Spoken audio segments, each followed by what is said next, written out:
The House will come to order. Members will be at their seats. The clerk has opened the roll and you may record your presence. Please rise and give your attention to the House Chaplain, followed by the Pledge of Allegiance by Representative Droege. Good morning, friends. Let us pray. Father, last year at this time, few of us had any idea the work we would need to undertake for the people of Kansas, but you did. You knew of each one who would sit in this chamber and deliberate and pass laws affecting thousands upon thousands of lives. What a gigantic and awesome task has been allocated to these legislators. In the midst of our deliberations and decisions, keep us humble and mindful of those responsibilities. In the coming years, many may forget us, but they will most certainly remember the things we accomplished, which will be enshrined in the very fabric of our state. If given the opportunity to look back upon these days of decision-making, might we be pleased with what has been accomplished. As we work with our friends and colleagues today, remind us to be quick to listen and slow to speak. Help us to actually hear differing thoughts and opinions and not just endure them. And if it would please you and the people we serve, might we at times be surprised at how insightful someone's thoughts and opinions are outside of our own. We're reminded of the words of St. Paul when he said, "And let us not lose heart in doing good, for in due time you will reap if you do not grow weary." Today, would you help us to stay the course of becoming that people of truth, honesty, and integrity in which you have directed us to pursue? Because today is National Medal of Honor Day, we salute those who have given so much. In fact, we pray for all of our military personnel, especially those deployed in difficult parts of our world. Would you bless their families with a sense of peace and assurance as they trust you for their loved one's safety? I pray this in Jesus' name. Amen.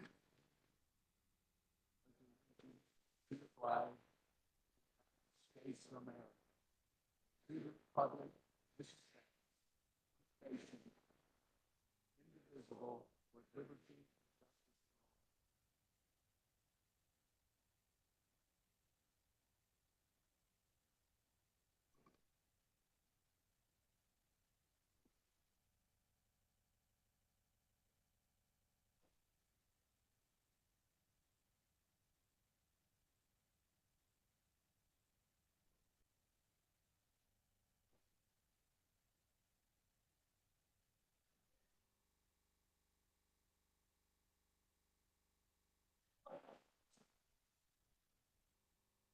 Hey, DJ.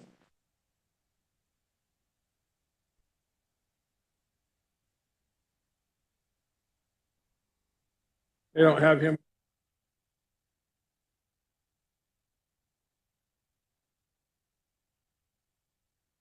Has every member had an opportunity to record their presence?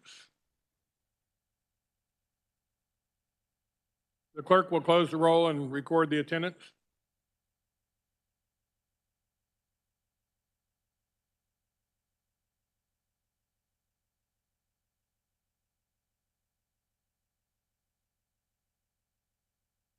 Speaker recognizes Representative Barth on a point of personal privilege.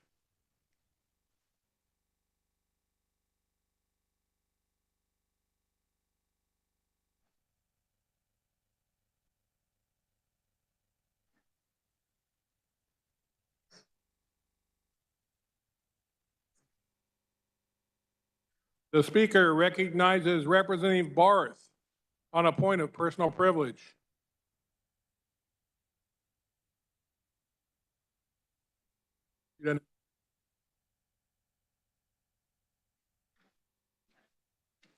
Speaker recognizes Majority Leader Croft for a motion to resolve into the Committee of the Whole.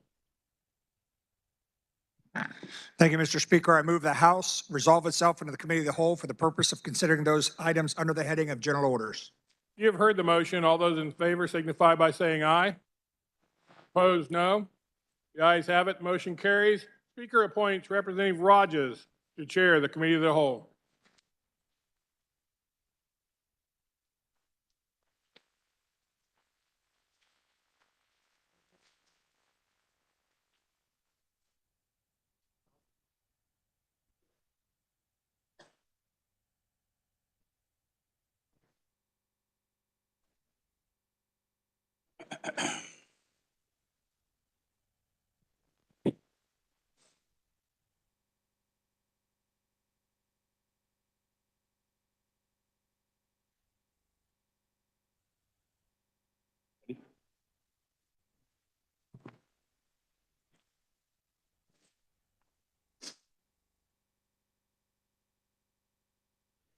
Good morning, colleagues. The first item up for business is Senate Bill 359. For the purpose of carrying SB 359, the chair recognizes Representative Essex.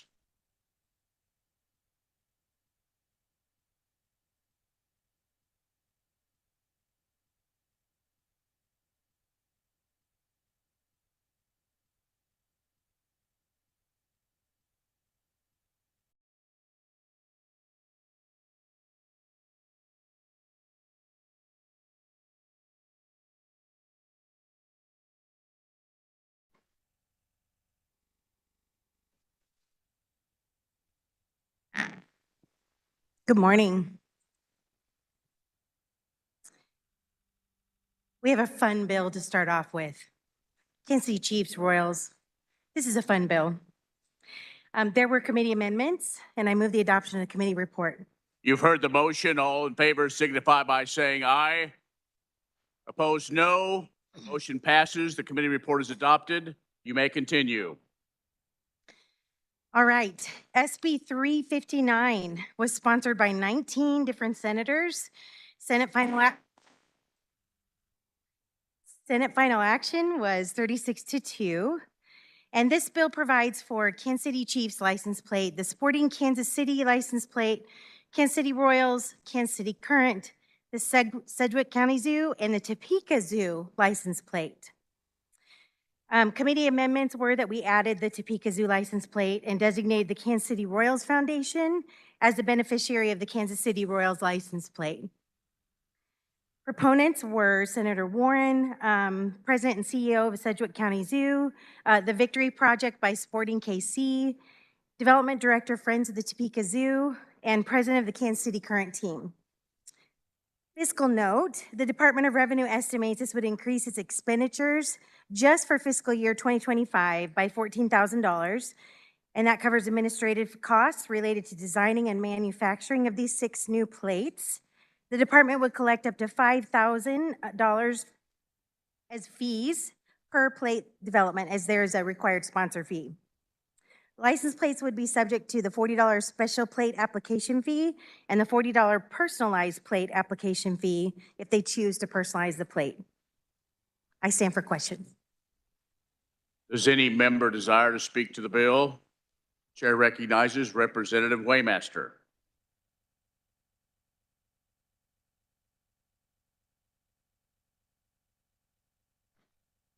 Thank you, Mr. Chairman.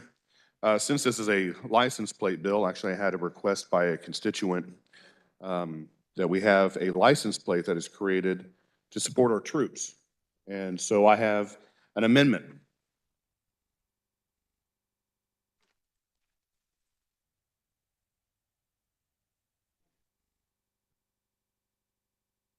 The amendment appears long.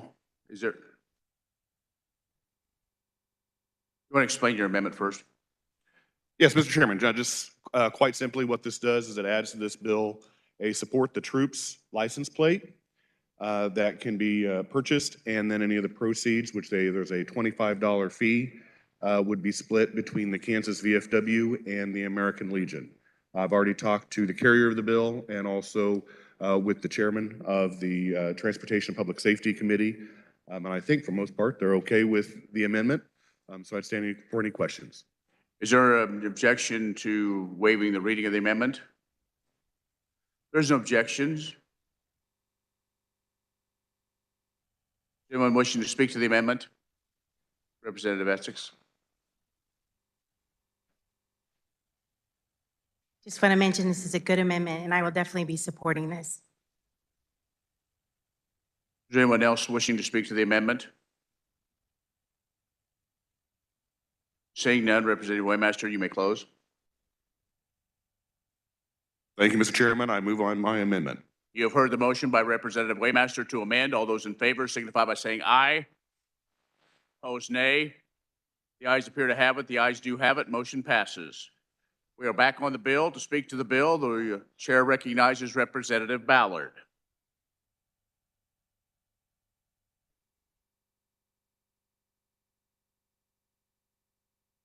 Good morning, and thank you, Mr. Chair. I rise in support of SB 359, and certainly all the 6 that you have here, and the new ones support the troops as well. I'm in favor of. I would just tell people that there's something here for everybody almost. So if there's something you want, I would say call them up and let them know. But I thank you so very much for it, and I hope you will vote for it as well. Thank you, Mr. Chair. Chair recognizes Representative Carmichael.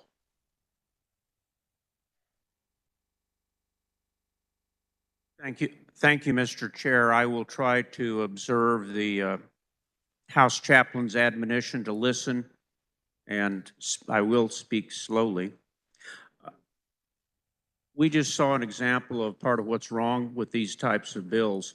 We just amended the bill to benefit the veterans of foreign wars and the American Legion, but we left the disabled American veterans out.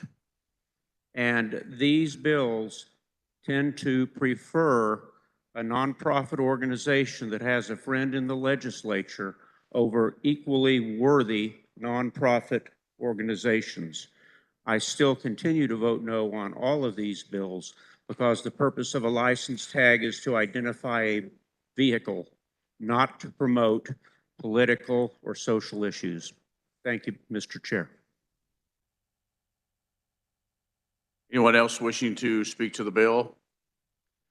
Seeing none, Representative Essex, you may close.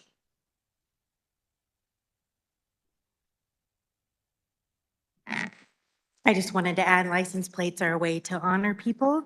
And it's your previous representative spoke, and I would welcome legislation for any other ideas. So I move that when the committee rises and reports, it reports SB 359 favorably for passage as amended.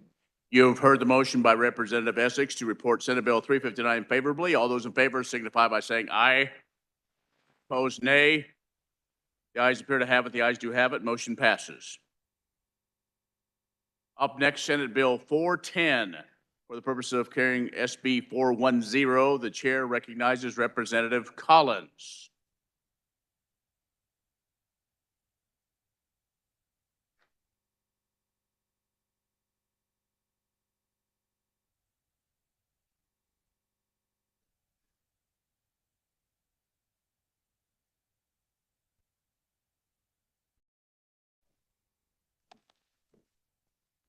Thank you, Mr. Chairman.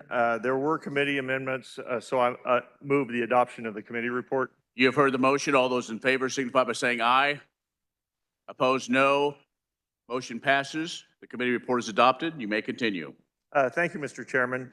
Senate Bill 410, as amended, designates a portion of United States Highway 69 as the Ken W. Brock Memorial Highway. Also, a portion of United States Highway 81 as the Merle Miller Memorial Highway, and a portion of United States Highway 281 as the First Responders Memorial Highway. And Merle Miller was the editor and publisher of the Belleville Telescope. Mr. Miller had a vision of a 4-lane highway running north to south across Kansas from Nebraska to Oklahoma. He also hoped that the other states would come on board to extend it across their states. And the highway was called the Pan American Highway, to be known as US 81. Mr. Miller had a desire to encourage growth in his area and to spur the entire economy of Kansas by the completion of a north-south 4-lane expressway through the state. And Ken Brock was a friend of mine who had many of the same passions of Merle Miller when it came to economic growth, but for the southeast corner of Kansas and our own corridor, US Highway 69. Ken worked diligently for improvements to Highway 69. Because of his efforts, along with that of the US Highway 69 Association, we now have 4 lanes from Johnson County to Pittsburgh with hopes of improvements, of extending it to the Oklahoma border. In addition to his work advocating for highway improvements, Ken grew his business, Names and Numbers, from a mom and pop telephone directory publisher into an online media company with clients nationwide. And with that, I'll stand for questions. Wishing to speak to the bill, the chair recognizes Representative Chuck Smith.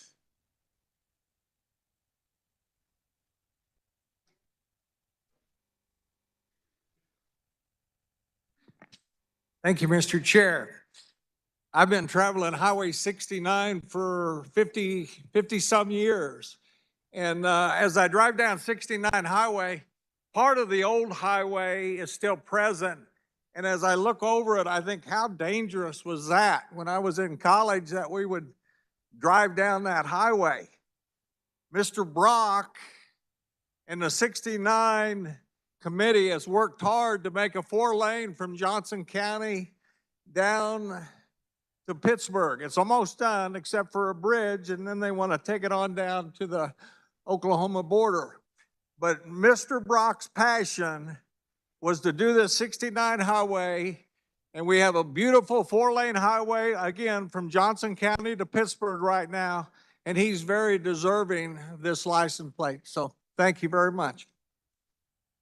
Chair recognizes Representative Ballard.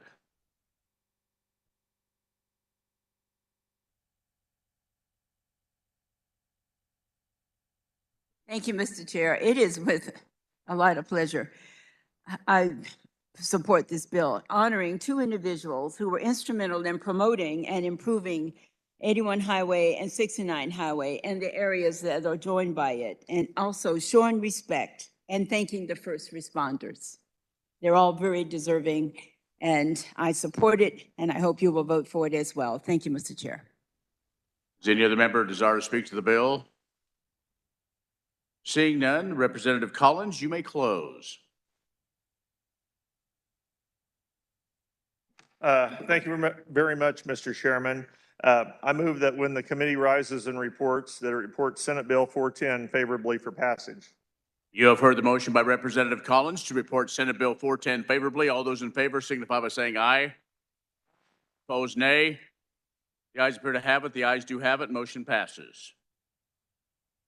Up next, Senate Bill 462. For the purposes of carrying SB 462, the chair recognizes Representative Neely. Thank you, Mr. Chairman. There were committee amendments. I move for approval of the committee report. You have heard the motion. All in favor signify by saying aye. Opposed, no. Motion passes. Committee report is adopted. Please continue. Thank you, Mr. Chairman. I rise before the body to present SB 462. This bill has 2 parts. The contents of HB 2682 were placed within.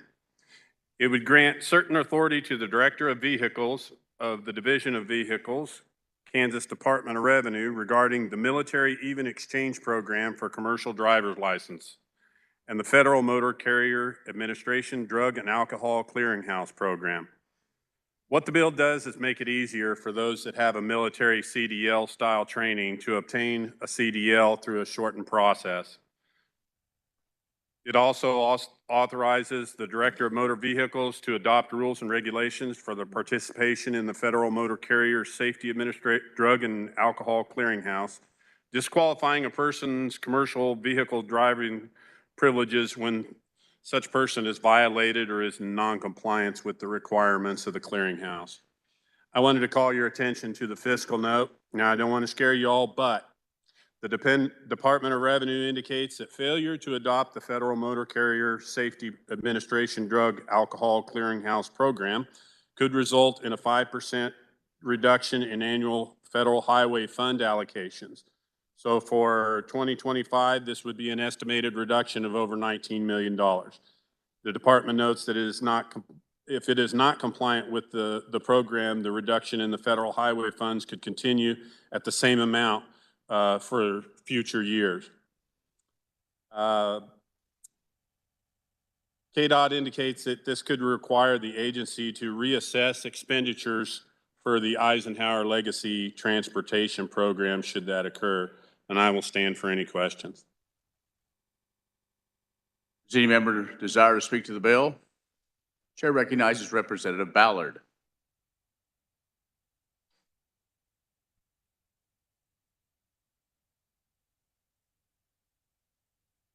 Thank you, Mr. Chair. The carrier of this bill did a fine job explaining what this bill does, but also what the implications might be. I support Senate Bill 462, and I ask that you do so as well. Thank you, Mr. Chair. Any other member wishing to speak to the bill? Seeing none, Representative Neely, you may close. Thank you, Mr. Chairman. I move that when the body rises to report, they report SB 462 favorable for passage. You have heard the motion by Representative Neely to report Senate Bill 462 favorably. All those in favor signify by saying aye. Opposed, nay. The ayes appear to have it. The ayes do have it. Motion passes. Next item of business, Senate Bill 142. For the purpose of carrying SB 142, the chair recognizes Representative Essex.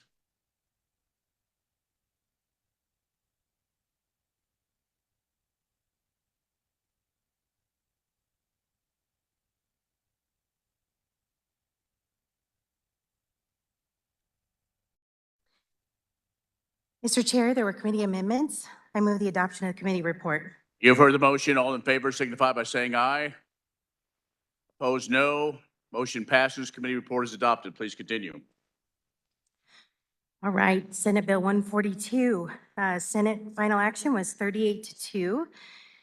The issue we're addressing is requiring the driver of a vehicle approaching a stopped vehicle displaying hazard warning, signal lamps, road flares, or any caution signals to proceed with caution and change lanes away from the stopped vehicle if it is possible and safe to do so.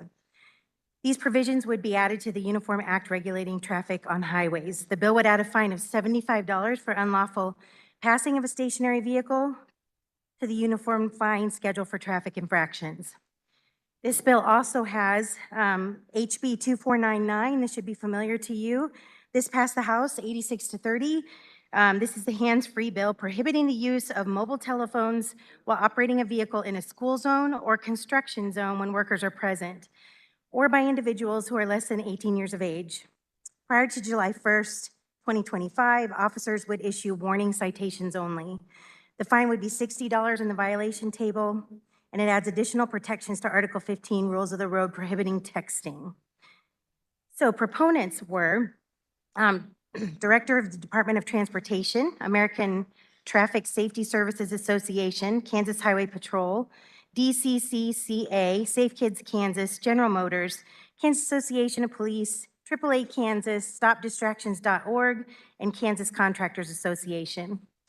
The passage of SB 142 would increase revenues into the Traffic Records Enhancement Fund and the Seatbelt Safety Fund. The Kansas Highway Patrol indicates that SB 142 would not have a fiscal effect on the agency, and the Kansas Association of Counties indicates they would not have any fiscal impact as well. I stand for questions. Members wish to speak to the bill. The chair recognizes Representative Roth.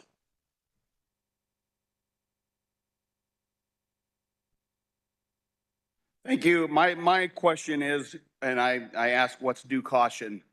I believe it's very subjective, and if you see on the highways now, like I was driving up Sunday, there were cars over to the side of the road. Everyone's kind of pulling over because there's signs up. It says, if you see stopped emergency vehicles with lights on, please pull over to the other lane. I think that is already applied. People are already using that for other cars that are pulled over on the side of the road. And I just don't think there's a solid definition for due caution. I believe that it could be used to subjectively to pull somebody over, and that's my opinion. Thank you very much. Chair recognizes Representative Ballard.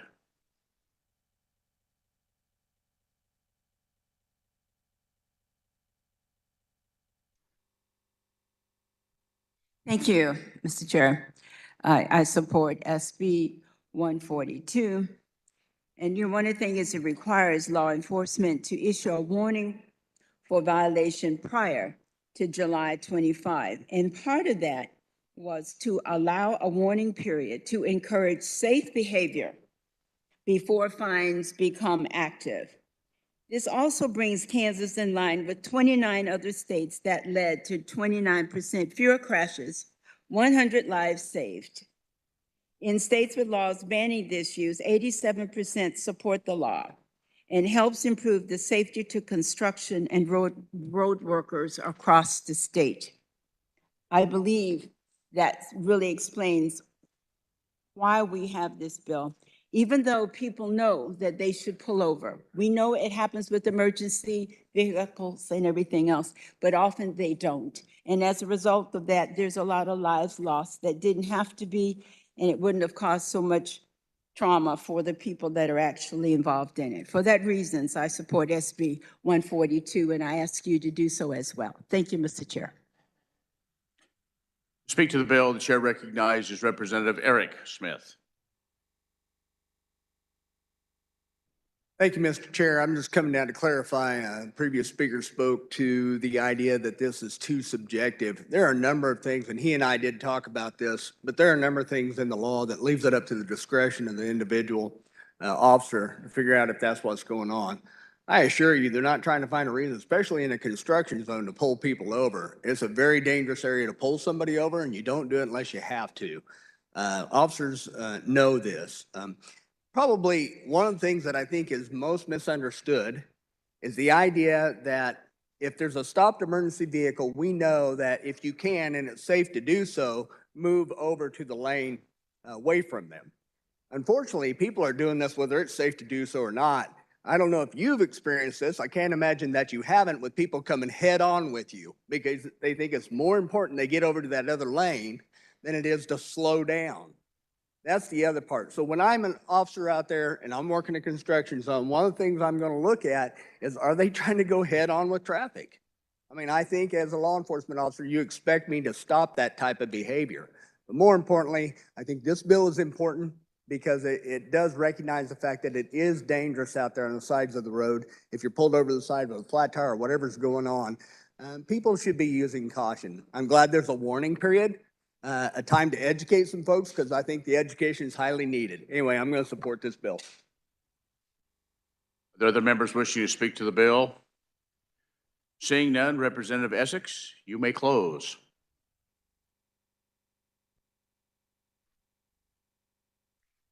I move that when the committee rises and reports, it reports SB 142 favorably for passage as amended. Did we amend it? You have heard the motion by Representative Essex to report Senate Bill 142 favorably. All those in favor signify by saying aye. Opposed, no. The ayes appear to have it.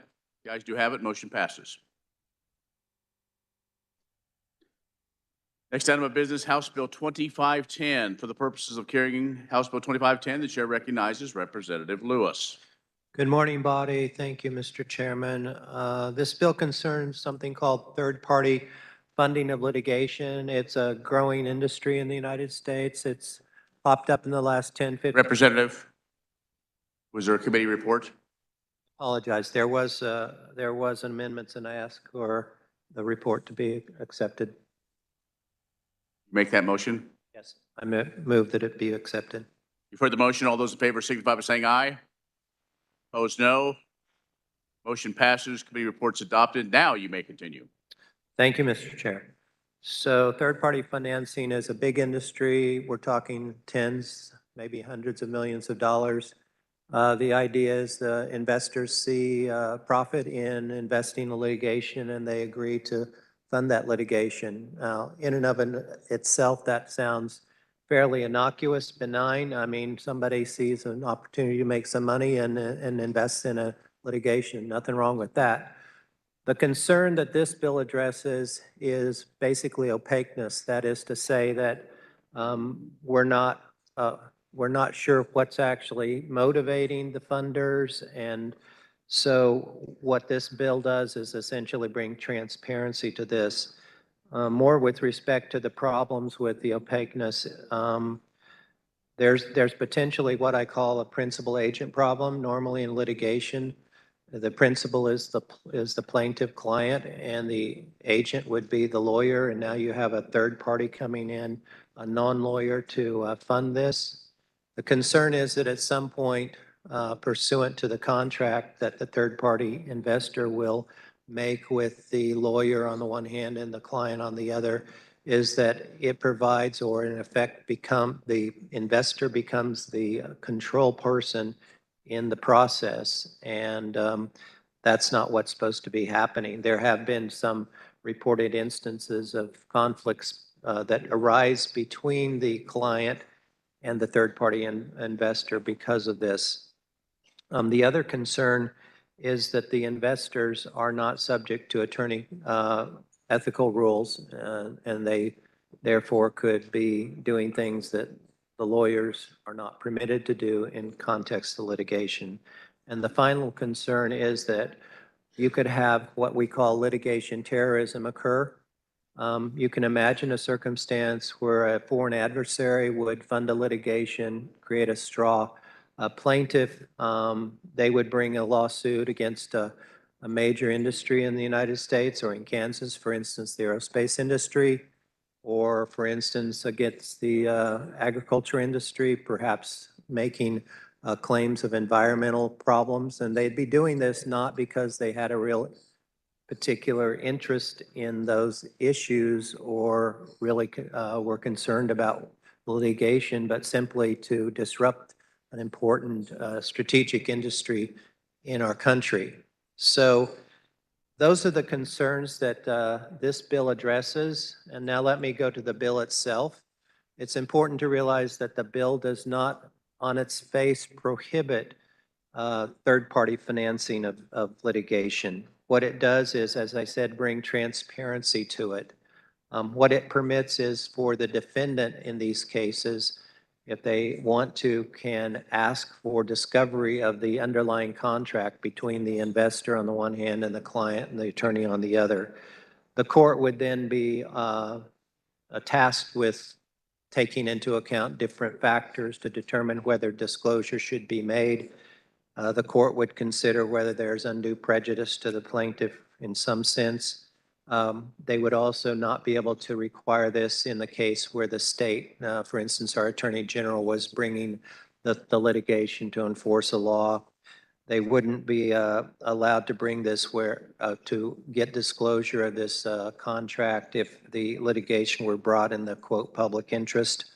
And another important provision is to the extent there's nonprofits involved in the litigation funding, the disclosure would not require or allow disclosure of the actual funders of that nonprofit or privileged, or wouldn't allow for privileged information to be disclosed. The final aspect of the bill, which I actually think is perhaps the most important and beneficial, is that it requires all third-party investors, where there's a third-party investor contract, that those contracts be sent to the Judicial Council for study. And over the next several years, they would study this issue with being informed by the number of third-party investor situations we have, what those contacts provide. And then on December 1st of 2028, the Judicial Council would report to the Legislature. And at that point, we'd have more information about how this industry is working, whether we think it's good for the state or not. And presumably, we would then make some adjustments to our laws in that respect. With that, you're open for question. Bonnie, a couple of reminders. We have a lot of bills today. And so if you're going to, once you're done speaking on a bill or amendment, if you make sure your light gets pushed off so we make sure we're in the correct order and things. So thank you for that. So members wishing to speak to the bill, the chair recognizes Representative Osmond.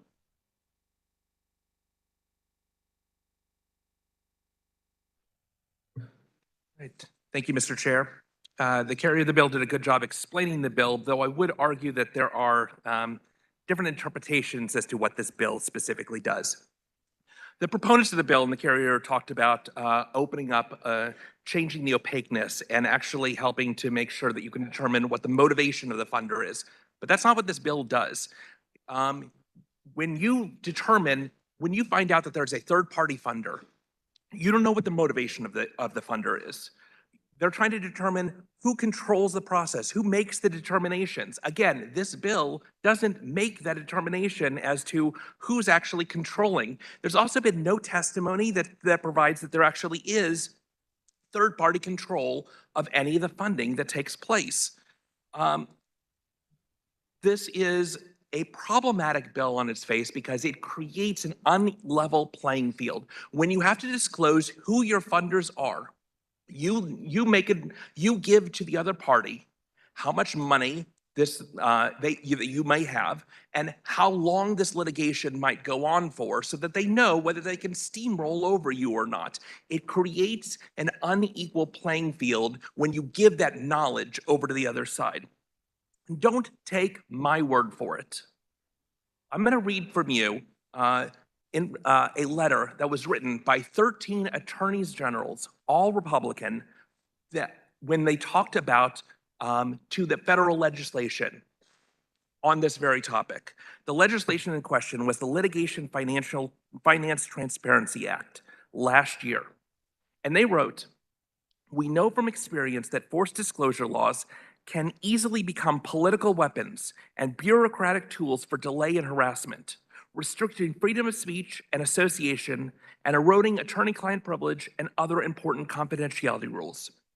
They go on to say, "We believe that proponents of this dangerous agenda would use this legislation or similar forced disclosure provisions, if enacted, as one step down a dangerous road to silencing those with certain viewpoints, primarily conservative viewpoints."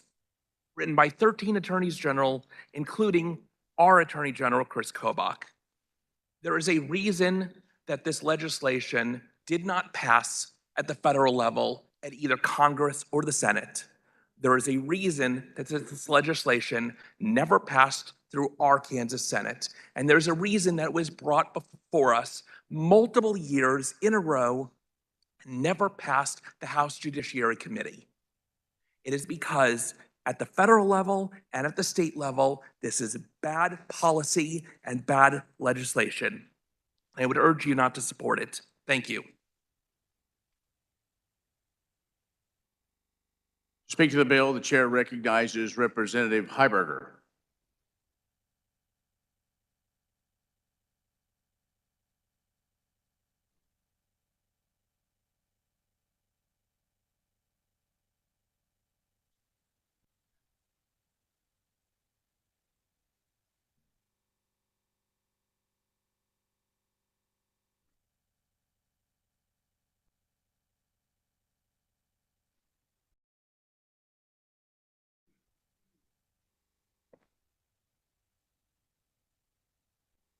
Morning, colleagues.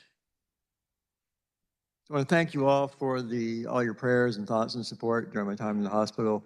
We've made a lot of progress. We've got a ways to go.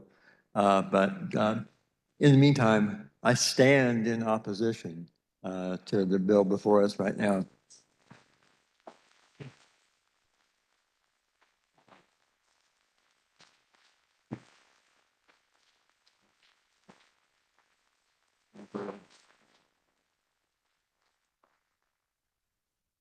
Well, if that's all it took to get a standing ovation here, I would have fractured my femur a long time ago. I oppose this bill. I have lost my train of thought. You know, the discovery process is designed to provide parties with, to make sure all parties get access to relevant information and information that's designed to discover more relevant information.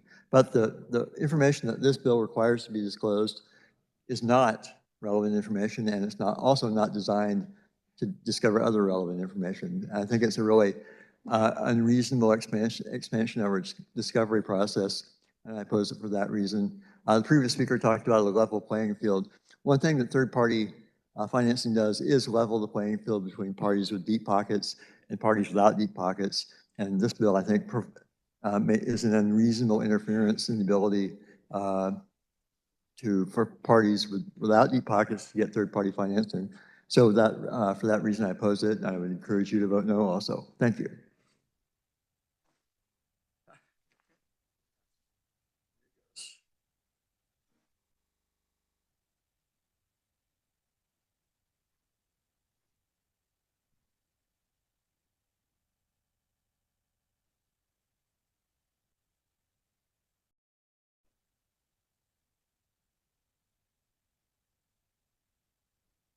To speak to the bill, the chair recognizes Representative Carmichael.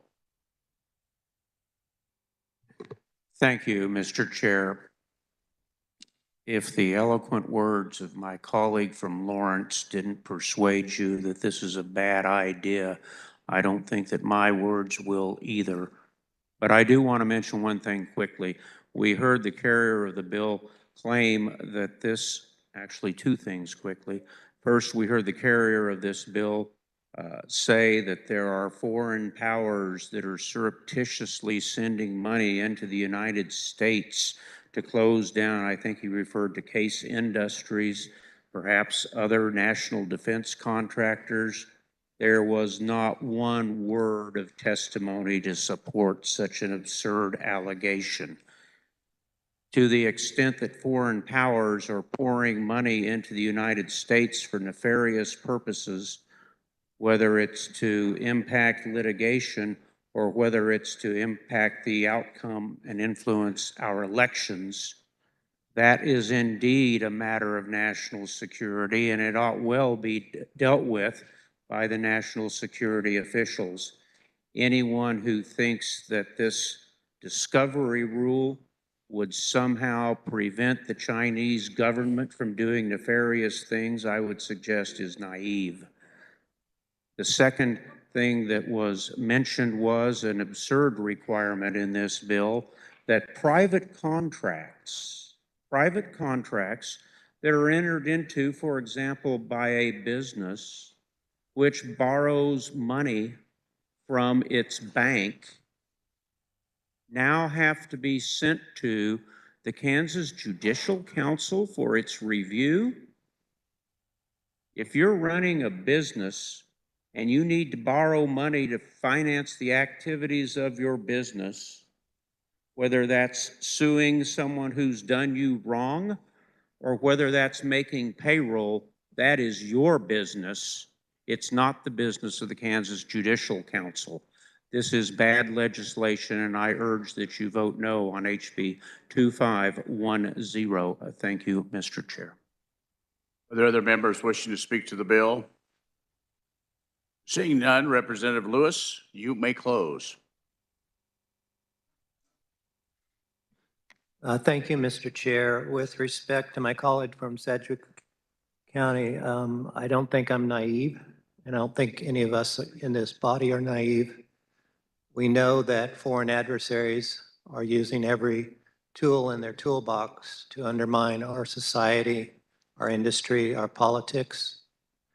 And I think it would be naive to think that they wouldn't be using litigation process, which is open in this country, to do the same thing.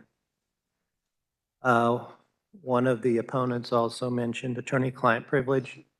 This bill particularly explicitly protects attorney-client privilege. That will not be disclosed pursuant to this bill. They also talk about leveling the playing field and mention that our discovery rules are designed for discovery of, quote, relevant information, which is defined in the civil procedure rules as any information that could reasonably calculated to lead to the discovery of admissible evidence. Admittedly, this bill is not designed for the discovery of admissible evidence. It's designed to ensure that our litigation process is not abused. And I would further point out that under current law, in the situation where a plaintiff is suing a defendant, if that defendant has an insurance policy, that insurance policy is discoverable. And the reason for that discovery is not because the insurance policy or its contents becomes relevant for purposes of admissible evidence, but rather to give the plaintiff, quote, strategic advantage to know what kind of money is supporting and behind that defendant. Same idea here. I don't think that this in any way, I would just point out that we already have that idea ensconced in our civil procedure rules. Let's see. They talked about the fact that the Attorney General didn't support this bill. Well, perhaps initially, but there were amendments made, and the Attorney General of the state of Kansas is now a proponent of the bill. Other states have enacted such laws. Those laws are actually broader. Now, ours is quite restrictive. Ours is primarily, if not exclusively, a transparency law. Recently, in the past week, West Virginia and Indiana have adopted much more broad or restrictive laws in this area. And finally, I would point out that as far as it being, there wasn't any evidence that there were foreign adversaries funding litigations here in Kansas. That's true. But that's the reason that we have the provision in there that the information needs to be given to the Judicial Council for study. And one of the requirements of the bill in this regard is that the disclosure to the Judicial Council needs to also specifically disclose if there is a foreign funder. So with that, Mr. Chairman, I move that when the body rises, it report favorably Senate Bill 2510 as amended for passage. You have heard the motion by Representative Lewis to report House Bill 2510 favorably. All those in favor signify by saying aye. Opposed, nay. The ayes appear to have it. The ayes do have it. Motion passes. Up next, Senate Bill 345. For the purposes of carrying SB 345, the chair recognizes Representative Laura Williams.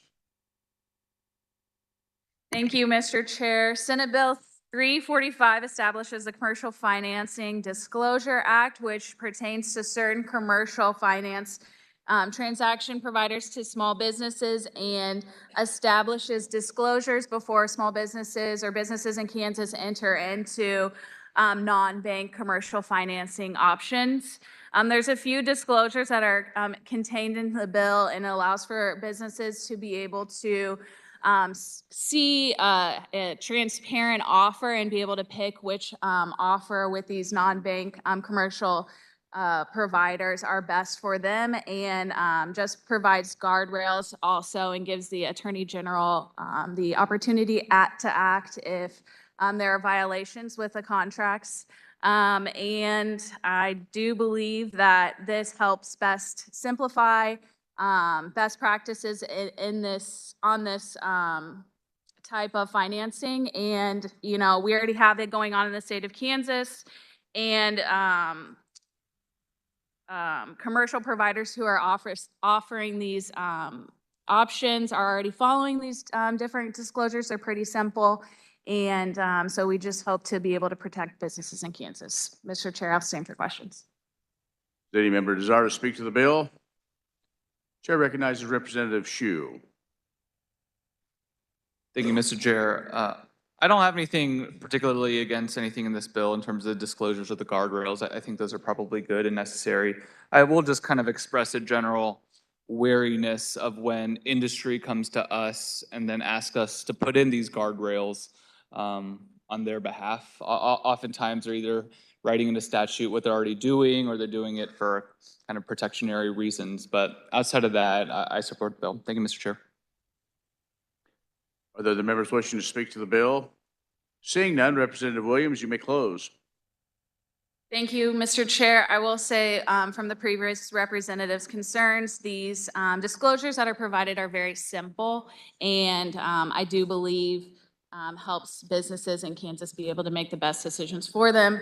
I believe also that Commercial Financing Disclosure Act will provide transparency and guardrails to protect small businesses in Kansas and continue to foster an environment of entrepreneurial growth here in our state. So, Mr. Chair, I ask when the body rises and reports, it reports Senate Bill 345 favorably for passage. You've heard the motion by Representative Laura Williams to report Senate Bill 345 favorably. All those in favor signify by saying aye. Opposed, nay. The ayes appear to have it. The ayes do have it. Motion passes. Next item of business, Senate Bill 405. For the purposes of carrying Senate Bill 405, the chair recognizes Representative Lewis.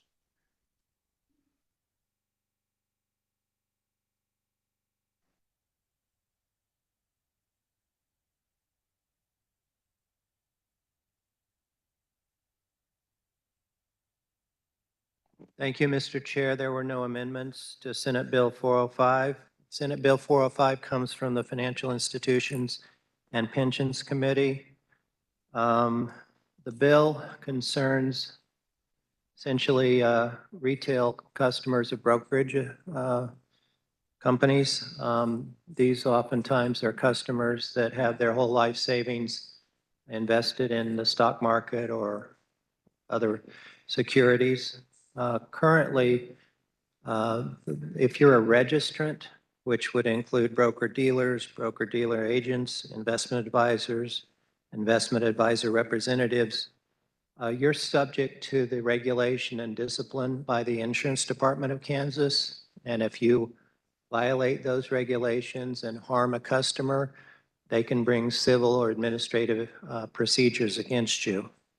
There's a lacuna or a hole, if you would, in the law because it doesn't reach what we know as control persons.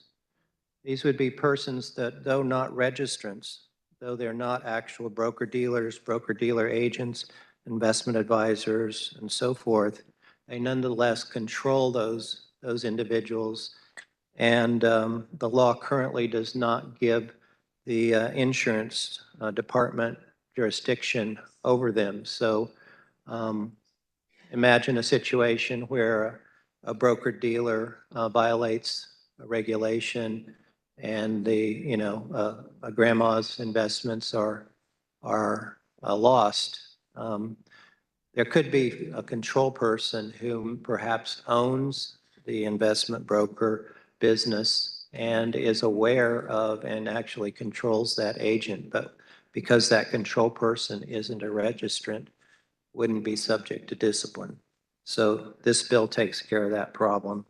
There was one proponent, which was the Kansas Insurance Department, no opponents, and there's no fiscal impact. And with that, Mr. Chair, I'll stand for questions. Any member desire to speak to the bill? Chair recognizes Representative Shu. Thank you, Mr. Chair. The carrier did a really good job of explaining the bill. I think this does a good job of closing maybe a loophole, maybe a technicality, but I think it does solve a real problem. Thank you, Mr. Chair. Any other member wishing to speak to the bill? Seeing none, Representative Lewis, you may close. Mr. Chair, I move that when the body arises, it report Senate Bill 405 out favorably for passage. You've heard the motion by Representative Lewis to report Senate Bill 405 favorably. All those in favor signify by saying aye. Opposed, nay. The ayes appear to have it. The ayes do have it. Motion passes. Up next, Senate Bill 406. For the purposes of carrying Senate Bill 406, the chair recognizes Representative White. Thank you, Mr. Chair, and good morning, colleagues.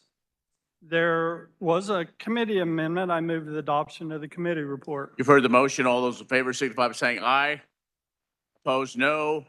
Motion passes. Committee report is adopted. You may continue. Thank you, Mr. Chair. Senate Bill 406, as amended, would repeal and replace the Kansas Money Transmitter Act with the Kansas Money Transmitter Act. The bill was updated last in 2006. It will require the state bank commissioner to provide oversight of the electronic transmission of money and establish the powers, duties, responsibilities of the commissioner under this act. The bill would also establish a licensing and renewal process for persons licensed under the act. Additionally, the bill would establish penalties for violations of the act.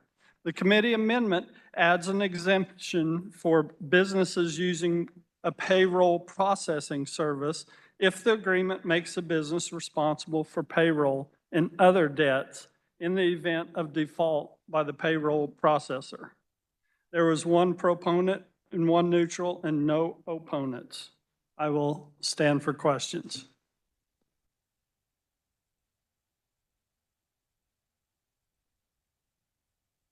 To speak to the bill, the chair recognizes Representative Shu. Thank you, Mr. Chair. Bill's good. Anyone else wishing to speak to the bill? Seeing none, Representative White, you may close. Mr. Chair, I move when the committee rises and report, it reports Senate Bill 406 as amended favorably for passage. You've heard the motion by Representative White to report Senate Bill 406 favorably. All those in favor signify by saying aye. Opposed, nay. The ayes appear to have it. The ayes do have it. Motion passes. Up next, Senate Bill 455. For the purpose of carrying Senate Bill 455, the chair recognizes Representative Hoheisel. Thank you, Mr. Chair. There were committee amendments. I move adoption of the committee report. You've heard the motion. All in favor signify by saying aye. Opposed, no. Motion passes. Committee report is adopted. You may continue. SB 455 solidifies the Kansas Corporation Commission's approach to cost recovery for coal plants, securing funding and cost recuperation for Evergy's coal plants essential for electric reliability. It establishes guidelines and procedures for the KCC to endorse the retirement of fossil fuel plants. Key points include ensuring that such retirements do not financially burden customers compared to continued operation and mandating utilities to guarantee adequate reliability or baseload generation. The bill includes a sunset clause for 10 years and extends the regulatory timeline for the KCC to make decisions on retirements or other significant initiatives from 180 days to 240 days. We did have an amendment in committee to, one, add nuclear to these provisions, as well as enhance administrative flexibility and eliminate potential conflicts with federal law. This was an amendment proposed by KCC that was agreed to by all parties involved. And with that, Mr. Chair, I'll stand for any questions. Do members wish to speak to the bill? Chair recognizes Representative O'Hobson. Thank you, Mr. Chairman. The carrier of the bill did a great job explaining it. Also, I wanted to add that although that we did actually extend the time period between 180 days to 240, the KCC can actually make a decision in a shorter time frame as well. So anyway, it's a good bill, and I ask for affirmative vote on SB 455. Thank you. Do other members wish to speak to the bill? Seeing none, Representative Hoheisel, you may close. Thank you, Mr. Chair. I move when the body arises and reports SB 455 favorable for passage. You've heard the motion by Representative Hoheisel, all to report Senate Bill 455 favorably. All those in favor signify by saying aye. Opposed, nay. The ayes appear to have it. The ayes do have it. Motion passes. Next item of business, Senate Bill 381. For the purposes of carrying Senate Bill 381, the chair recognizes Representative Collins.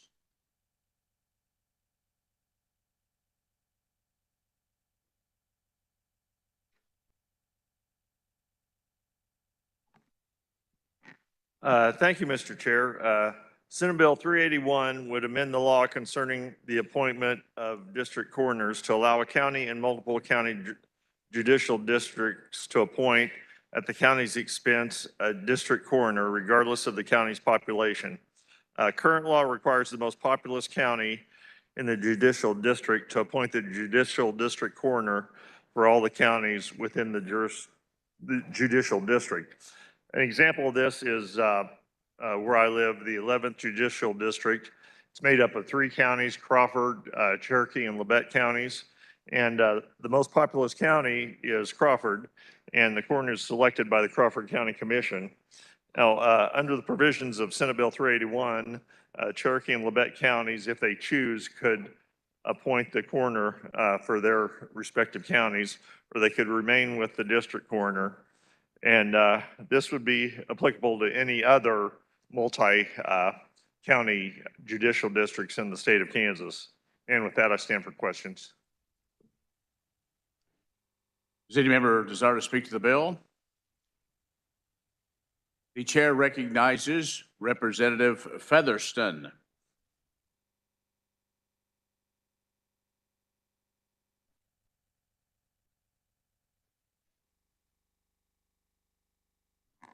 Thank you, Mr. Chair. This is a good bill. It increases transparency and accountability to the local taxpayers. I urge you to support. Are there other members desiring to speak to the bill? Seeing none, Representative Collins, you may close. Thank you, Mr. Chair. I move that when the committee rises and reports, that it reports Senate Bill 381 favorably for passage. You have heard the motion by Representative Collins to report Senate Bill 381 favorably. All those in favor signify by saying aye. Opposed, nay. The ayes appear to have it. The ayes do have it. Motion passes.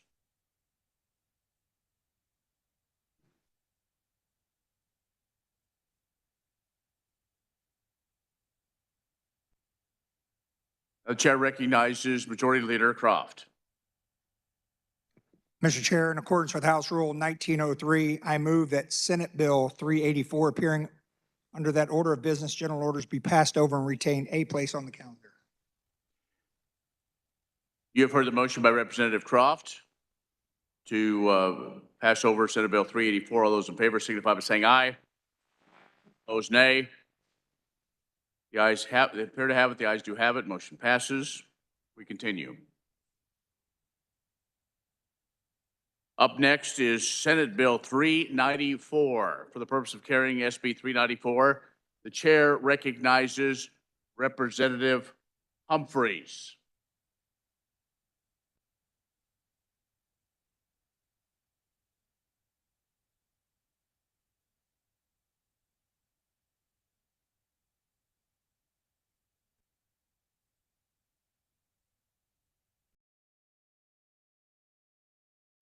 Thank you, Mr. Chair. There were no committee amendments.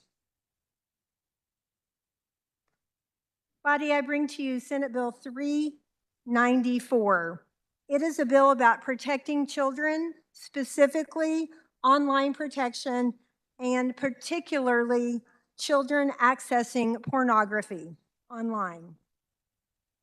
This bill is a new section that will probably be put into the Consumer Protection Act. This bill helps advance the compelling state interest of protecting our children from online pornography. You have heard about the harms, which we'll talk about later, addiction, easy access and accessibility, even children accidentally, in way too frequent amounts, accessing pornography online.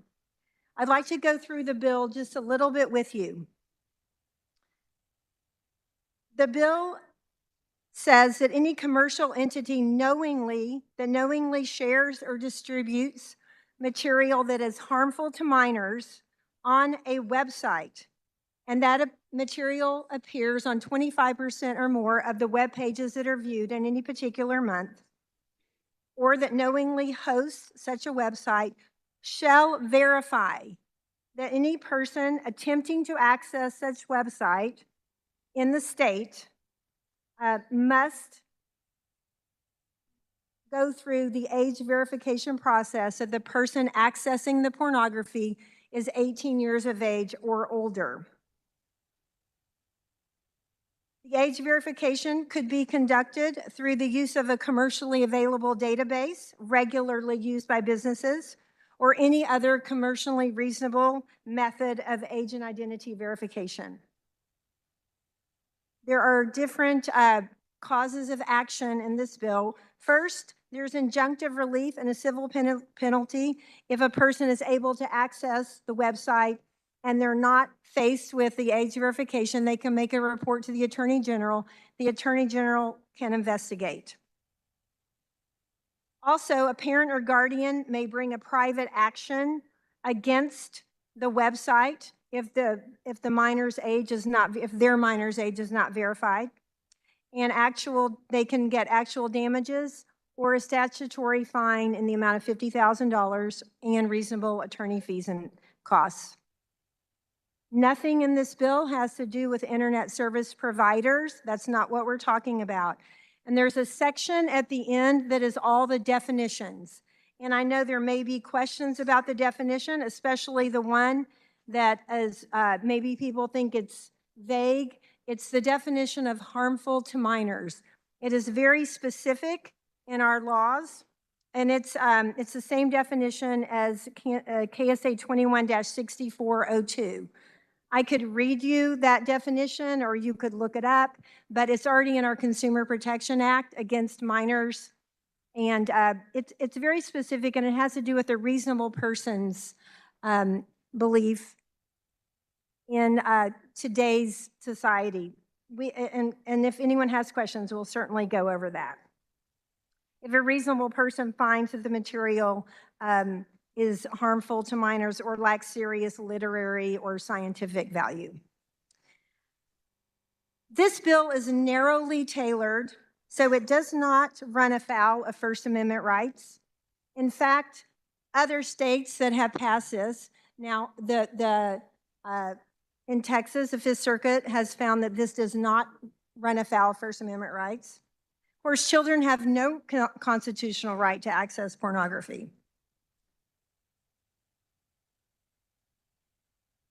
We had compelling evidence, a compelling testimony in our committee about the harms and the accessibility of pornography to children.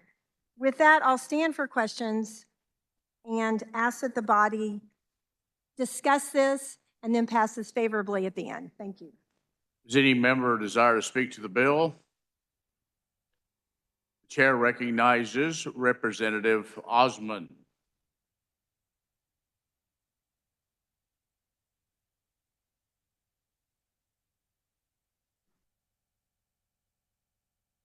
Thank you, Mr. Chair. What's up, everyone? This bill is sponsored by NordVPN. NordVPN get 40% off your promo code by putting in bad bill into the promo code. Don't forget to smash that nay button. Thank you very much. This is a really bad bill for a variety of reasons. Look, the proponents of this bill say that porn is bad for kids, and we can all agree on that. All of us in this room can agree porn is bad for kids. All of us in this room can agree minors should not have access to porn and that it is harmful to them.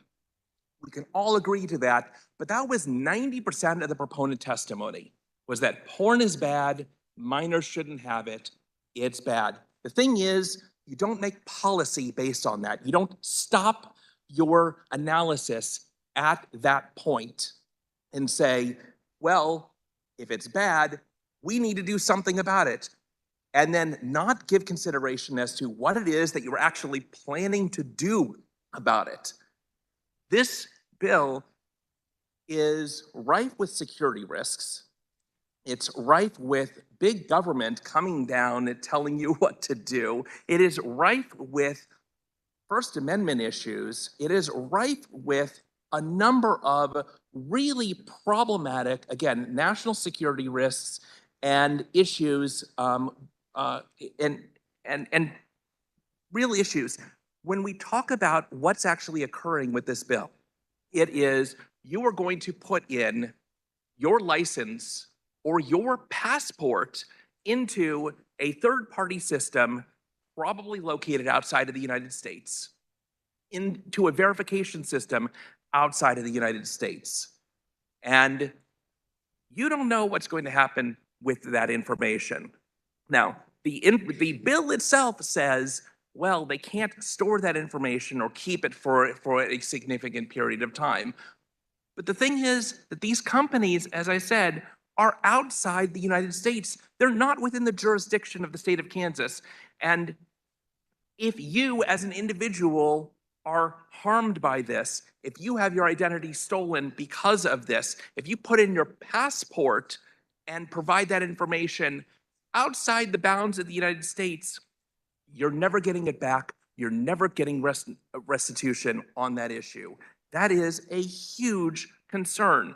Not to mention the fact that that all of this can be circumvented. When I joked up front about a VPN, that's exactly what'll happen.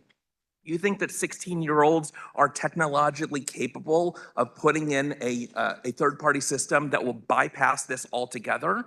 Do you think that companies are going to adhere to this? There's a couple of companies in other states that have adhered to it, but most of them won't because they don't care about what Kansas law is. You put this in, it's not going to be followed. Frankly, even the proponents of this bill said that this is problematic. The 25% standard is way too low to survive constitutional challenge. They wanted it at 33.33%. The problem is we couldn't even do that. So you've got proponents of this bill coming before us saying this is problematic as it is currently written. You've got opponents to this bill saying it is problematic as it is currently written. You've got nobody that is saying that this is going to solve the problem that they see as the harm for this problem. And that's the real issue here. You cannot enact policy because you say there is a harm, therefore all bets are off. We must do something. We need to actually take effective action to solve the harm that is being presented. And that is not what is happening in this bill. So I would encourage you to not support the bill. Thank you very much. To speak to the bill, the chair recognizes Representative Carmichael.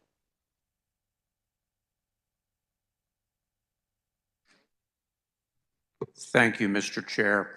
I rise in opposition to Senate Bill 394, and it is indeed serious opposition because I fear that a number of my colleagues on the House Judiciary Committee seriously misunderstood what this bill does and the bad effects that it will have.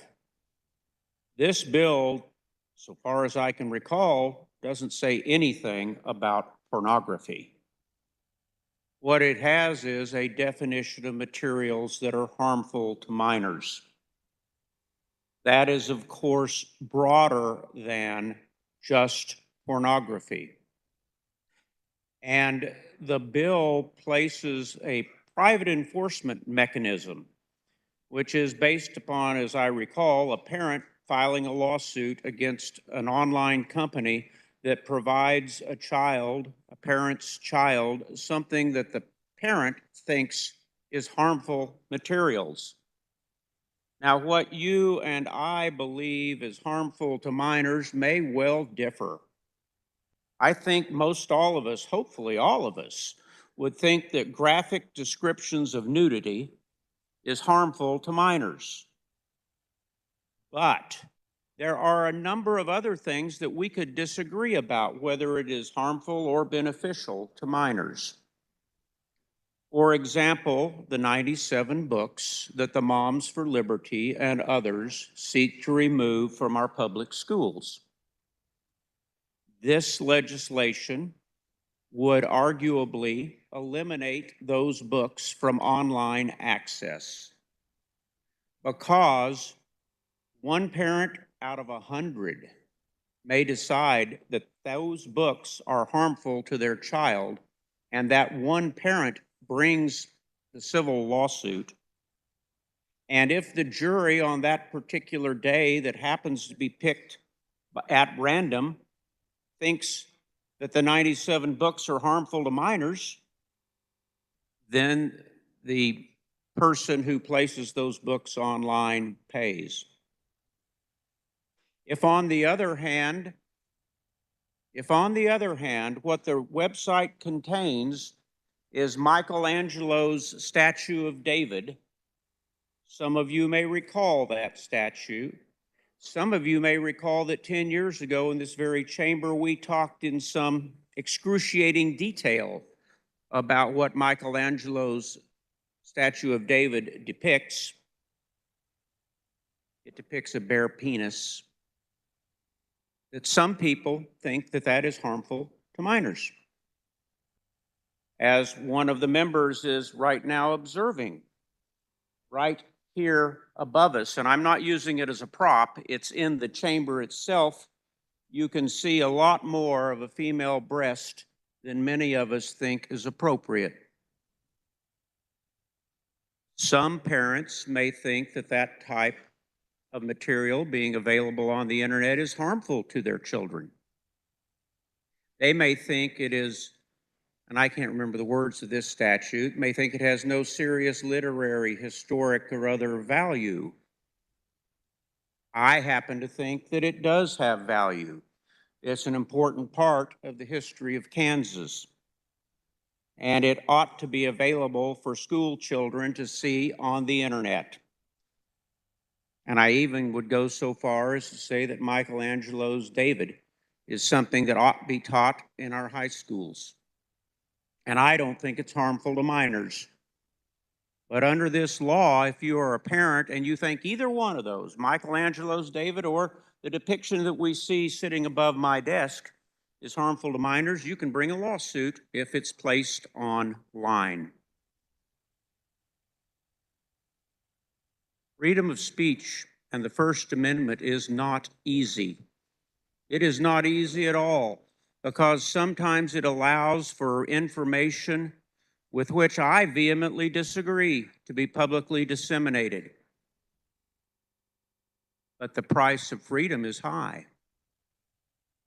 We in America cherish our First Amendment rights. I'm sure all of us know of people who have given their lives in defense of that First Amendment. And the fact that some people find some material harmful to minors that other people find to be a part of a good education should not mean that we erase materials that some parents may disagree with from the internet, or for that matter, school curricula. Enough said about that impact of this bill. If you do want to protect your children from materials that you think your child should not see, there are effective alternatives. And in fact, when we heard this bill, I think in the Senate bill form, we had explanations from one of the people who described themselves as a neutral, but I think arguably one could say they were a proponent, that explained that indeed there are ways to protect your children from pornography on the internet. First and probably simplest is things like Net Nanny. I read a story, I think it was last weekend, about Speaker Johnson of the United States Congress, how he and his son use an application that's called Covenant, or words to that effect. And what it does is it shares the Speaker of the House of Representatives, the United States House of Representatives, internet viewing with his son, and his son's internet viewing with his father. That way they can both discourage each other from the temptation of pornography. You can buy that now. You can put that on your kid's phone. You can put Net Nanny on your kid's phone. We had testimony from the neutral that these things are out there and that they're effective. You can also take the very simple step of monitoring your child's internet usage. You know, no matter what we do in this legislature, I'm sad to tell some folks, but there is something known as VPN, Virtual Private Networking. It allows you to pay $40 a month to Norton or other companies, and your computer or your smartphone may appear to be in New York City, or it might appear to be in Sweden, or it might appear to be somewhere else. And even an internet provider who was attempting to comply with this law, this bill, should it become law, you'd be able to place, a child would be able to place themselves anywhere in the world. It won't work. It won't work. But here's what's even worse.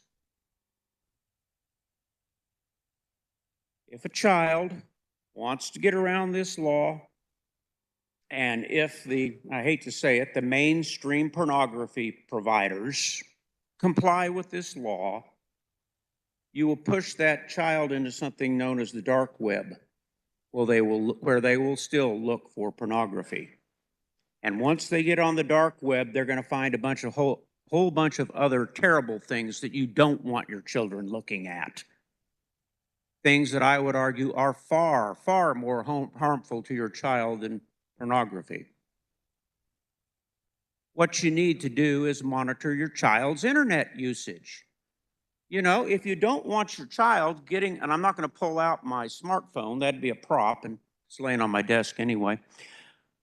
But I'm not going to pull it out and say, you know, if you don't want your child looking at things on a smartphone, you know what you do? You don't buy your child a smartphone. You buy them a flip phone so they can make telephone calls, but you don't buy them a smartphone. If you don't want your child looking at pornography on your home computer in the basement, you don't let your kid use the internet behind a closed door in the basement. But passing this law will not stop children from accessing pornography on the internet. It will only encourage them to buy a VPN, or even worse, go looking for things on the dark web. That's not a good idea. The final and most concerning reason that I stand in opposition was raised by my friend from Johnson County. That has to do with the security of the United States, and it has to do with cybersecurity. I want you to understand the people, or at least some of the people that we had testifying, and I think we heard this bill twice. The chair may correct me on that. I can't remember for sure. But two particular proponents stand out. The first of those was a young man, and I couldn't tell from facial recognition whether he was 18 or 28, but he was comparatively young. He appeared via the internet. I don't know where he was. I don't know whether he was in Chicago or whether he was in the Czech Republic. But I think it appeared that he was a computer hacker of some kind. And he told us about this registration system and that it was a good idea. And I think he even expressed the opinion, contrary to other witnesses before, other conferees before the committee, that things like Net Nanny don't work. But he clearly did not have expertise, deep expertise in what he was talking about. He was a young computer hacker. The second technical person we heard from, and I think that's all the technical people we heard from, was much, much more concerning. I hope you'll listen to what this proponent of this legislation was and what he said. He told us that he was in England. He told us it was the middle of the night in England. He testified from a room that I wasn't sure whether it was a motel room or a bedroom or what it was. It was semi-dark wherever he was testifying. And he explained to us how wonderfully this technology works. He went so far as to tell us that if you don't have a driver's license to email to me or us or the people running a porn website in the Czech Republic, that's okay. You don't need a driver's license. Just email us a copy of your passport. Email us a copy of your passport through the World Wide Web, where anybody and everybody could intercept it and send it where? Send it where? The Czech Republic? Send it to Romania? Send it to Mother Russia herself? Is that what you want Americans, and we're not talking about kids now, we're talking about grown-ups who want to go to a website that somebody somewhere decided was harmful to minors, to just send us a picture of your passport. The proponents of this bill think that that's safe. They apparently have no cybersecurity concerns about this idea. They say, well, there's language in the bill that prevents these people from keeping the information. Do you think if you send a copy of your passport to Vladimir Putin or ISIS, that they're going to look at it, verify that you're 18, and then they're going to put it in the shredder? No, they are not. They are going to use it to infiltrate our borders. That's what they're going to do. Now, do you think that that is what we ought to be doing? You think that is a good idea? I certainly don't. What I think is a good idea is for responsible parents to control their children's internet use, and I therefore stand opposed to SB 394. Thank you, Mr. Chair. To speak on the bill, the chair recognizes Representative Shu.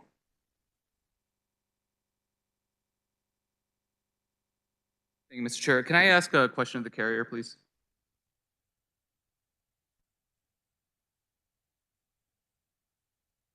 If there's a self-hosted blog that's like the top 10 gay-friendly cities in the country or the top 10 gay-friendly colleges in the country, is that website in violation of this bill?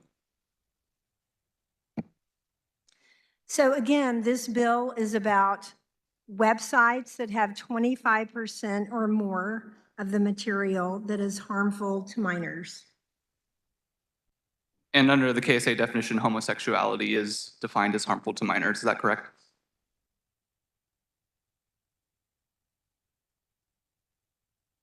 I can read the definition of harmful to minors if you would like me to. It's right here.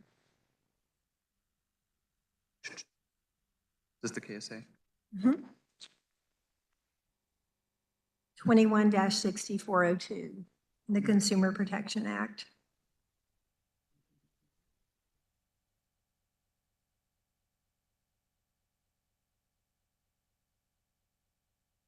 I believe that homosexuality is in there.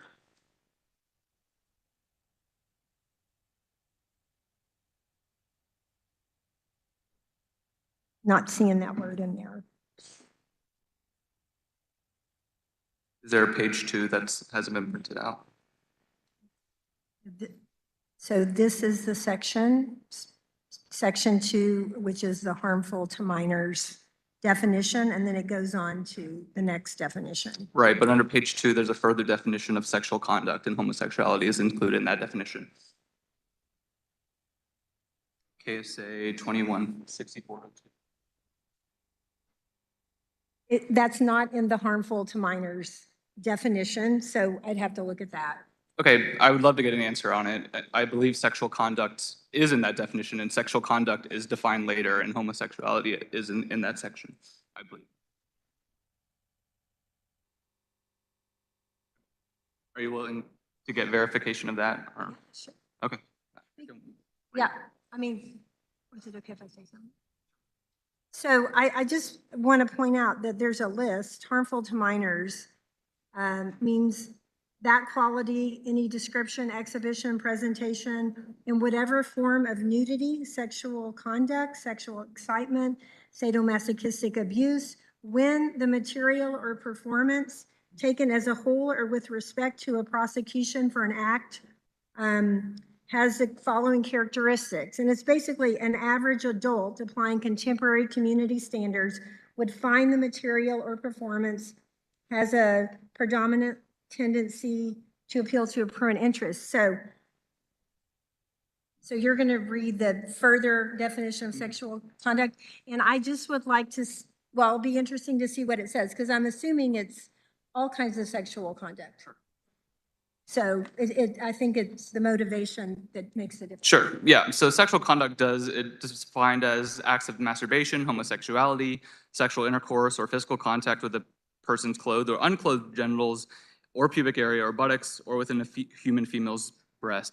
So indeed, I mean, under my reading of this bill, if that is correct that if a self-hosted blog is about the top 10 most gay-friendly cities or top 10 gay-friendly colleges, that would be in violation of this bill, is that correct? If it's a list of cities, I don't think that that would be considered harmful to minors under this definition. Just like the top 10 honeymoon places would be listed as if cities. I don't think that's. I think that would be up to debate. The material would be principally about homosexuality in cities that are friendly to homosexuality. So just to make the point that, again, with all these bills, think about the unintended consequences or intended consequences. I don't know, but the definitions are much broader than we actually think. Thank you, Mr. Chair.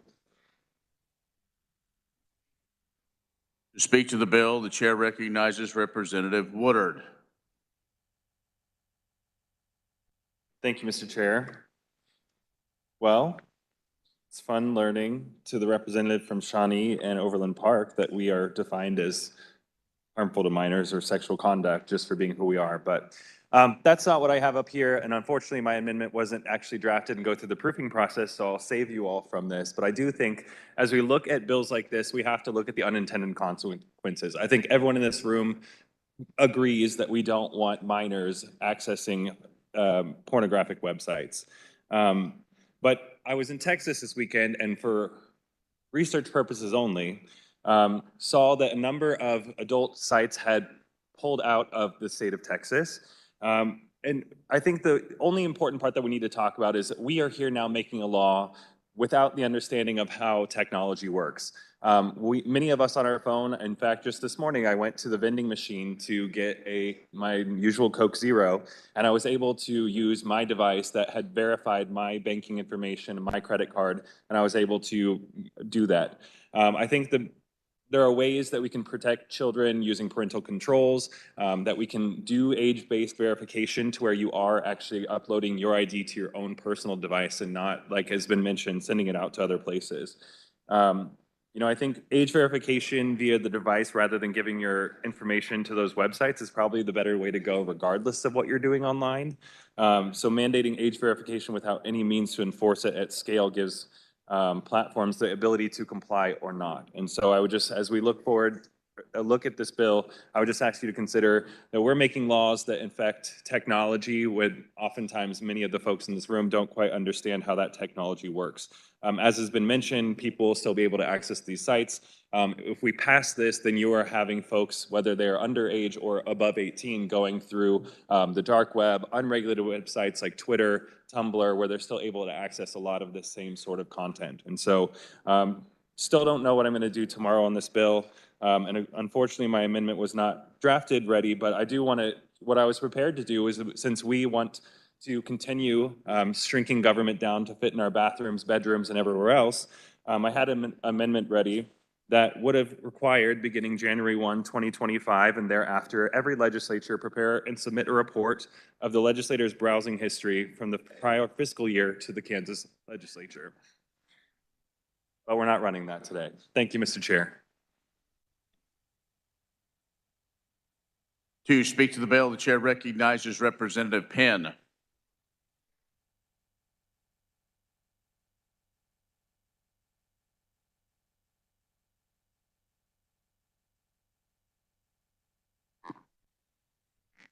Thank you, Mr. Speaker. Mr. Chairman, I appreciate the time. Family, I'll be brief. I want to thank the chairman and the committee for bringing this bill forward. I actually introduced this bill earlier this year as House Bill 2592 on the House side, and it went in as a mirror bill on the Senate side, and apparently we're working the Senate side bill, which is great, because this bill is necessary and it's proper. Now, I'm a reasonable guy, and we've heard from our colleagues on the other side of the aisle, and I understand and I can appreciate everyone having opposition to that. But I will tell you that nothing in this bill will preclude any adult from looking at all the nasty material that their heart desires. Here's what it's for. The average age of a child who first encounters and stumbles upon porn in America, across the world, in the state of Kansas, is 12 years old. I have a 12-year-old. I also have a 10-year-old. I have an 8-year-old and I have a 4-year-old. All of them are in this demographic, and you know how much soft porn is being pushed at every commercial, every single time that they turn on YouTube, the internet, whatever the case might be. It's not like TV was in days of old. I introduced this bill because of my children, because of your children, because of your grandchildren. And I think that everyone can come and reason together that this is a good bill to protect our kids. Number one, I want to say that we must protect our minors from stumbling across pornography. As I've said, the average age of viewing of pornographic websites is 12 years old or younger, and we have that duty to protect children. We also take up a number of bills, colleagues, talking about talking about the need to put a handle on the southern border, on the sex trade, the human trafficking of both women and children, minors. We know that many of those individuals who are trafficked in the human sex trade show up on these websites. So one of the things that you might want to do, if you're going to talk about supply and demand, is put a throttle on the supply or the demand side. That's what this bill, as a secondary function, I believe, forms to do. And I'm pleased with that. Other states have passed similar measures to protect our women and our children from the dark trade of human trafficking with very strong bipartisan support.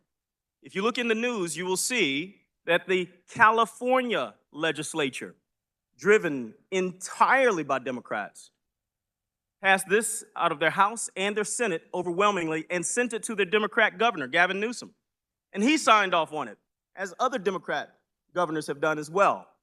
It's highly effectual, highly supported by both sides of the aisle, because they understand that there is a negative impact on our society, and it affects families, all families, myriad families, and it does not care about your political affiliation, about your race, about your sex, or your age.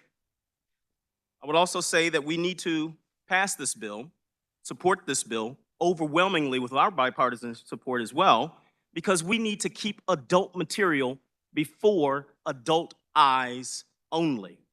I'll say that again. We need to keep adult material before adult eyes only. I urge your support for SB 394 because it does just that. Thank you, Mr. Chairman. To speak to the bill, the chair recognizes Representative Susan Ruiz.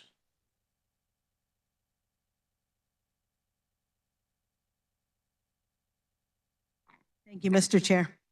Will the carrier of the bill please stand for questions?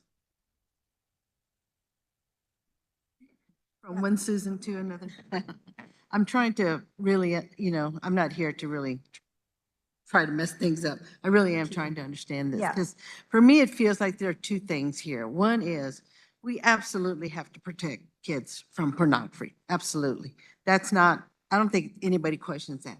It's the how to getting to it that I'm really worried about is the cybersecurity piece. So is it true that in order to prove your age, you're going to have to give some porn site your something that identifies you as your age? Is that correct?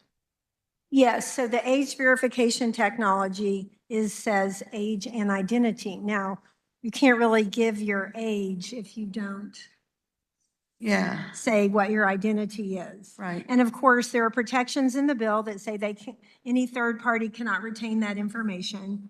And people do it every day when we're talking sports betting and they're giving away that information. That's a good point, and you're correct with that. And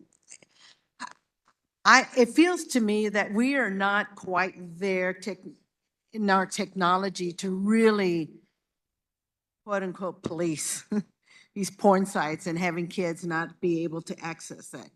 Last weekend, not this weekend, but the weekend before, I went home to Houston to visit my family, and I watched my 7-year-old great nephew go through his mom's phone and was looking at Godzilla figures. And he was all over the internet looking for Godzilla figures and knew how to order it because somehow he knew how he can get access to his mother's debit card. Kids are he's only 7. So we got 16-year-olds, 15-year-olds that can outsmart us any given day on the internet. I'm worried that we're going to create a much bigger issue here. And, I'm not sure yet how I'm going to vote on this, but I really think we have to have second thoughts on the cybersecurity piece of this bill. I think we're going to have a lot of unintended consequences. Thank you, Mr. Chair. To speak to the bill, the chair recognizes Representative Berquist.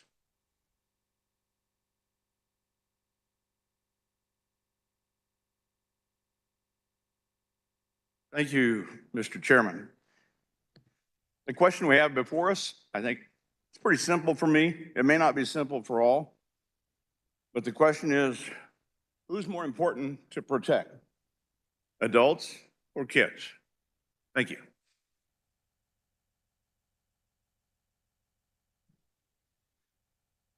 Other members wishing to speak to the bill? Seeing none, Representative Humphries, you may close. Thank you, Mr. Leader. The harms that pornography causes to our Kansas kids compel us to create barriers for their access. We protect minors from R and X-rated movies, from alcohol sales, from tobacco sales, from sports gaming. We protect our minors.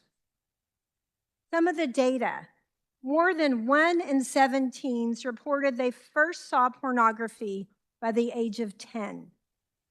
More than half of teens have seen pornography by the time they are 13. Pornography is destructive to the proper formation of a developing brain. It warps children's views of sex and healthy relationships. It leads to an increase in depression in children. And 8 states have already enacted laws similar to Kansas's bill.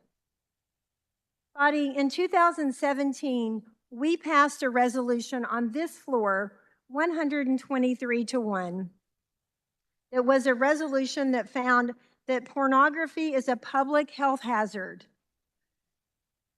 Early exposure can lead to low self-esteem and body image disorders, an increase of problematic sexual activity at younger ages. Exposure to pornography often serves as a child's and a teen's sex education, shapes their sexual understanding, because pornography treats women and children as objects and commodities for the viewer's use. This is all in our resolution. Pornography normalizes violence and abuse against women and children. It impacts brain development and functioning, and is potentially biologically addictive.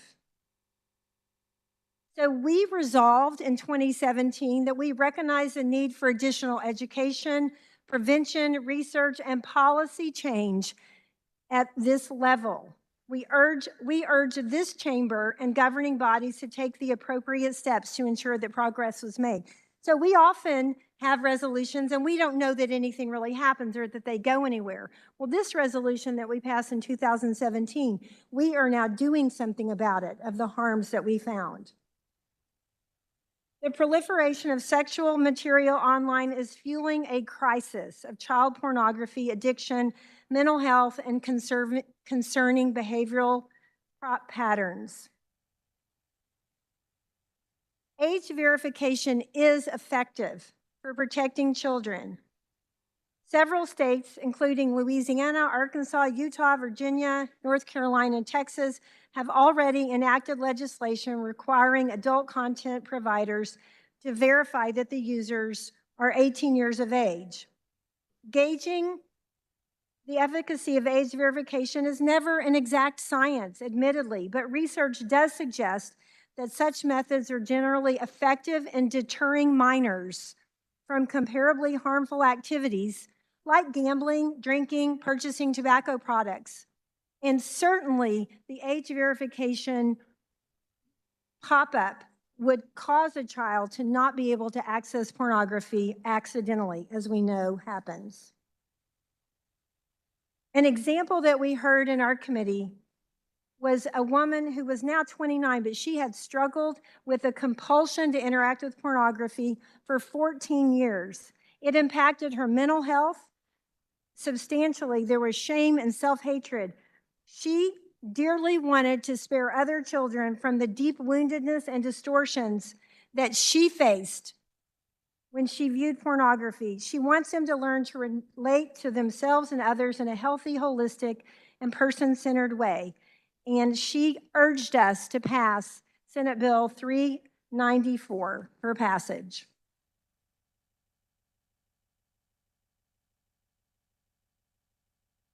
This bill is a powerful tool for us. It is putting porn websites on notice that they cannot continue to offer websites to children without any sort of accountability. Body, it is our responsibility to protect the children of Kansas. And when the committee rises and reports, I ask that you report Senate Bill 394 favorably for passage. You have heard the motion by Representative Humphreys to report Senate Bill 394 favorably. All those in favor signify by saying aye. Opposed, nay. The ayes appear to have it. The ayes do have it, and motion passes. Next item of business, Senate Bill 473. For the purposes of carrying SB 473, the chair recognizes Representative Eric Smith.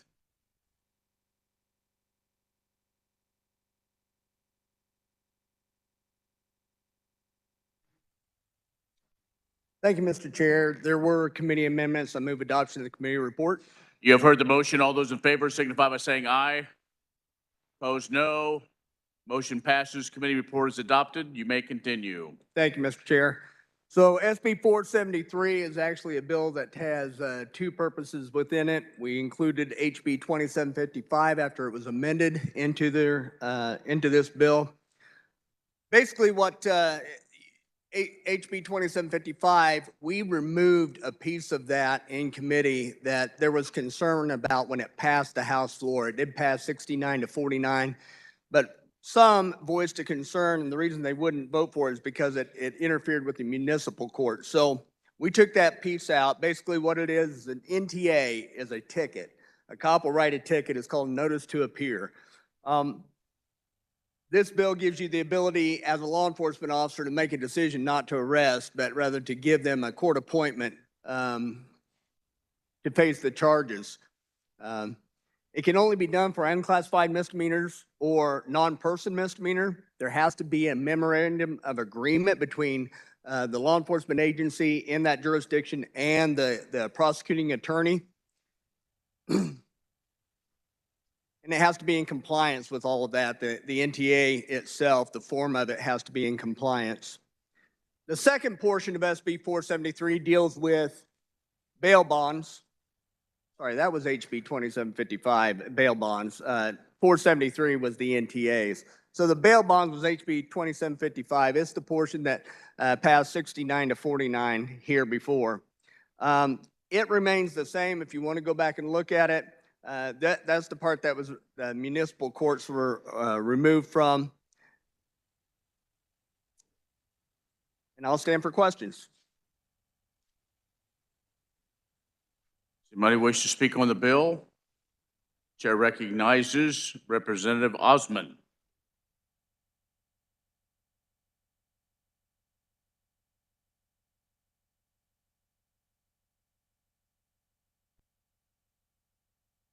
Thank you very much, Mr. Chair. Body, there are, as the carrier of the bill brought forward, said that there are two different parts to this bill. As I listened to the testimony on the original Bill 473, I wasn't really convinced one way or the other. There were three proponents' testimonies, one opponent. The opponent didn't give a lot of rationalization, but I don't think that the proponents either made a very good case as to why this bill is necessary. I was kind of about, as I said, as we worked this bill, about 50-50, 60-40. I think others are more strongly against that particular portion of the bill. And for that reason, I would urge you to not support it. But frankly, we added in unnecessarily HB 2755, which is something we probably could have worked out a little bit in conference committee. But this is, as the carrier of the bill said, this is a bill that 49 of you on its face did not support when it first came up. I can't give you the rationalization as to why you didn't support it. I'll tell you, I didn't support it. I felt that it was unnecessary to put the requirements of the bail bond industry at the level of what the association wished it to be at, because that's what they're following, at the detriment of everybody else. It tries to equalize the playing field, but it causes an unequal playing field, because now those people that are trying to be competitive can no longer be competitive in that same fashion.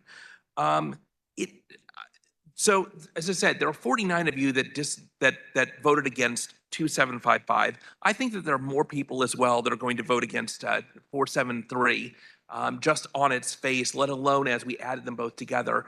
I really don't see a need to pass this legislation. So for that reason, I would urge you not to support it. Thank you. To speak to the bill, the chair recognizes Representative Carmichael. Thank you, Mr. Chair. It's nice to see all of you again. It's been too long. I rise in opposition to Senate Bill 473 in its present form. As it has been explained to you, this bill represents the bundling of two separate and distinct ideas, but they deal with the same subject. The first idea is the issuance of notice to appeal in misdemeanor cases, not by municipal authorities, but typically it will be by sheriff's officers or the highway patrol. The Kansas Supreme Court formed a task force on pretrial detention. And I think I've mentioned it more than once from this well. The concern was that we are filling up our jails with too many people awaiting trial who are not a risk to anyone and are not a risk of flight. They're just caught in a system. And one of the recommendations that task force made was to do exactly what Senate Bill, whoops, I'm still on the wrong bill, to do exactly what Senate Bill 473 does, and that's to allow officers to issue notices to appear in court in lieu of or instead of arresting people and taking them to jail. That was recommended by the task force. It was sent to us by the Senate. It's a good idea.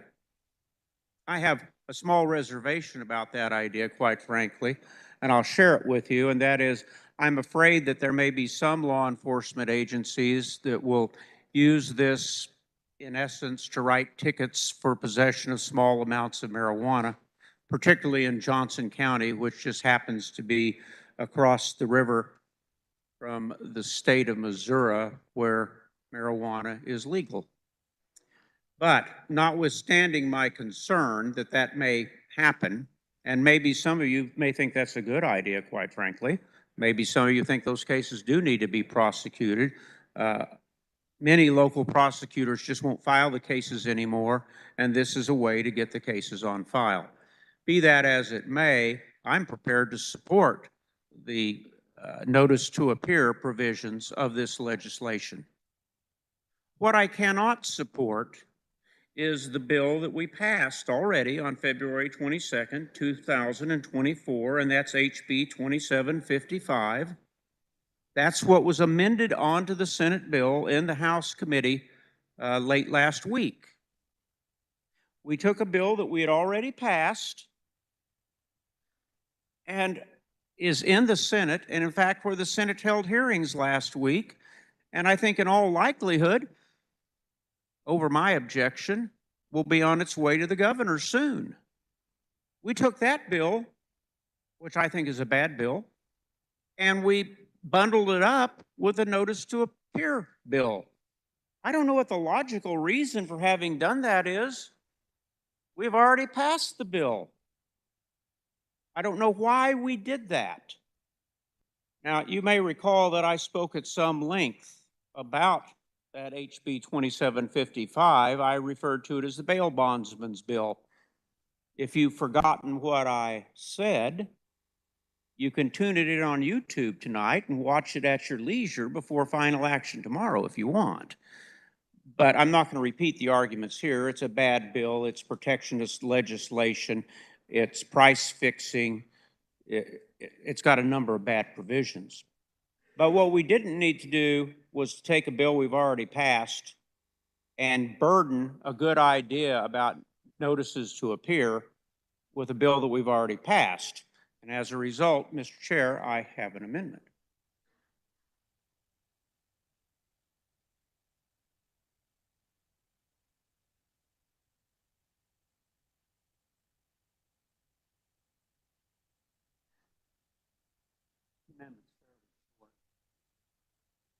The amendment's short. The clerk will read.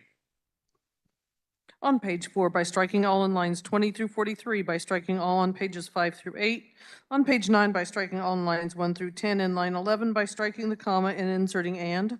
Also in line 11, by striking and 22-2809B, and by renumbering sections accordingly. On page 1 in the title, by striking all in lines 4 through 7. In line 8, by striking all before amending. In line 9, by striking the comma and inserting and also in line 9, by striking and 22-2809B. Carmichael. Thank you, Mr. Chair.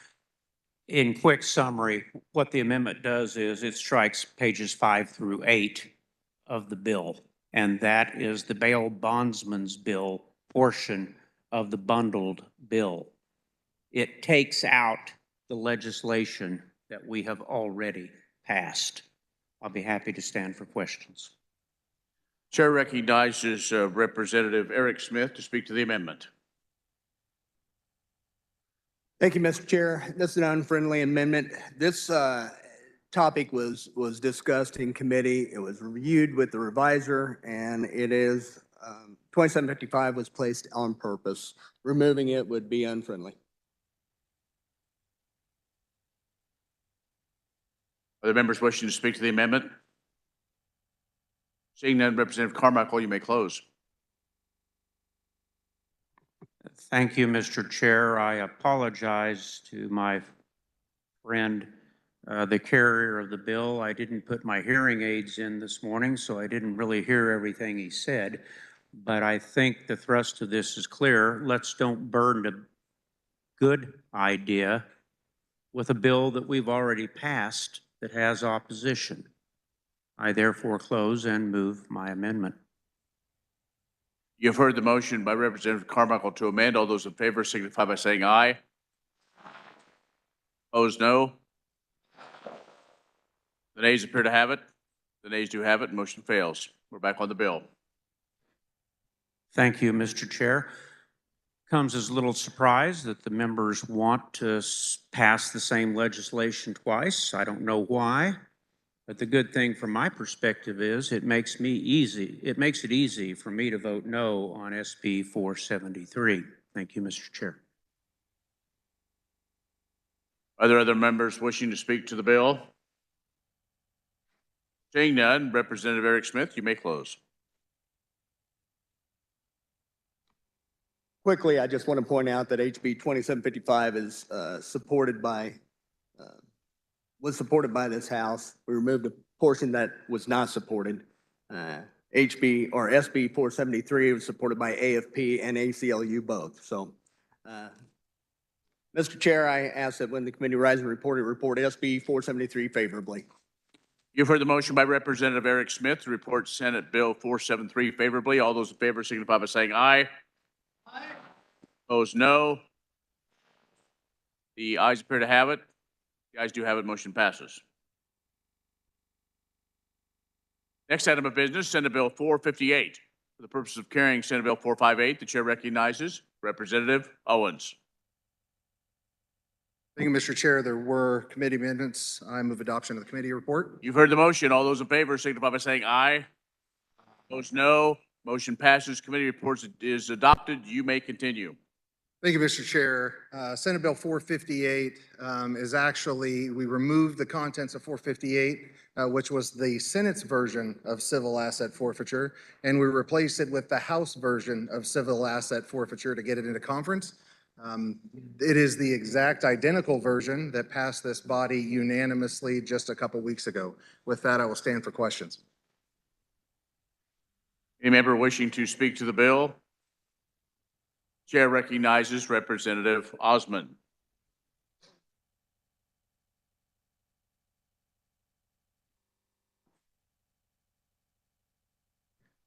Thank you, Mr. Chair. The carrier of the bill did an excellent job summarizing everything. Um, we don't need to hash out civil asset forfeiture. We don't need to hash out what's directly in the bill, because the fact is we did all of that multiple weeks ago. It was passed unanimously. The reason that we pulled this back to the House version is because we felt that number one, this was a good compromise between all different parties as we move this forward, and we need a good House position on this as we get into conference.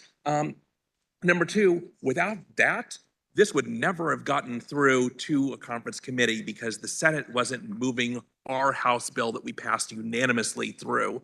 So we needed something. This is it. I support it. Thank you very much. Any other member wishing to speak to the bill? Seeing none, Representative Owens, you may close.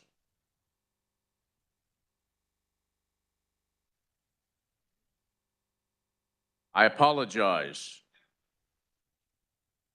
No comment from the chair.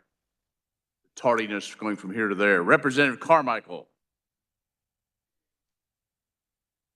Okay.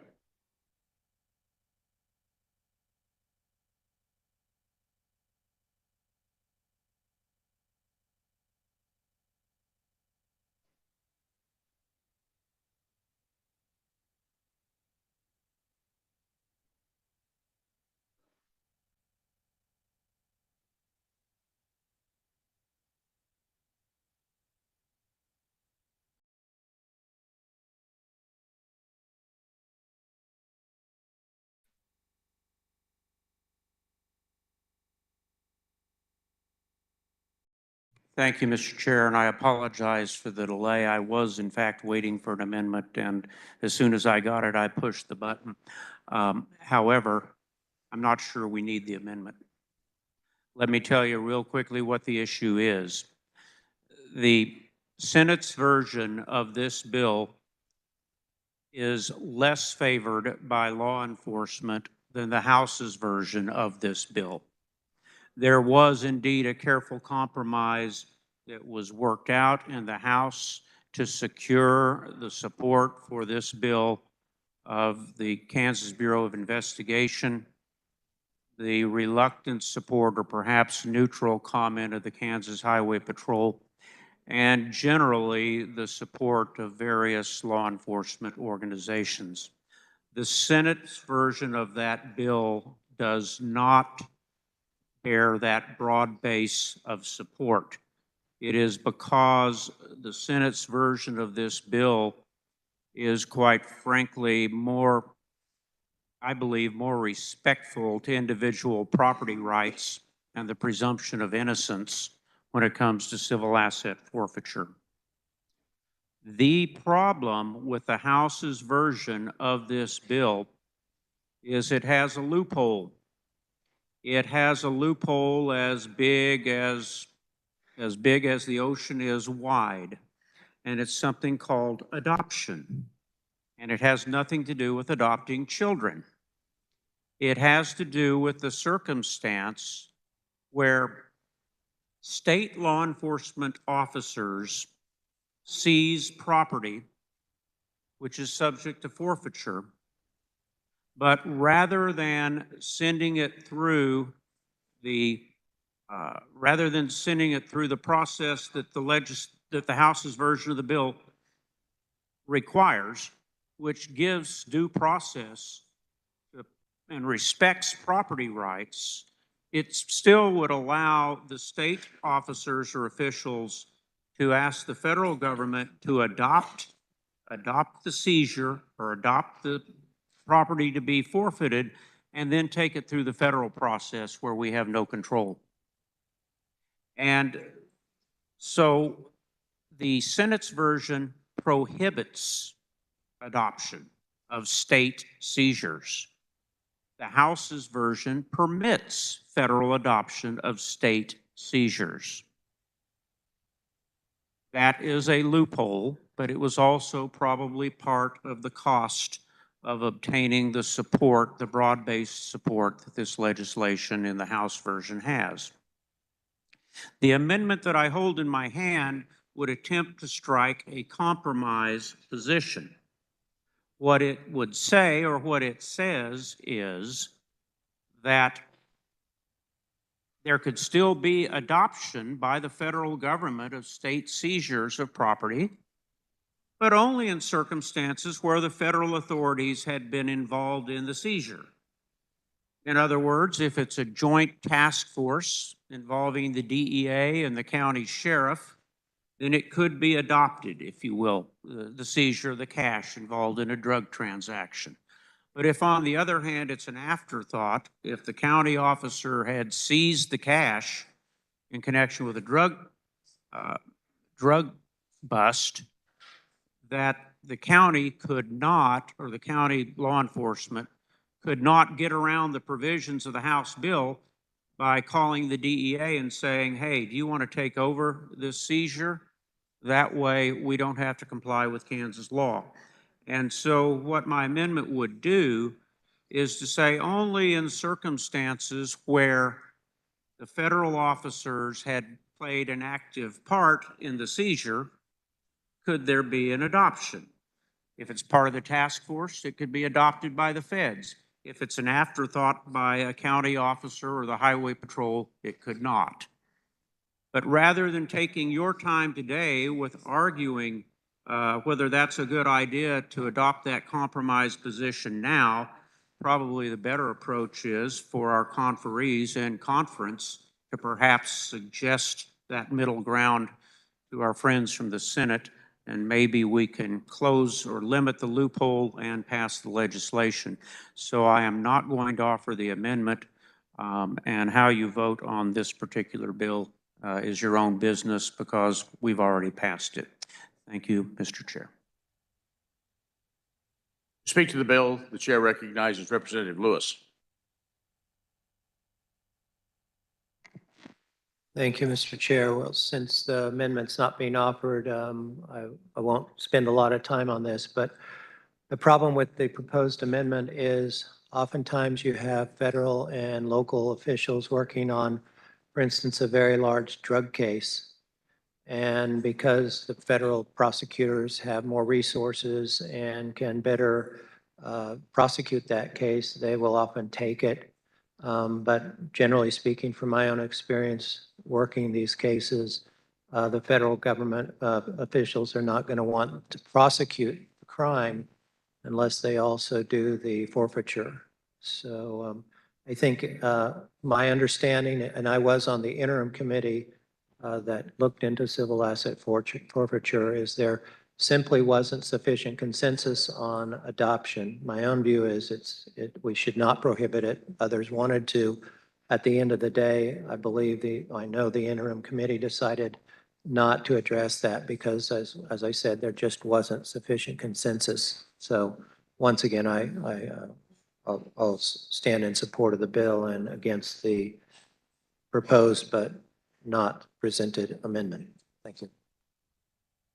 Are there other members wishing to speak to the bill? Seeing none, now Representative Owens, you may close.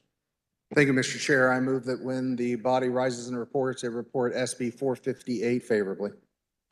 You've heard the motion by Representative Owens to report SB 458 favorably. All those in favor signify by saying aye. Opposed, nay. The ayes do have it. The ayes appear to have it. The ayes do have it. Motion passes.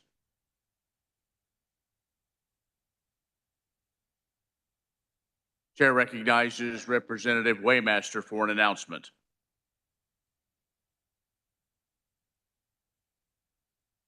Thank you, Mr. Chairman. The Conference Committee for Senate Ways and Means and House Appropriations will begin at noon in 548 South. Thank you, Mr. Chairman.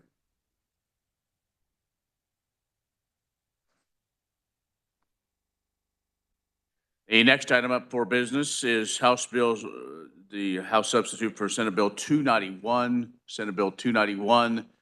For the purpose of carrying that bill, the chair recognizes Representative Blake Carpenter.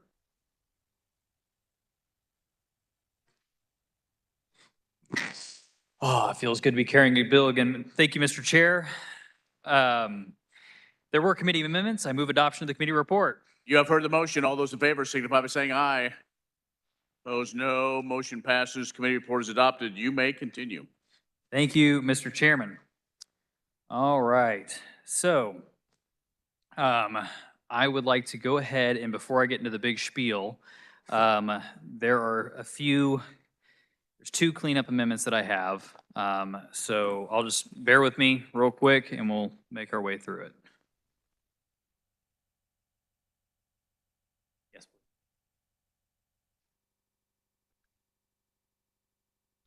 The amendment appears to be long.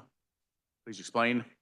Thank you, Mr. Chair. It appears long, but it's really more of a technical amendment from the revisor's office, changing and specifying instead of OITS that it's going to, the funds are going to go to the KISO, which is KISO, Kansas Information Security Office. So that's what this amendment does, is it just moves that money to where it was supposed to go versus OITS. I'll stand for questions.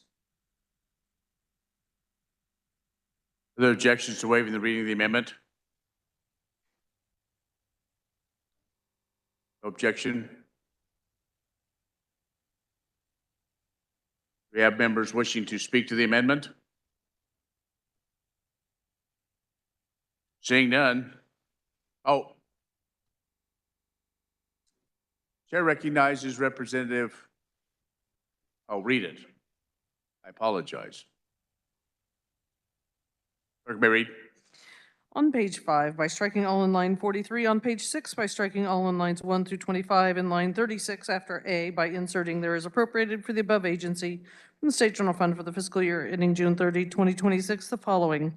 Kansas Information Security Office, $15 million. Paren B, also on page 6, following line 41 by inserting paren C.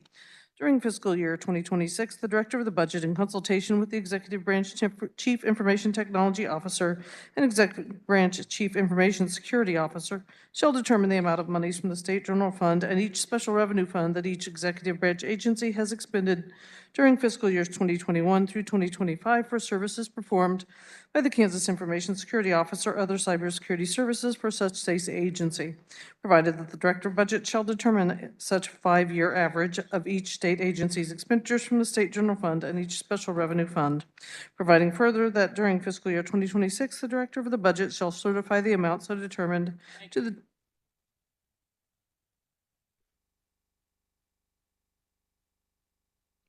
Are there other members wishing to speak to the amendment? Seeing, to speak to the amendment, the chair recognizes Representative Curtis.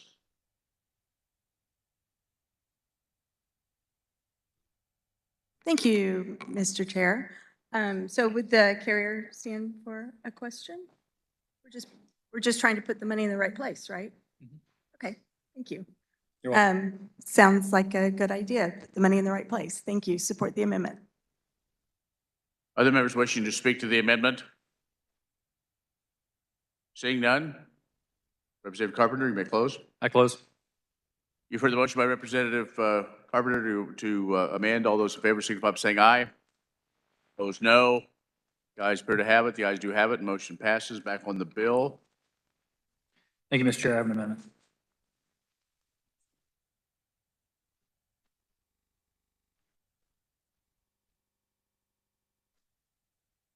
The amendment appears short. Clerk will read.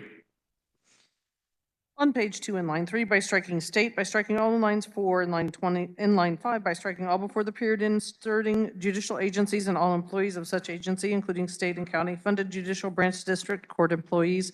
In line 6, by striking after hardware, and in line 7, by striking applications. Representative Carpenter. Thank you, Mr. Chair. In simple terms, basically, the judicial branch brought us an amendment that just wanted a little bit of clarifying language concerning the hardware and other things that we were asking them to provide us in their plan that they're going to offer up in 2026.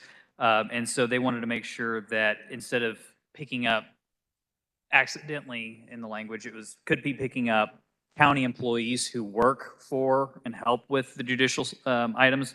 So instead of that, they just added some technical, I would say technical language that says, and just clarifies that judicial agencies and the employees thereof of those judicial agencies so that they don't pick up the county employees. That's what this amendment does. Are there members wishing to speak to the amendment?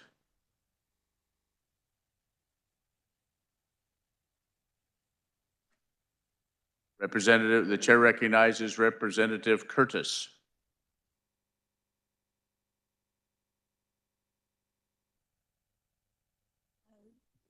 Thank you, Mr. Chair. And I'm sorry, would you mind standing for a couple of questions? I am filling in for our ranking member who is gone today, so I'm somewhat familiar with some of these issues, having been on JCIT. So in this one here, we are, oops, okay, oh, sorry about that. I had the wrong one there. Okay, so we're just clarifying, and this is just for the judicial branch, that's it. Okay, thank you. I think this amendment is fine. Thanks. Other members wishing to speak to the amendment? Seeing none, Representative Carpenter, you may close. Thank you, Mr. Chair. I close. You've heard the motion by Representative Carpenter to amend. All those in favor signify by saying aye. Opposed, nay. The ayes appear to have it. The ayes do have it. Motion passes. Back on the bill. All right. Thank you, Mr. Chairman. Thank you, body. Okay, so gonna go ahead and break down what this legislation is doing. It's about 35 pages long, but it's doing a lot within those 35 pages. So let me make sure I pull up my notes here real quick. Okay. So what this bill does is it lays out timelines in statute in order to get us to a better, more healthier place within our IT and cyber security within the state of Kansas. I think many of us are aware that one of our branches of government was basically and effectively shut down for about a 2-month period due to a ransomware attack just recently. This is going to cost us a lot of money to clean up and fix. And so what we need to start doing is, I think, prioritizing and taking our cybersecurity and our IT, we need to be more responsible with it. We need to make it a priority. And so what this legislation does is it says, we understand that we can't do it today. We as a government entities, we move slow. But over the next 5 to 6 years, here is what we want to get to. And so we are laying out the roadmap on how we plan on getting to that point. The first year to year and a half is a planning phase where the branches of government, executive, judicial, and legislative, look at where they're at today and where they need to get to in what's called the Cybersecurity Framework 2.0. This Cybersecurity Framework 2.0 is something that is created by NIST. They're a national federal agency, and they are in charge of standards and technology, basically, and what those standards should be for the technology. So we're using their Cybersecurity Framework 2.0 as our guideline in order to work towards. Now, if by the time 2028 rolls around, when we are supposed to be having a 3.0 tier of a 3.0, within this cybersecurity framework, if the cybersecurity framework it goes from 2.0 to 3.0, well, then we will have to pass another piece of legislation that says, hey, we're going to start working to this new cybersecurity framework. But one of the things that I want to say is that what it does is this legislation, after you get through all the timelines, makes it to where every branch has to have a Chief Information Security Officer, or a CISO, a Chief Information Technology Officer, which they already do. And they're going to work together. We've added more responsibilities to them as far as what we expect from them and our networks and our systems as we work towards this goal of being a stronger system. Now, there was one entity that we did provide an exemption for in this legislation. When we laid it out, we said, okay, all 3 branches of government are their own independent organizations. We can't have one forcing the other one to do anything, so they all have to be independent of each other, but they can work together, which we already do when it comes to IT and cyber, or at least IT. So what we decided then was each head of state that falls kind of outside of the governor's office should also have their own security officer and their own technology officer. So that'd be the Secretary of State, Treasurer, those other entities, because, well, they might not get along with the governor. So you know what? We'll make it to where they provide their own security. So we set that up in here as well. The KBI falls under the Attorney General's office. We gave them an exemption because they came in and they made their case as to why they should be exempted, and it's because of the law enforcement issues that they deal with. They also plug into the FBI and other law enforcement type systems, but they felt like it might be a concern for some defendant attorney to come in and say, hey, the people who are prosecuting are also tied in data-wise with the people who are the ones collecting the case and information. And so anyway, that's the reason why KBI got their exemption. ITech. So this council is responsible right now for setting the policies for the state of Kansas outside of statute for our cybersecurity and our information technology systems. We've actually modified ITech and its makeup in this legislation and made them into more of a steering committee.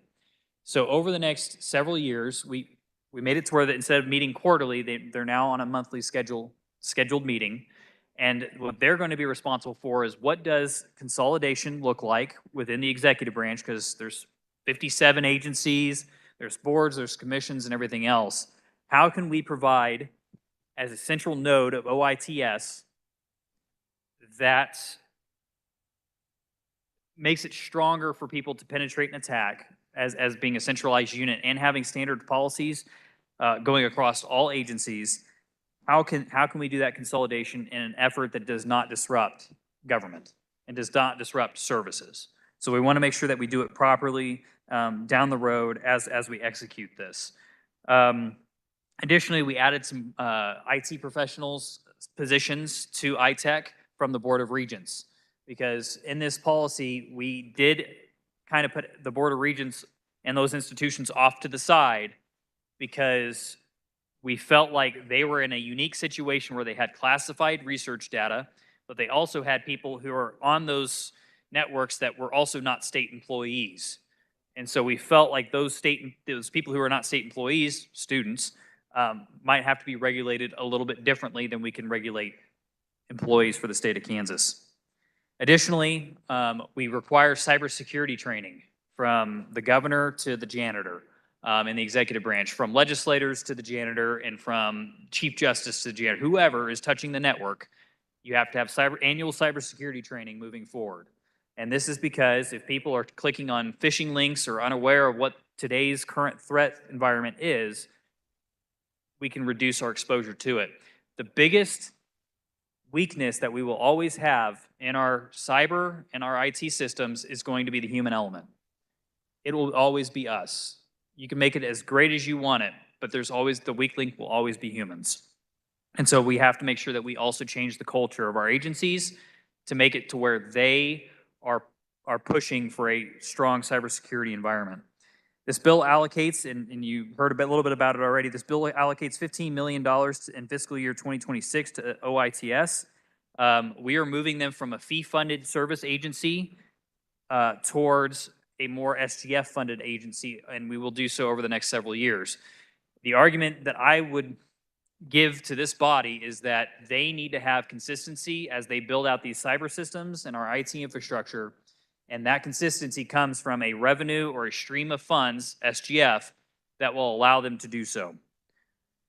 There are also mandatory audits that are laid out in this legislation, whether it's legislative post-audit, whether it's the federal government, or a third party that are going to come in and they're going to audit to make sure that we are hitting the standards that we are setting forth within this legislation. And if they're not, there are penalties associated with this of a 5% reduction. But that will ultimately come down to this body on if we want to reduce that agency or branch's budget by 5% based on the debate that we'll have in these halls. Additionally, we are authorizing the National Guard to assess our systems for each branch, but that is based on a request by each branch's CEDO and with the approval of the Adjutant General to use those, the 184th Cyber Operations Group or anybody else they have that can assess the security of our systems. And then last, we are adding an additional 2 fusion analysts for the Fusion Center so that they can get some security clearances and start working through our networks and systems to looking for foreign actors that might already be within our systems. So, Mr. Chair, it's quite a bit, but I will stand for questions. Does a member desire to speak to the bill?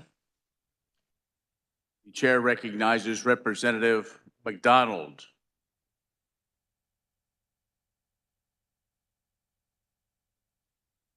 Thank you, Mr. Chair.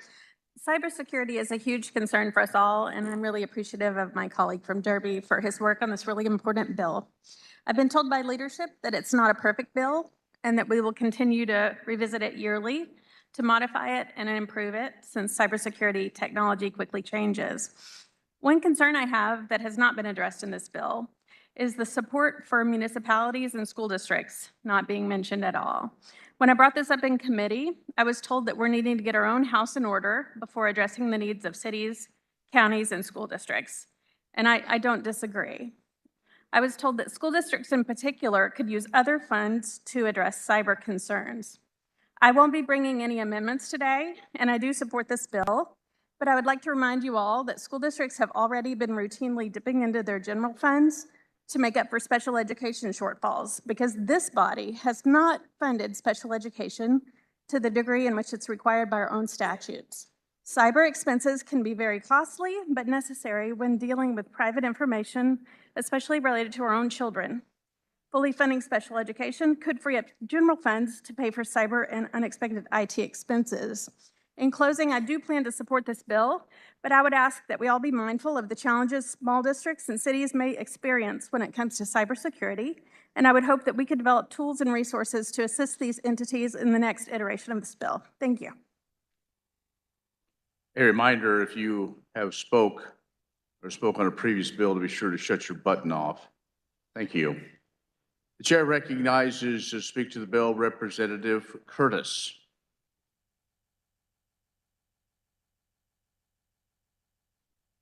Thank you, Mr. Chairman.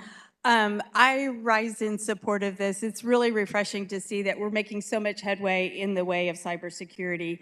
So a lot of what the carrier of the bill talked about is really consistent with the direction and a lot of the policies that we have been moving forward in the Joint Committee of Information Technology, especially like that we're following the NIST policies and that that there is going to be some mandatory reporting included. You know, last year we put in mandatory reporting in that when anybody that is connected with our state system is hacked, that they have a certain amount of hours to inform us of that so that we can very quickly send in the troops to help mitigate any further damage. But what we want to do is to prevent those cybersecurity hacks as much as possible. And I think this will go a long way to getting us to that point. So I encourage your support and applaud the committee on their work. Thank you. For further discussion, the chair recognizes Representative Wassinger.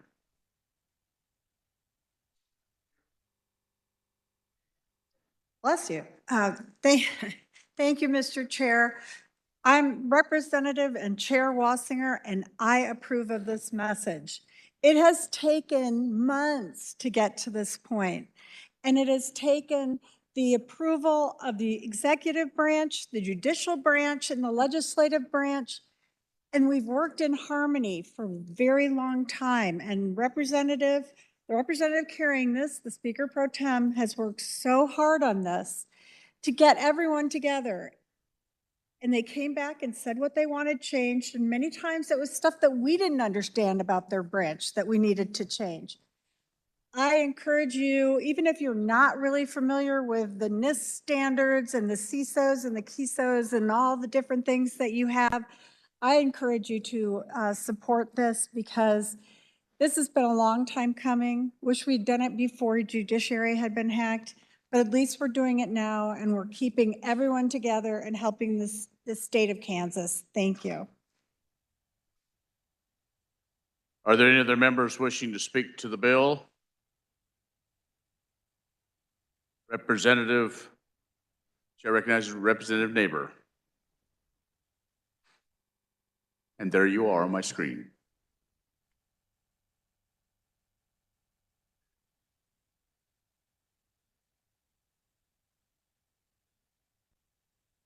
Would the carrier of the bill stand for just a couple of questions, please? Clarification. We've known about cyber attacks for a number of years. They've been around in banks and schools, cities, and major companies. Can you tell me why it has taken so long for us to make this such, I mean, it is a priority. I have no questions about that. But why are we behind the 8 ball? Thank you, Representative, for the question. I'm going to be brutally honest. I think that when you look across this body, you know, people think that we're the experts on everything, right? But I can point to a member in here and say, well, they're the expert on firearms, or they're the expert on child welfare, they're the expert on seniors, they're the expert on hospitals. And what I would say is that up until this point, we have not had anybody necessarily, and we haven't had a modernization committee that has focused on this issue. And we haven't necessarily had anybody that has poured a lot of time into it really up until this year. And if anybody else, if anybody is out there that wants to say otherwise, then I'm willing to listen. But I would say it's because up until this year, we had to develop the expertise within this legislature and within this body in order to be able to attack this issue. Myself and the chair went on a 6 to 8 month journey learning about NIST standards and everything else in order to get us to this point. One more question, if I may. One of the things that has concerned me since I've been up here is we are so far behind in technology and have been over the years. I mean, when we look at some of our computers and what was achieved with the unemployment, 40-year-old computers using DOS, and only 2 people knew how to program it, and one of them wouldn't come back and one did. Without that, what other departments or agencies within this governmental body are so far behind that we're going to have to play catch up for a long time just to mitigate some of these issues? Thank you again for another question, Representative. So to answer your question, I think what you're getting at is some legislation that we will have to consider in the future, which is what are the state's refresh cycles? And so how often do we refresh our IT systems or our, or any other type of systems that we as a state have? And so we have to start looking at what does that cycle look like for us? How much is it going to cost? And once we get onto a specific reset cycle refresh for all of our systems, it's going to cost money, yes, to get rid of the legacy systems that you're referring to. But I think that that's another piece of legislation that we will have to look at probably next year or the following. One more, if I may. You brought this up. So I would say, is there a way to start to set up a refresh fund? Because like in school districts, when we replace computers and we know it's a 5-year, 7-year cycle or whatever, so that we can start to manage what we have and have a better plan forward than having something happen in an emergency like it did with the judicial branch and stuff, because we're going to have departments that are going to have issues as time goes along. And if we're not prepared for that, then I think it's going to be hard to facilitate those changes. Well, I think that goes hand in hand with the refresh cycles that I was talking about. You have to fund it if you're going to plan on doing it at a certain time frame. So for those that might not be necessarily aware of what it is, so let's say that we were on an 8-year refresh cycle. 2 years in, you would refresh a quarter of your systems. 4 years in, it'd be half. And then by the time you hit 8 years, you've rotated through all of your systems. And then, if then you start again on that refresh cycle for another 8 years. I'm just using 8 years as a random number. It could be 4, it could be whatever it is. Probably not, because that'd be expensive and very quick. But then you can turn around and sell those systems that, okay, they're less than a decade old, but we can start selling them to counties, schools, whatever, and start making some money back on that. Thank you, and thank you, Mr. Chairman. Are there other members wishing to speak to the bill? Seeing none, Representative Blake Carpenter, you may close. Thank you, Mr. Chair. I just want to sincerely say thank you to the chair from Hayes, and I also want to say thank you to the ranking member as well for all their time and work on this, and to all the CEDOs and everybody else who has helped make this bill come together. With that, Mr. Chairman, I move that when we rise and report, that we report House substitute for Senate Bill 291 favorably for passage as amended. You have heard the motion by Representative Blake Carpenter to report Senate Bill 291 favorably. All those in favor signify by saying aye. Opposed, nay. The ayes appear to have it. The ayes do have it, and motion passes. This concludes our general orders. The chair recognizes the majority leader. Mr. Chair, move we rise and report. You've heard the motion to rise and report. All those in favor signify by saying aye. Opposed, no. The motion passes.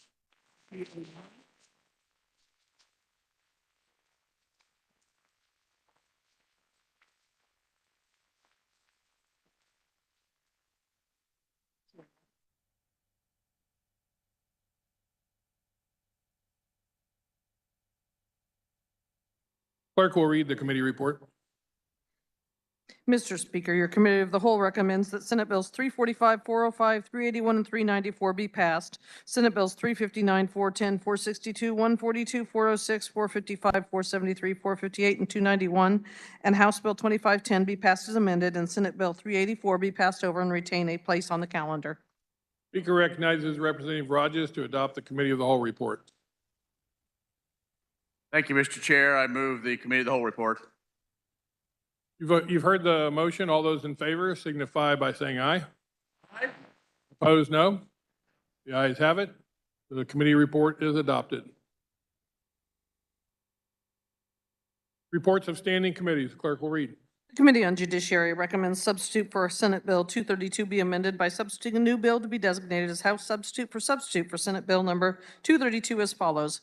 An act concerning children and minors relating to children in need of care, directing the Secretary for Children and Families to consider foster parents as prospective adoptive parents under certain circumstances, requiring the Secretary to report on certain data on adoptions, providing for retroactivity, making orders granting custody for adoption subject to the Federal Indian Child Welfare Act. The Committee on Judiciary recommends Senate Bill 190 be amended by substituting with a new bill to be designated as House substitute for Senate Bill number 190 as follows. An act concerning civil actions relating to compensation for certain persons convicted and subsequently imprisoned for one or more crimes that such person did not commit. The Committee on Corrections and Juvenile Justice recommends Senate Bill 318 be amended by substituting with a new bill to be designated as House substitute for Senate Bill 318. An act concerning crimes, punishment, and criminal procedure relating to presumptions, modifying the rules of evidence to provide rules for presumptions and inferences, replacing the rebuttable presumption of intent to distribute controlled substances with a permissive inference. The Committee on Education recommends House Bill 2839 be amended and the bill be passed as amended. The Committee on Corrections and Juvenile Justice recommends Senate Bill 420 be amended by substituting with a new bill to be designated as House substitute for Senate Bill number 420 as follows. An act concerning children and minors relating to juvenile offenders, limiting overall case length limit extensions to 90 days per extension, authorizing the Secretary of Corrections to allow juvenile offenders to leave a juvenile correctional facility for certain types of programming and educational activities. The Committee on Taxation recommends House Bill 2219 be amended and the bill be passed as amended. The Committee on Taxation recommends House Bill 2828 be passed, and because the committee is of the opinion that the bill is of a non-controversial nature, be placed on the consent calendar. The Committee on Corrections and Juvenile Justice recommends Senate Bill 419 be amended by substituting a new bill to be designated as House substitute for Senate Bill number 419 as follows.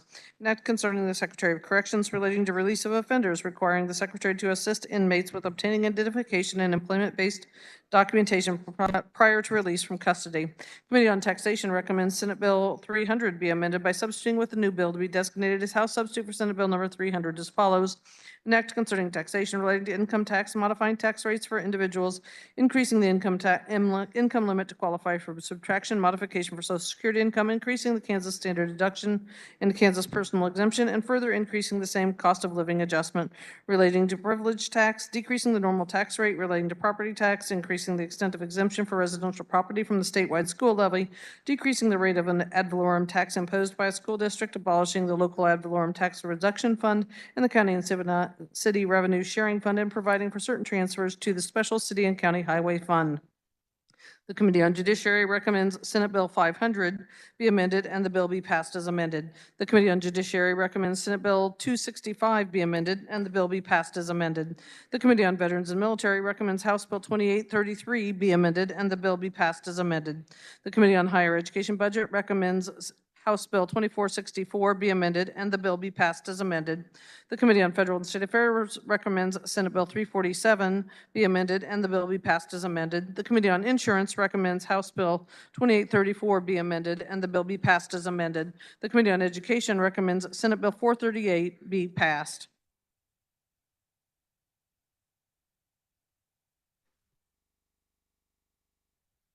Is there any objection to returning to that order of business, introduction of bills and concurrent resolutions?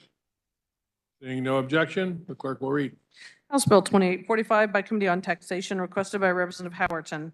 An act concerning income taxation, allowing an itemized deduction for certain unreimbursed employee business expenses. Announcements. Speaker recognizes Representative Barth. Thank you, Mr. Speaker. I have two important announcements to make. I'm really proud to congratulate my alma mater, the Wellsville Eagles boys basketball team, and Coach Rick O'Neill for winning the 2024 Class 3A State Basketball Championship. They're up there in the gallery today. The Eagles have really racked up some impressive stats and wins over the season. The message I kept reading all over Facebook about this group is that these boys were outsized, but their hearts were way bigger than any other team that they played.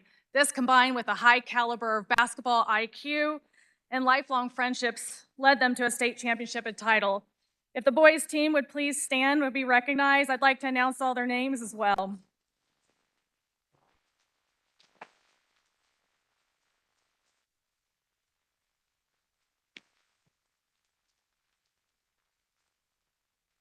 The 2024 3A State Championship boys were made up of some awesome multi-sport athletes. We have 7 seniors on the team. We've got Calvin Dwyer, Willie Dorsey, Desmond Winton, Brody Lee, Chase Douglas, Will Stanton, and Owen Dalton.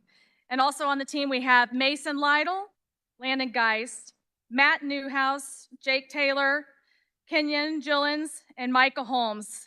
Team manager is Isaac Henry. We have assistant coach Jerry Hunsaker, assistant coach Jacob Claycomb, and head coach Rick O'Neill.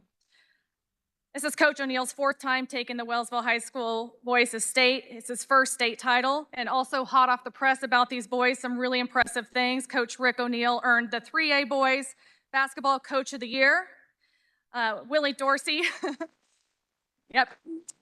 And Willie Dorsey made the first team All-State. Desmond Calvin and Kenyon also made honorable mention All-State players. So a super impressive group of boys there. Also, please welcome their family and friends, and actually lots of my former classmates and people I went to school with. So thanks so much. Thank you, boys.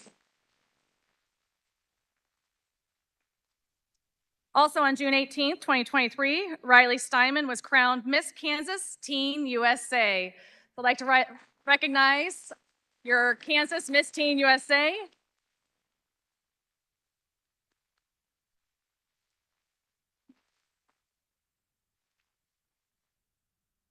Riley was raised in Baldwin City, Kansas, just around the corner from my house. She's played with my daughters, and as beautiful she is and as good of a representation for Kansas, this girl was playing in the creek bed behind my house on a regular basis. So Riley graduated from Eudora High School, where she played soccer, was a cheerleader, was a member of the National Honor Society throughout school. And while attending high school, she also attended cosmetology school. So she is a motivated achiever and takes dedication in that. So we're super proud to have Riley as not only as a Kansan, but also to represent Miss Kansas Teen USA. Thank you, everyone.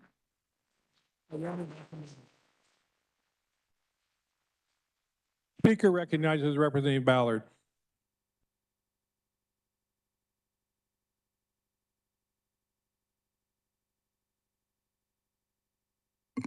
Thank you, Mr. Speaker. For Democrats, we will have a caucus meeting at 1:45 p.m. in our regular room, 152. Thank you. Speaker recognizes Representative Haswood.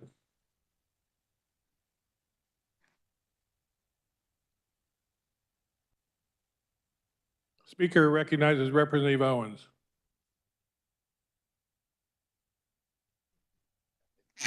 Truth Caucus members, tonight will be our last Truth Caucus dinner meeting for the session. So please come out and join us. As you guys know, the legislative shrimp peel is next Monday, and we certainly don't want to take away from that. So come join us this evening, Truth Caucus members, regular place. Thank you. Are there any further announcements? Seeing none, speaker recognizes Majority Leader for a motion to recess. Thank you, Mr. Speaker. Republicans will calendar it at 1:45 in 15 seconds in the old Supreme Court. That'd do it.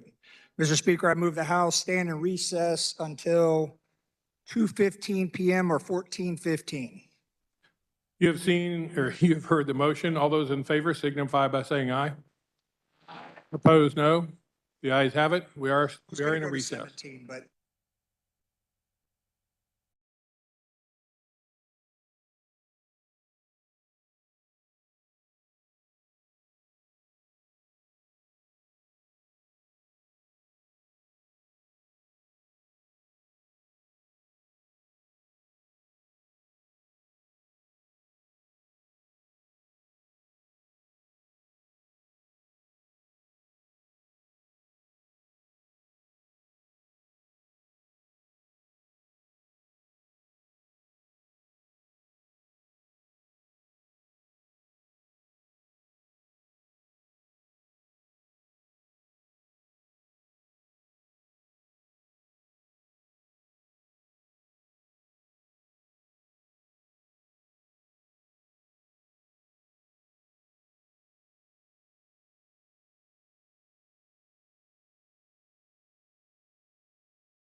House will be in order.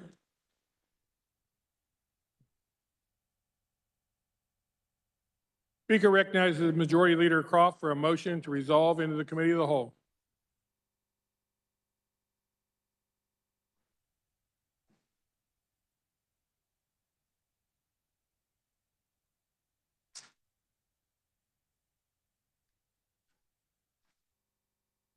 Mr. Speaker, I move the House resolve itself into the Committee of the Whole for purpose of considering those items under the heading of general orders.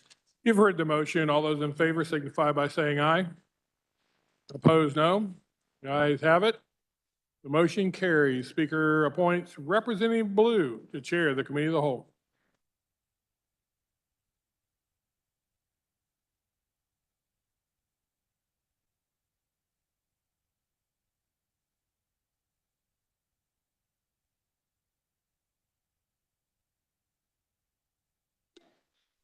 Good afternoon, body. First item of business is Senate Bill 384. For the purposes of carrying Senate Bill 384, the chair recognizes Representative Gardner.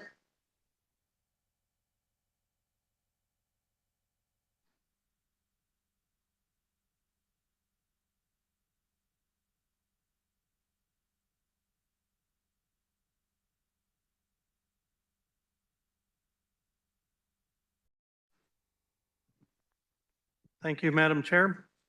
There were no committee amendments. Okay, I bring to you today Senate Bill 384. This is a bill that allows ambulances, particularly in rural areas, to move with only one EMT and one certified driver. Current regulation requires 2 EMTs. As we all know, rural health care is a problem. We're short of people, and we struggle to keep our hospitals and our emergency medical services properly staffed. What is compounding this is 2 things. One is the COVID problem has caused a lot of people to leave that profession. It's also compounded by the fact that as we get more and more advanced services for people, we have stable patients who need to be transferred to larger hospitals for specialized services or procedures. That requires an ambulance to move them. They're not able to be hauled by or transported by an automobile. They need to go in an ambulance. What happens oftentimes then, if you that takes quite a length of time, and if you have 2 EMTs on an ambulance doing a transfer, and you have other medical emergencies in the county, you have to rely on EMTs from surrounding counties to help, and that causes a shortage of EMTs in their counties. And so, we already, there are, I think, 5 counties that have a variance issued to them to use certified drivers for their transfers, and that's working very well as reported by those counties and by the EMS board. So this would make it permanent. And I would just say that this doesn't carry a fiscal note. It doesn't cost taxpayers money to do this. If there's any expense, it's borne by the local county or the emergency medical service. It's also optional. It does not mandate that any emergency medical service to adopt this. And if your EMT or your EMS service is well staffed and has enough staff to transfer people with 2 EMTs, that's good. You can continue to do it that way. But this will bring immediate help to rural areas and I would be willing to stand for any questions. For discussion on the bill, the chair recognizes Representative Owens.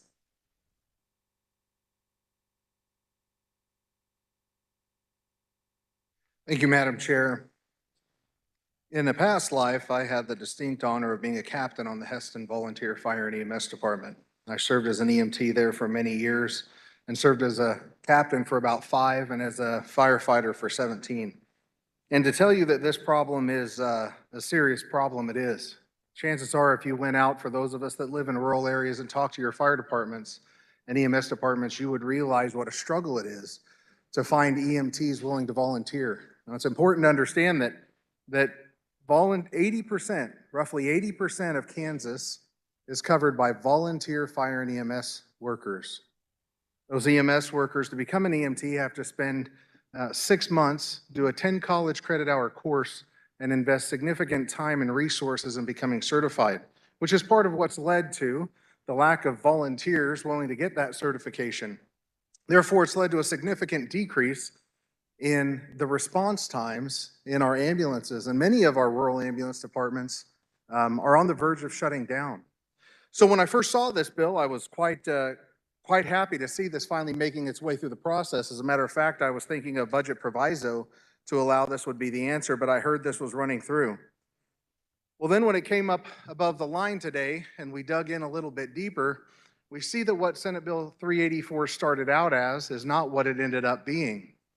Quite to the contrary, if you look at Senate Bill 384 as amended by the Senate, this codifies in statute a tremendous amount of authority in the Board of EMS.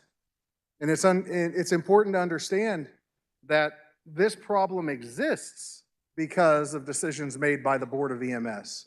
It is a decision by the Board of EMS to require 2 EMTs or higher certifications on ambulances.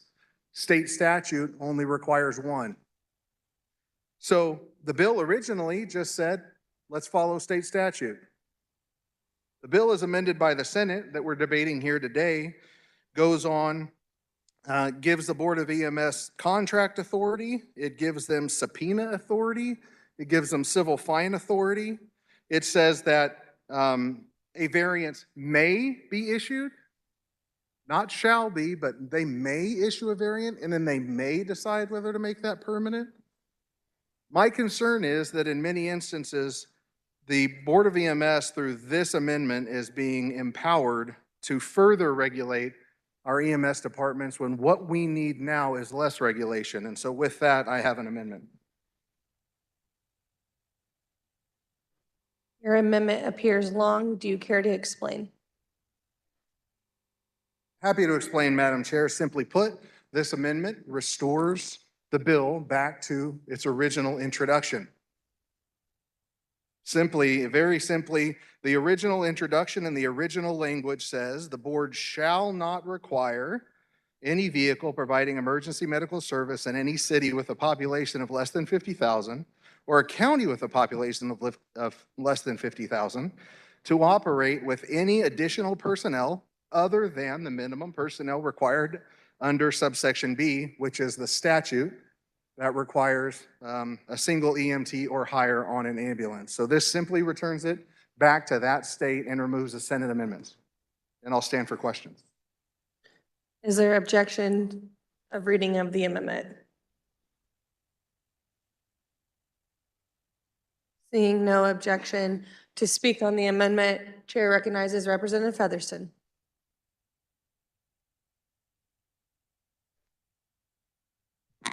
Thank you, Madam Chair. Will you stand for questions? Certainly. Thank you. Now, I was told the amended version was a compromise that was reached. Have you spoken to the interested parties to see how they feel at this point? No, this came to light as I was reviewing the bill last night. I can tell you that whether this was a compromise or not, it doesn't solve the problem, which gets us back to following state statute, right? We gave the Board of EMS rule and regulatory authority, which we've talked about many times in this body.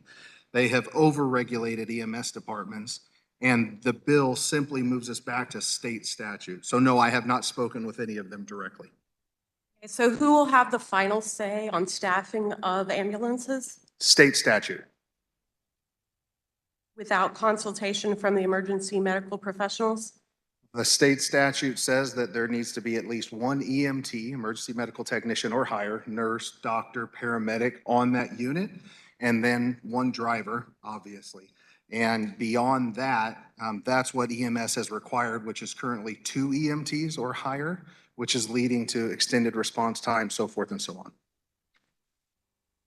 Will the driver have to have some medical training in this instance? Well, under this instance, no, not currently, because subsection B in current state statute just says that there has to be one EMT or higher to provide that patient care. The driver wouldn't be providing that patient care. The driver need to be HIPAA educated? I'm sure that that will be a requirement. That's generally a requirement to be on any EMS department, to just be a member of the department. Even as a driver, you're going to have certain minimum recommendations, but I have full confidence in our fire and EMS chiefs that run each of these departments to make sure that they're going to be in compliance with state statute and with federal statute. Thank you. I'm going to oppose this amendment. I feel like the parties involved, the professionals involved worked hard to get to a compromise position that put medical personnel in charge of medical decisions. And I'm not sure that's what we should be doing here. Thank you. For further discussion on the amendment, the chair recognizes Representative Clifford. Thank you, Madam Chair. I've also had experience as an EMT before medical school. I drove an ambulance for the city of Austin. I'll tell you what I see in rural America. I have a 5-hour trip to and from the capital. And one night I was passing through Larned, Kansas in Pawnee County. Larned's represented by our colleague from St. John. But I represent half of Pawnee County starting at the state hospital. And as I was leaving Larned, passing the state hospital, I saw red flashing lights in my rearview mirror. And I thought, got me, I'm speeding again. Well, as those lights got closer, I realized that was an ambulance. So I pulled aside and saw it pass, and I smartly followed it at fairly high speed down the highway. Well, that ambulance went 20 miles from Larned, Kansas to a small town of Roselle, population 200. And I thought, God help that patient with this delay in their care. In the town of Roselle, which I represent, it's in my part of Pawnee County, there's one EMT. Had that EMT been able to respond and load up that patient, at the least, they could have been halfway and increased the response and increased the chance of mitigating that medical problem. So I stand in strong support of this amendment. It will really help us in the rural area and save lives. Thank you, Madam Chair. Do any further members wish to speak on the amendment? Representative Bergquist. I consider the amendment friendly as chair. It is valuable for discussion and valuable for decision. And I look forward to the comments of the presenter of the amendment. Thank you. Is there further discussion on the amendment? On the bill. Representative Droege.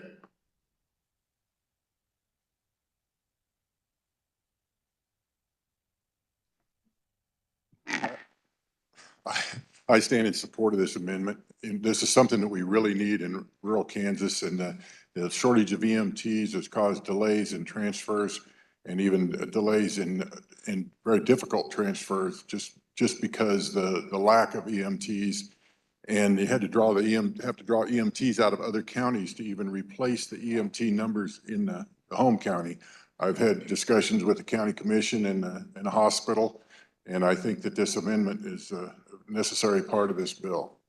Please support it. Further discussion on the amendment, the chair recognizes Representative Epley.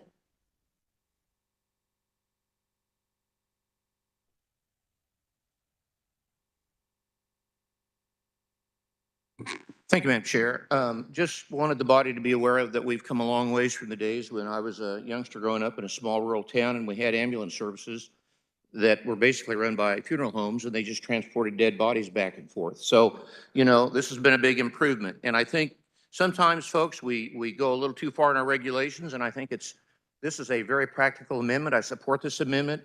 It lends reality to what's necessary and what's cost effective in small communities in Kansas. And I really think we need to get behind this amendment. I really want to applaud the representative from McPherson for bringing this to light. I think this is good to go back and have this position. If we have to go through the CCR process and negotiate this, I think we'll have a better position with this amendment. Thank you, Madam Chair. With further discussion on the amendment, the chair recognizes Representative Featherston for a second time.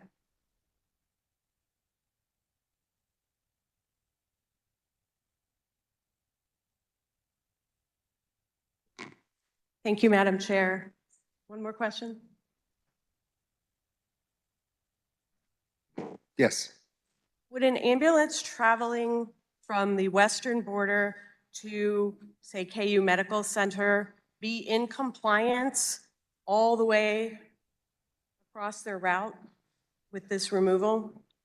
Yes, because we're talking about simply taking the bill back to state statute, which requires one trained, certified individual in the back of that ambulance and one person driving. So they would be perfectly in compliance in that situation. So somewhere along the route of this bill, this was restricted to only in the rural counties?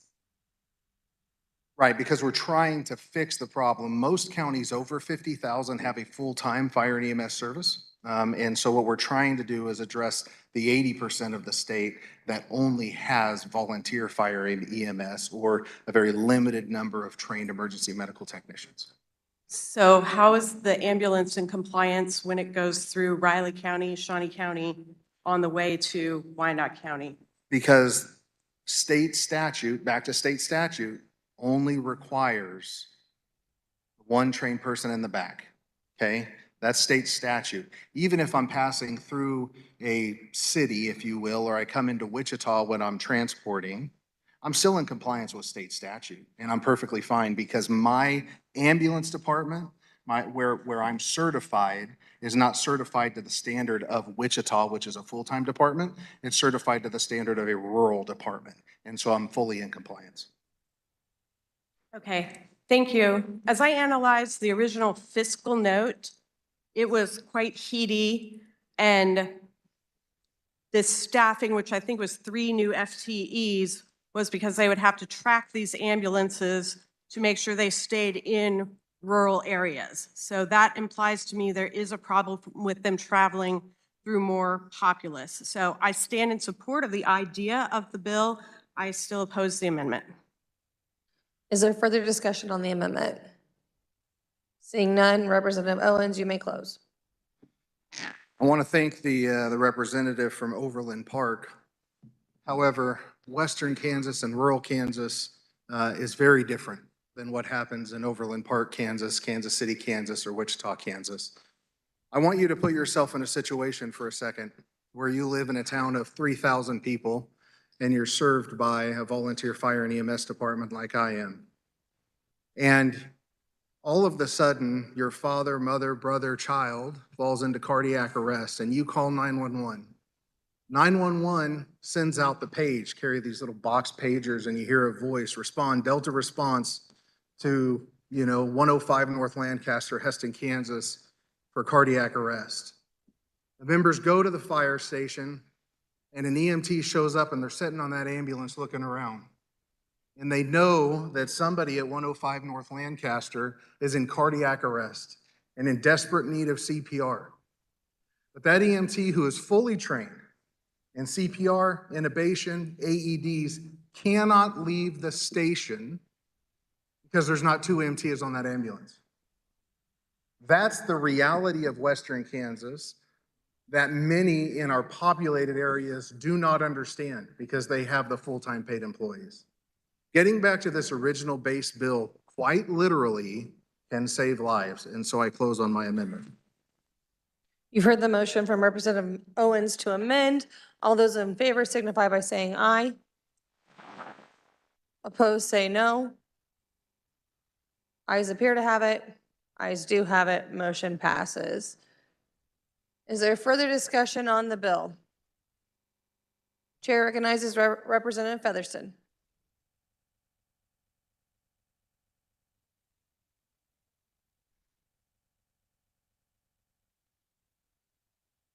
Thank you, Madam Chair. Even with the amendment, I'm going to support the bill in hopes that we will have medical oversight restored in the conference committee. I completely agree that a change needs to be made to help our rural communities. I am well in touch with the paramedic world throughout the state. Thank you.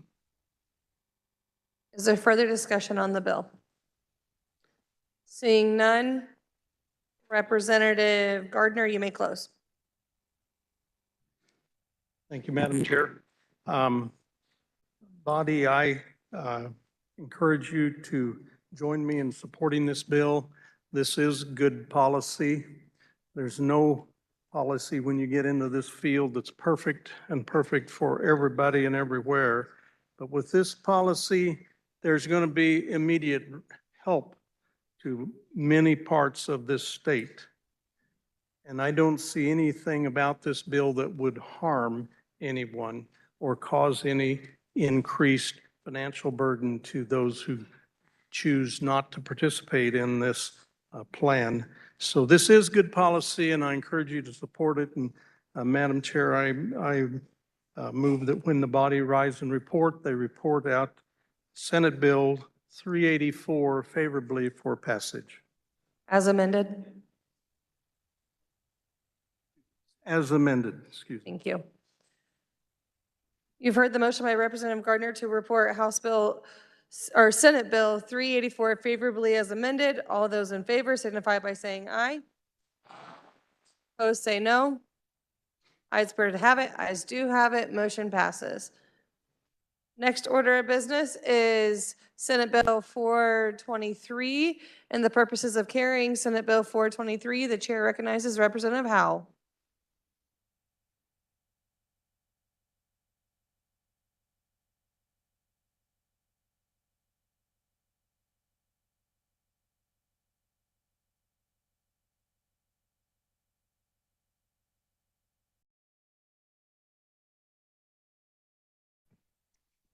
Thank you, Chair.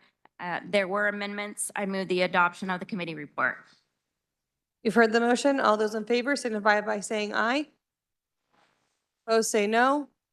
The motion passes and the committee report is adopted. You may continue. Thank you. I rise before the body to present Senate Bill 423. This bill passed out of the House Insurance Committee on February 20th as HB 2714, but was stricken from the calendar by Rule 1507 on February 23rd. It is about reducing the number of appointed board members on certain insurance-related governing boards, and also about removing a mandate for the committee on about meetings for the committee on surety bonds and insurance. So this will make it so that they can meet when they have business and not be forced to meet when they don't.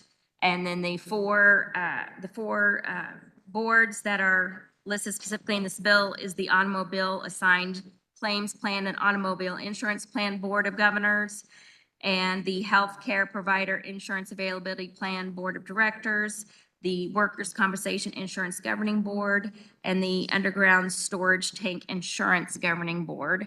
And the other language in here was about allowing the commissioner the ability to remove appointed members for inefficiency, neglect of duty, or malfeasance. And with that, I will stand for questions. For discussion on the bill, the chair recognizes Representative Neighbor.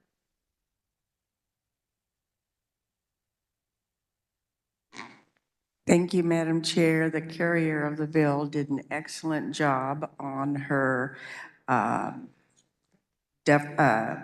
explanation of the bill. one of the reasons to rethink the number of people on a commission is that it's hard to get people that want to be on commissions or boards. And so this just gives the commissioner that opportunity to make it a little bit less, but certainly within a positive amount on the board.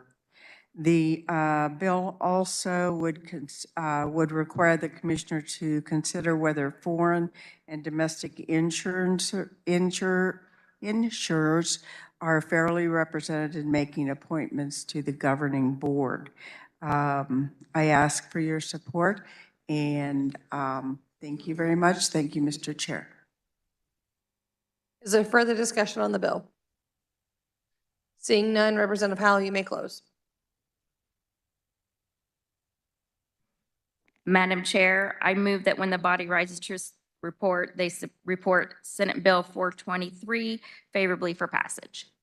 You've heard the motion from Representative Howell to report Senate Bill 423 favorably. All those in favor signify by saying aye. Opposed, say no. The ayes appear to have it. Ayes do have it. Motion passes. Next item of business is Senate Bill 331. For the purposes of carrying Senate Bill 331, the chair recognizes Representative Eric Smith.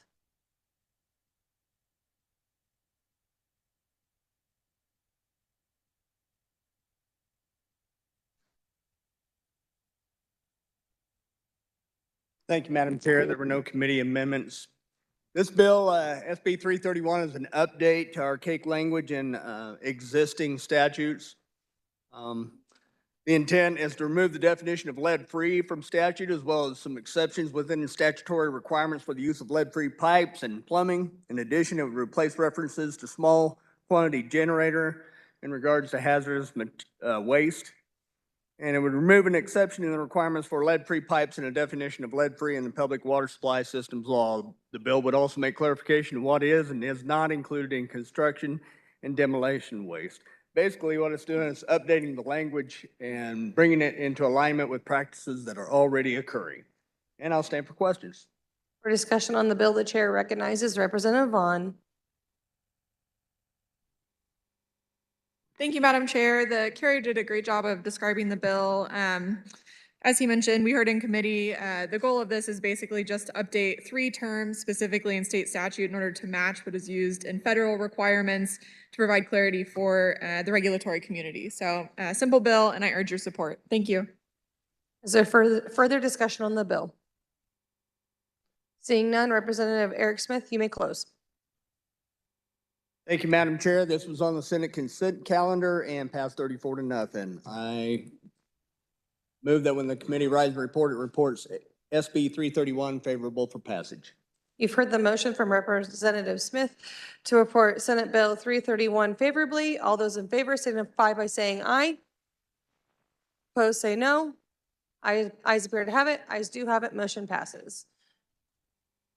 Next item of business is Senate Bill 434. For the purposes of carrying Senate Bill 434, the chair recognizes Representative Wassinger. Thank you, Madam Chair. There were no amendments. Sugaring is a method of hair removal that's been in use since 1900 BC. Bryn Green, who's a Kansan, wants to start a business in sugaring, and she has had sugaring done for her. She's also taken classes in it, and she wants to start a business that's flexible and can work around raising her toddler. The bill states sugaring means temporary hair removal from the body by the use of paste from sugar, lemon, and water. It does not include the use of chemicals, electric needles, or any kind of wax. Today, it's restricted by the Board of Cosmetology, requiring a minimum of 9 to 12 months of cosmetology school and costing around $16,000 to $19,000 a year, not to mention the licensing fees. She would have to learn how to cut and color and perm hair, style hair, do facials, give manicures and pedicures, and she has neither the time nor the money, nor do cosmetology schools teach sugaring. A Allowing this to be operated outside of the government licensing barriers is essential for freedom in Kansas. Sugaring is not relevant to the purview of cosmetology. It's unethical to require them to get a license for a full year for a skill they do not teach. And actually, when they talk about the health and safety, she has to take a self-test through KDHE and present that in the area that she's doing her business. This is an occupational licensing issue. We have got to allow Kansans to make a living, and that's all that Bryn Green wants to do. And with that, Madam Chair, I will stand for questions. For discussion on the bill, the chair recognizes Representative Amix.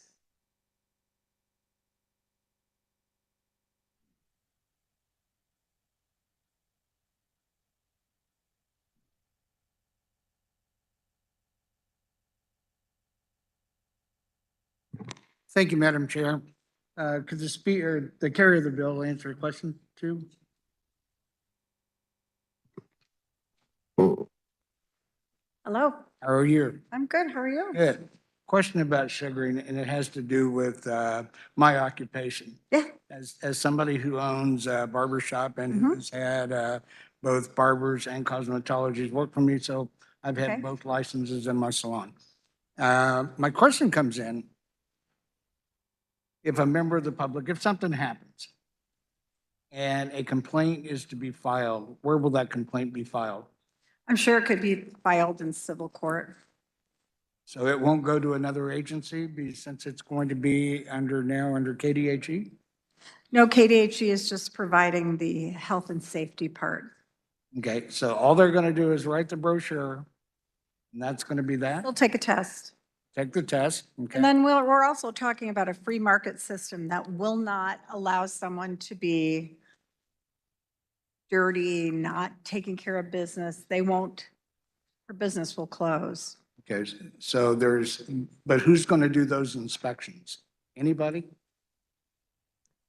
I don't think you need an inspection. Okay.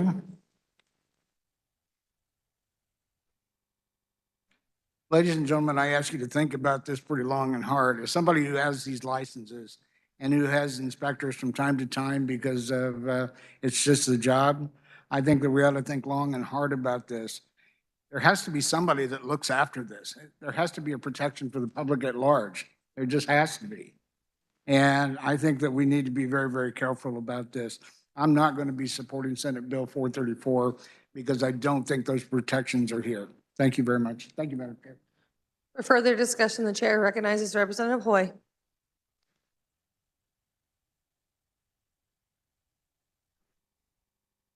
Thank you, Madam Chair. We did have a lot of discussion about this bill in committee. Since this does remove the definition of sugaring from under the Board of Cosmetology, it's important to understand what this process really is because these regulations are in place to protect our consumers.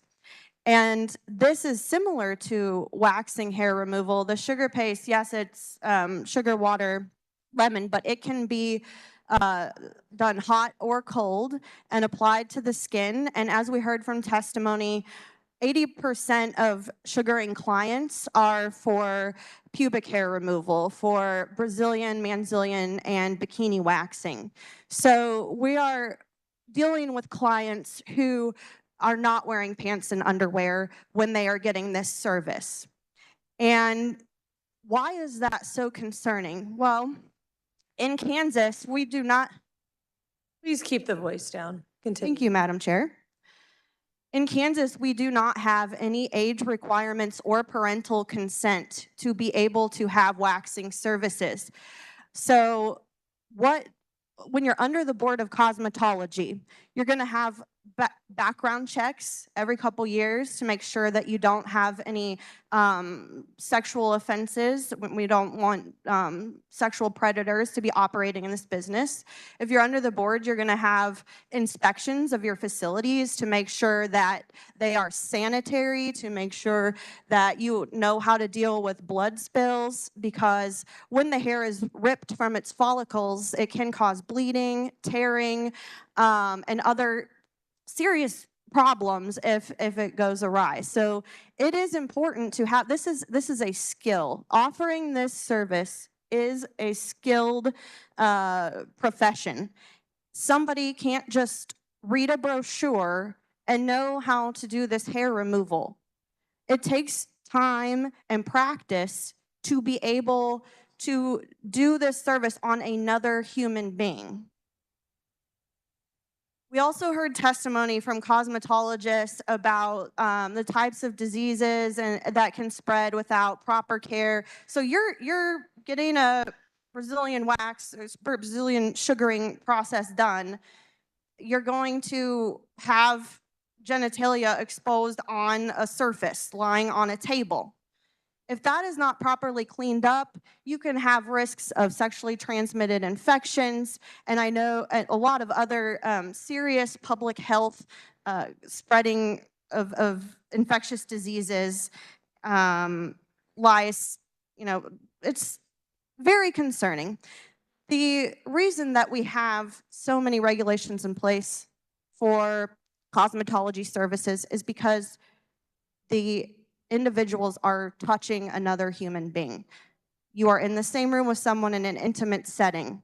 You are touching their genitalia, their face. Do you want to make sure that when that person dips their hand into the sugaring paste, that they have a clean glove? Do you want your eyebrows to have sugar paste removal with a glove that just went in there, touching someone else's genitalia? I find this bill to go too far.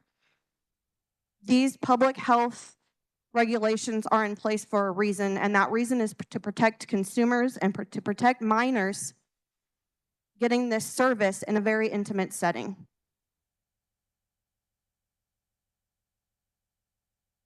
I think I've covered most of what I want to cover here. I would mention, if you are looking at the Senate vote of 38-1, if you look at the supplemental note, the cosmetologist did not testify on that bill. And I think that's what raised the alarm so much, is just really delving into the profession and what that means. And we heard from people who actually offer this service, and we heard from them how much skill and knowledge is actually required to be able to safely and effectively administer this service to mostly women clients across our state. So please stand for health and safety and to protecting minors from harm, potential harm to their faces and their genitalia, and vote no on this bill. Thank you, Madam Chair. Audie, if we could please keep the noise down. I did not want to double gavel, but please give respect to the person speaking at the well and keep the noise down. For further discussion, the chair recognizes Representative Heiberger.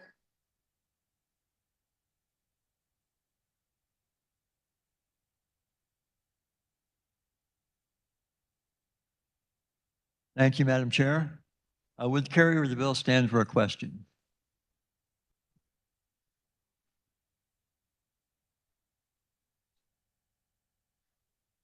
Or, sorry, I'm hiding. I'm sorry you were. I apologize. So I have a question.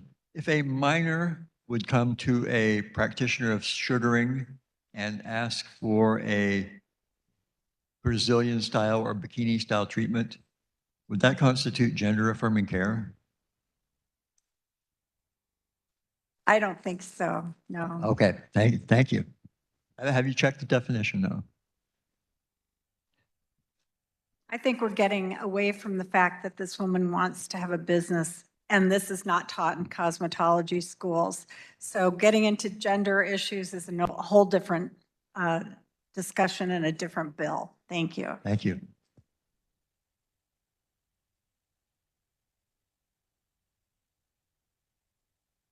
For further discussion on the bill, the chair recognizes Representative Silas Miller.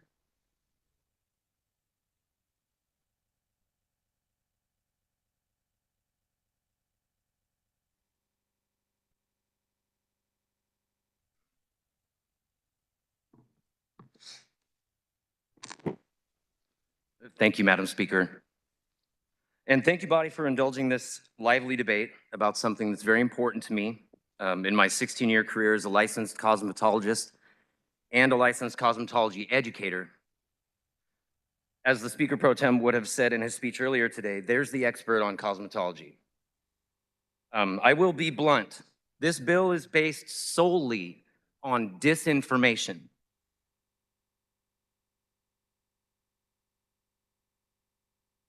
You probably received an email this morning from Americans for Prosperity, blatantly misleading you about every aspect of this legislation. They claim that sugaring is not relevant to the purview of cosmetology licensing, but that cannot be further from the truth.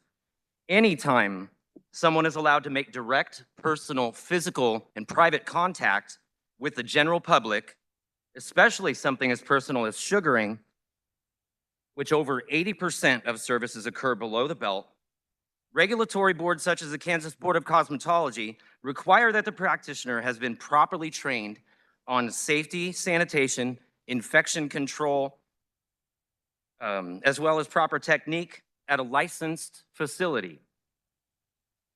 I will also add that the board does background checks for violent felonies and sex offenders, something that would no longer apply to sugaring if this bill passed. Considering that the legislature's focus on protecting children and considering there is no age limit to who can receive these services, I think you know where I'm going with that one. AFP made claims that the sugaring is not taught in schools, and we just heard it a second ago. But I can assure you that it is most definitely taught in both schools that I worked at and almost every school in this state. Sugaring is taught in schools. Students are taught hundreds of hours of foundational knowledge regarding infection control, proper implement sanitation, blood spill procedures, the science of skin and hair, etc., before they are even allowed to touch a real person for any reason. And for good reason. Without the proper training, it is very easy to cause harm when performing these services, despite what the proponents of this bill would have you believe. I left a paper on your desk this morning with just a few examples of the diseases and disorders easily transmitted through simple beauty services such as haircuts, manicures, eyebrow waxing, threading, it might sound familiar, and sugaring. These examples don't even address practitioner malpractice or neglect, such as burns and torn skin due to improper technique. I have seen many of these in person over the years as an educator, and without properly trained practitioners and educators such as myself overseeing the services, we surely would have caused much more harm to the general public due to lack of knowledge. We were told in committee that this is a simple service that requires 2 to 3 hours of training, but again, I assure you that is false as well. First of all hair removal services are temporary, to set the record straight. Secondly, hair removal sugar is most definitely not just sugar, lemon, and water. It is a much more complicated, much more scientific, proprietary blend of hair removal stuff to minimize damage to the skin. So in one way, yes, it is more gentle than waxing, but it is just as easy to cause damage and injury to someone when you are not properly trained on how to do it.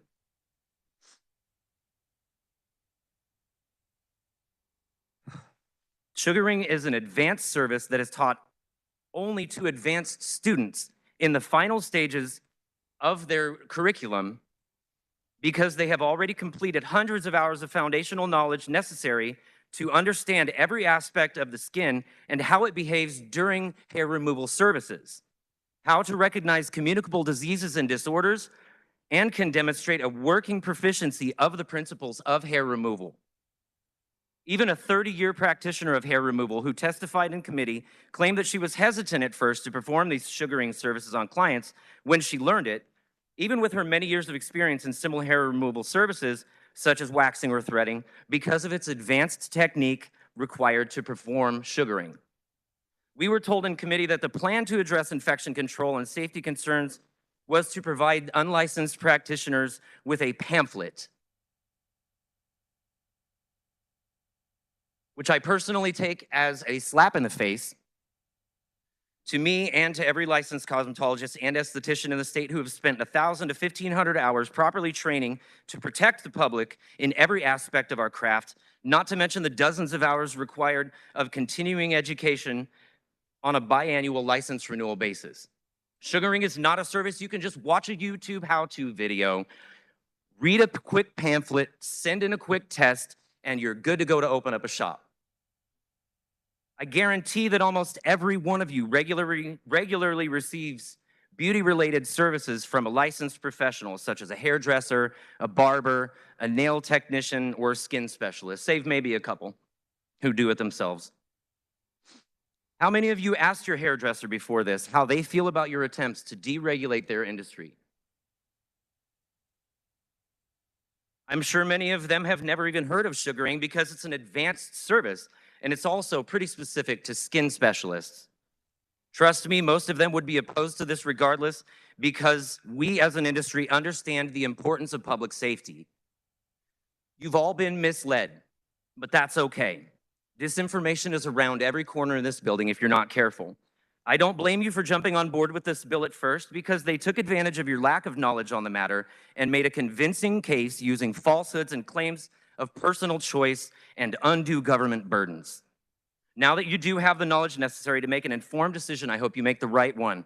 Deregulating services performed directly on the public is dangerous and puts the general public in the hands of bad actors taking advantage of the lack of oversight.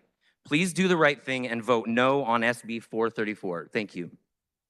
For further discussion, the chair recognizes Representative Carmichael.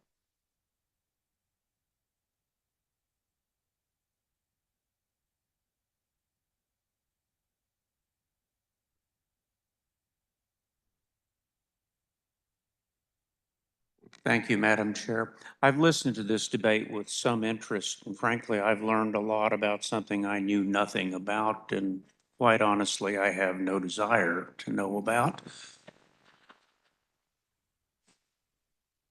But what I do know is it is not a good idea to have young girls without parental consent or supervision going to some sort of a sugaring facility where a man perhaps like me, by way of age, in his 60s, unlicensed, without a background check, perhaps, certainly unlike me, with a criminal record or a record of abusing children, is administering a service to the genitalia of a 14-year-old girl.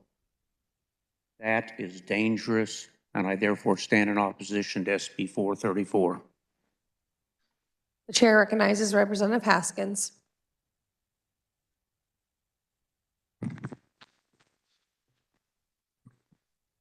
Would the carry of the bill stand for just a couple questions, please?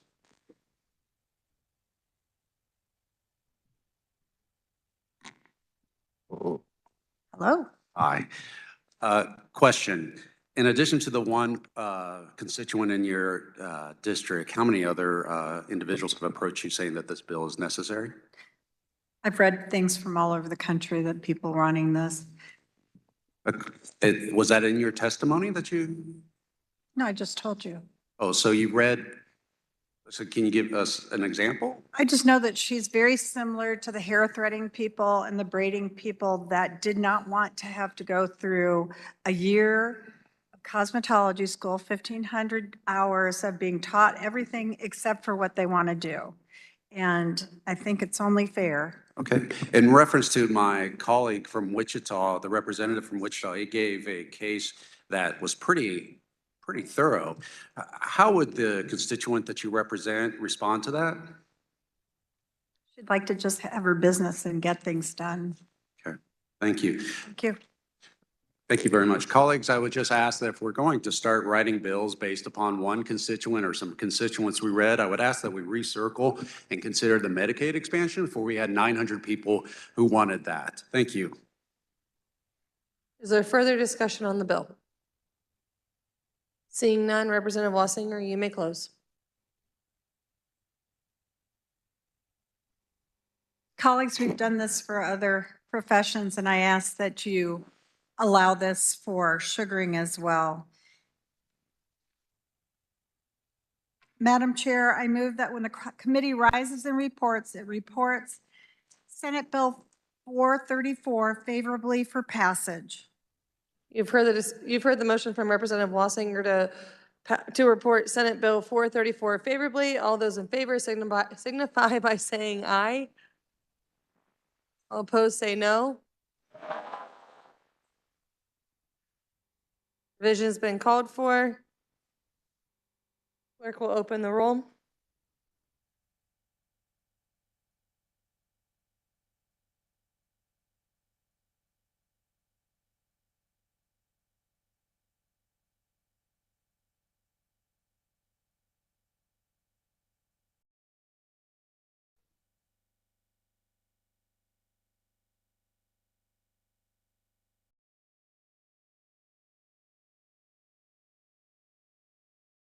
Has every member had an opportunity to vote? Clerk will close the roll. Any member wish to change their vote? Oh, okay. With 61 voting in favor, 49 against, motion passes.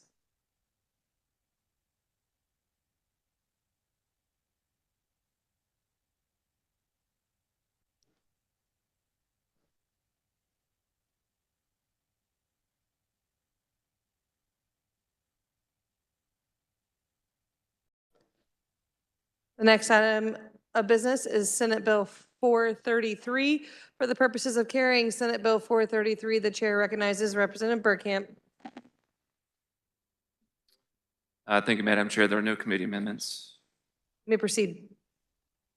This bill comes to us on request of the Kansas Department of Aging and Disability Services. A couple years ago, we made some changes to statute, which changed wording from or to and effectively made it more restrictive for them to hire doctors. So all we're doing is replacing the and with an or to enable them to hire more qualified people at state hospitals.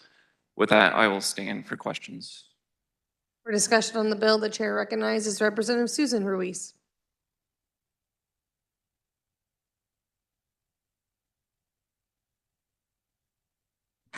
Thank you, Madam Chair. I stand in support of SB 433.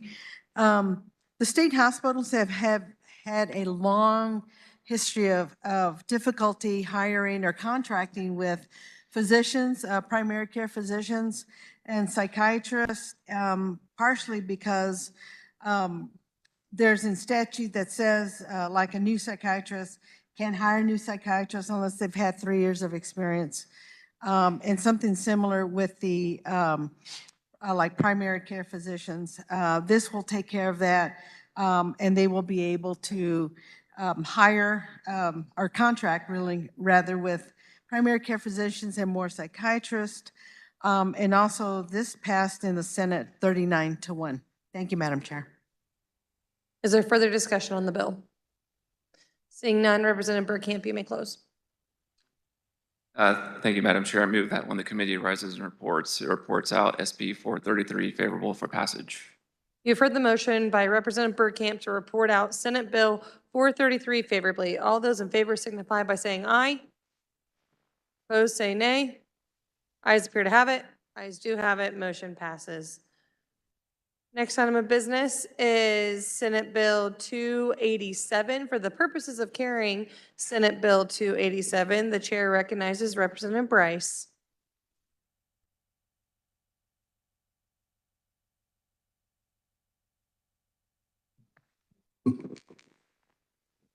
Thank you, Madam Chair. There were amendments in committee. I move the committee report. You've heard the motion. All those in favor signify by saying aye. Opposed, no. The motion passes and the committee report is adopted. Please continue. Thank you, Madam Chair. House substitute for Senate Bill 287 by the Committee on Health and Human Services prohibits a healthcare provider from administering medication, diagnostic tests, or conducting ongoing behavioral health treatments to a minor in a school facility without parental consent. Any provider who provides these services without parental consent is subject to professional discipline from the provider's licensing agency or board. During testimony on this bill in Health and Human Services, we learned that there are exceptions to the intent of this bill related to behavioral health. And we had actually had a roundtable on March 11th after several agencies and stakeholders in this issue had some concerns about the bill, wanted to express their concerns, and the bill was amended to go along with what was a consensus report. In that amendment process, the bill was narrowed to only applying to schools. And so healthcare in schools require parental consent.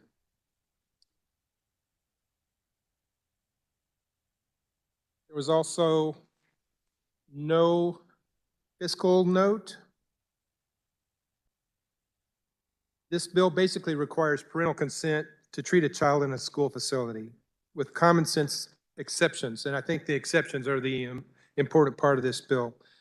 And they're pretty much just common sense, what you would believe, what you would understand. There's a emergency exception where if a child has safety, life and limb emergency, you go ahead and treat that child and get the consent later when a parent arrives later. That's no problem.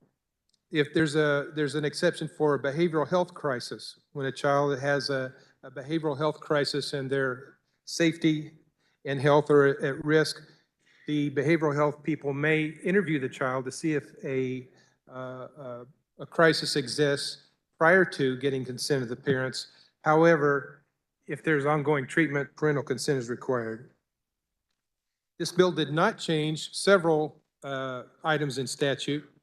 It did not change the statute KSA 38-122, which provides for parents providing consent for surgical procedures. KSA 38-123, an unmarried young girl who's pregnant can give her own consent. There's 38-123A, donation of blood, a person's over 16. 38-137, immunization of minor children. There's 38-2217, any child who is felt to be abused, the parents who may have been the abuser are not required to have their consent. And as I said, emergency care. There's also venereal disease that's left untouched, and drug abuse treatment is left untouched. So there were several carve-outs related to roundtable discussions and stakeholders meeting together. But the bottom line is that the intent of this bill is that consent of a parent is required for a child to have medical care. And I do have a technical amendment.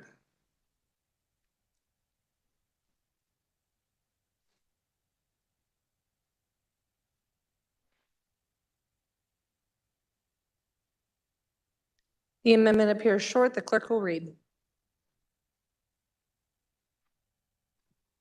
On page 1 in line 34, after paren 2, by inserting notwithstanding the provisions of KSA 72-6316 and amendments thereto. Representative Bryce, you care to explain your amendment? Thank you, Madam Chair.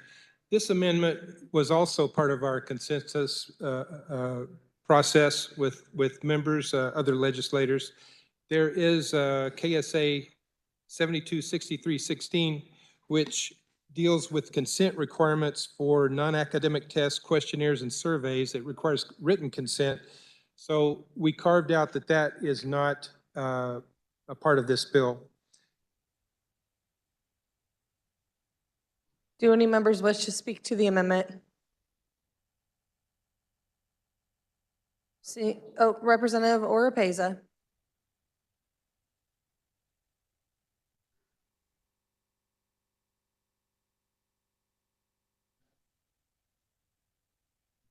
I have a question for the carrier of the amendment. Can you give me an example Thank you. of what that carve out is? Thank you.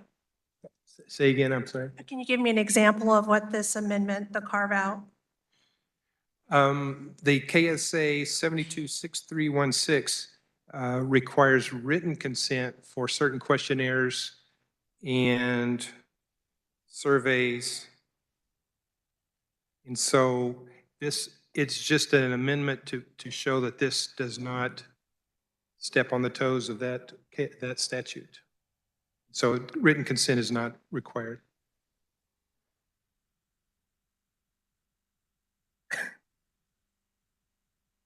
I do have the language here.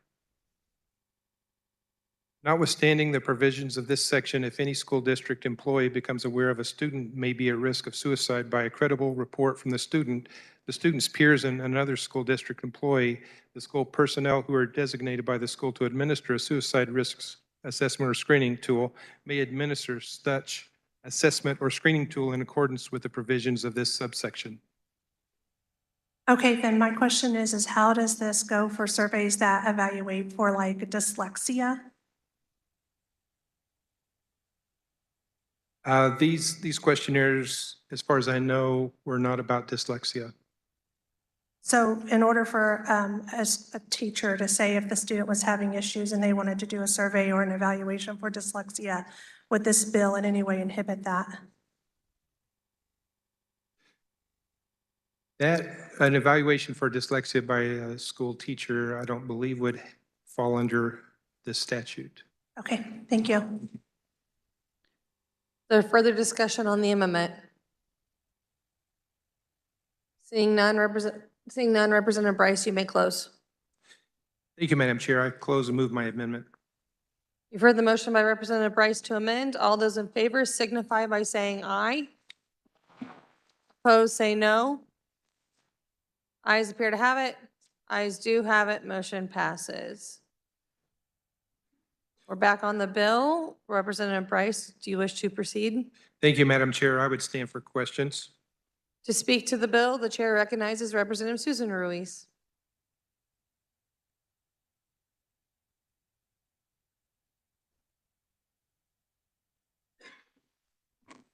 Thank you, Madam Chair.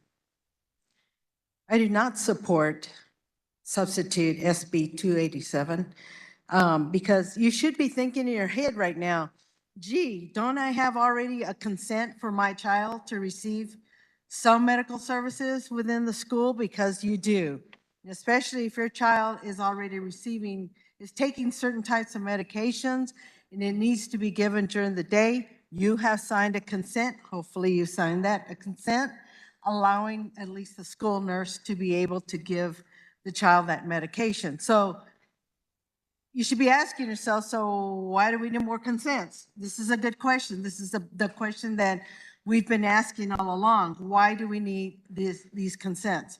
When the consent form is already given to you or for you to sign for your child at the beginning of the school year, you know, and maybe the school districts need to be better about asking parents to make sure that they have signed these consents. Maybe school districts need to broaden their consents so that we don't need this bill. This is government overreach. We don't need this bill to cover what's already been covered.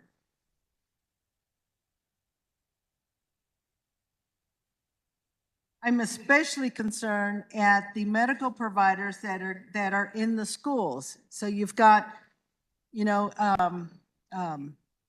social workers, nurses. We have liaisons that are going to be, they're already within the school districts that are helping with the MHIT program.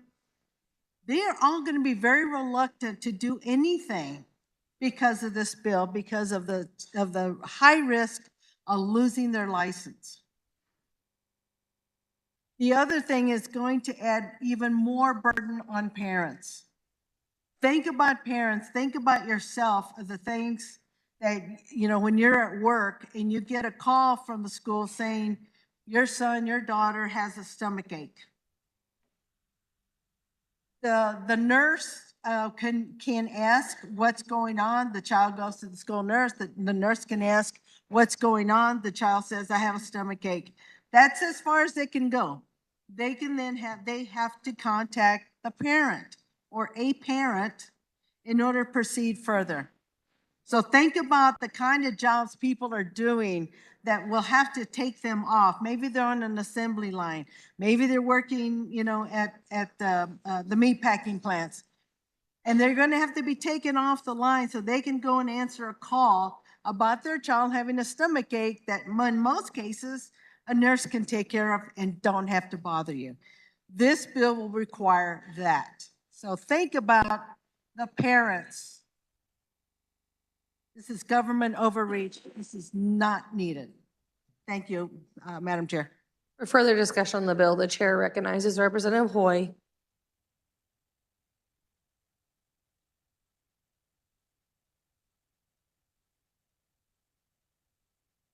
Thank you, Madam Chair. Would the carrier stand for a question?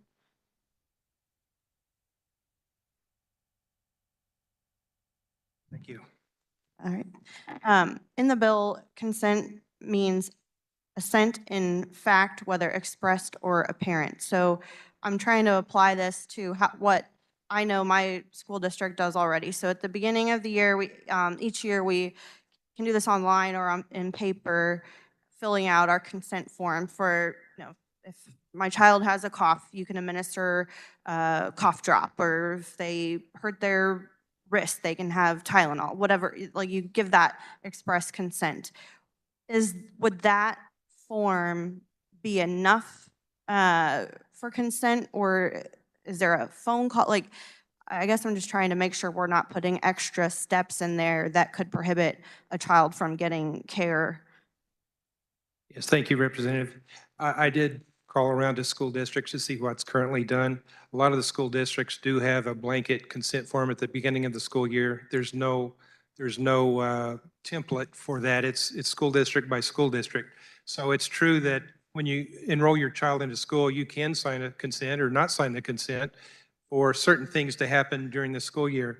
I think the thing that was most concerning during the testimony in the committee meeting was when the School Nurse Association testified that they did not want to have consent. They did not want to even inform parents of what treatment was happening, and that they were opposed to the bill because it was, number one, they gave two reasons. Number one, it's too much trouble to contact a parent about treating a child. And number two, many parents are not able to or wise enough to consent for their own child's treatment.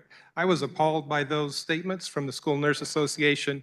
This bill addresses that very thing where parents are in the loop, parents are informed. This doesn't speak specifically to informed, but parents are in the loop on the care of their own children. So to answer your question, it is school district by school district. I would entertain something maybe from the School Board Association that would have a template for school districts to use. I would also have some, it would be my preference to have something for parents to not just sign a form at the beginning of the school year, but really give it some thought ahead of time. What are they consenting for their child? So I hope that helps. I think that does. And one follow-up. So I couldn't find anything about once that consent is offered, if there's any time limitations to that. Is that accurate, that once you provide that consent, that it would be in perpetuity, or? Yes, in a healthcare setting, for instance, in a healthcare clinic, when a child comes to the clinic, the parent signs a consent.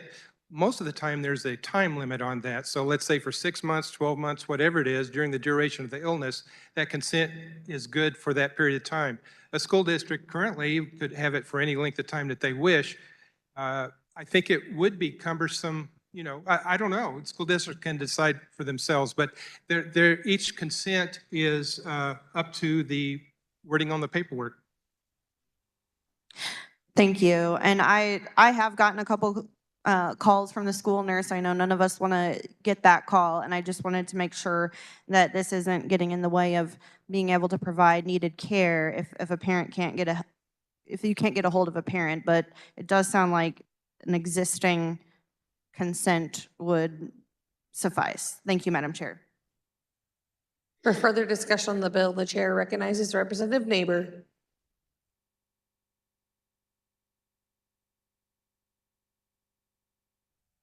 Thank you, Madam Chair. Would the carrier of the bill just stand for some points of clarification. I'd be honored. Thank you. Okay. During the school year, oftentimes they will check for eyesight. Very simple, no medication, but that's a diagnostic test. It is a test to measure sight, so we know if they can see the chalkboard or not. Do we need a permission slip to do that? No, ma'am, that's a state required test. Eyesight and hearing tests are not required to have a parental consent in this bill. Okay, there are times in phys ed when they may do weight of children, so they can get on top of obesity or whatever may be there, and it's part of their phys ed. They don't tell the weight to anybody else. The child comes up, gets on the scale. Is that permitted? That would not be hindered in this bill. Okay, but those are really diagnostic in some way, because weight checks are gonna, as I say, check obesity. Why wouldn't those be included, and how is that defined in the bill? The evaluation for hearing and eyesight are excluded.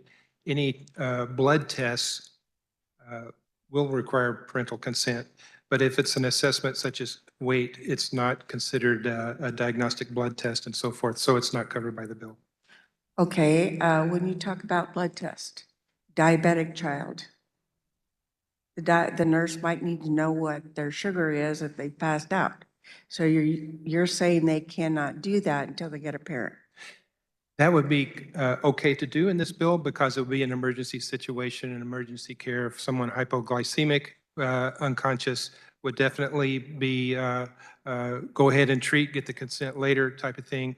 I would hope someone would be calling 911 at the same time.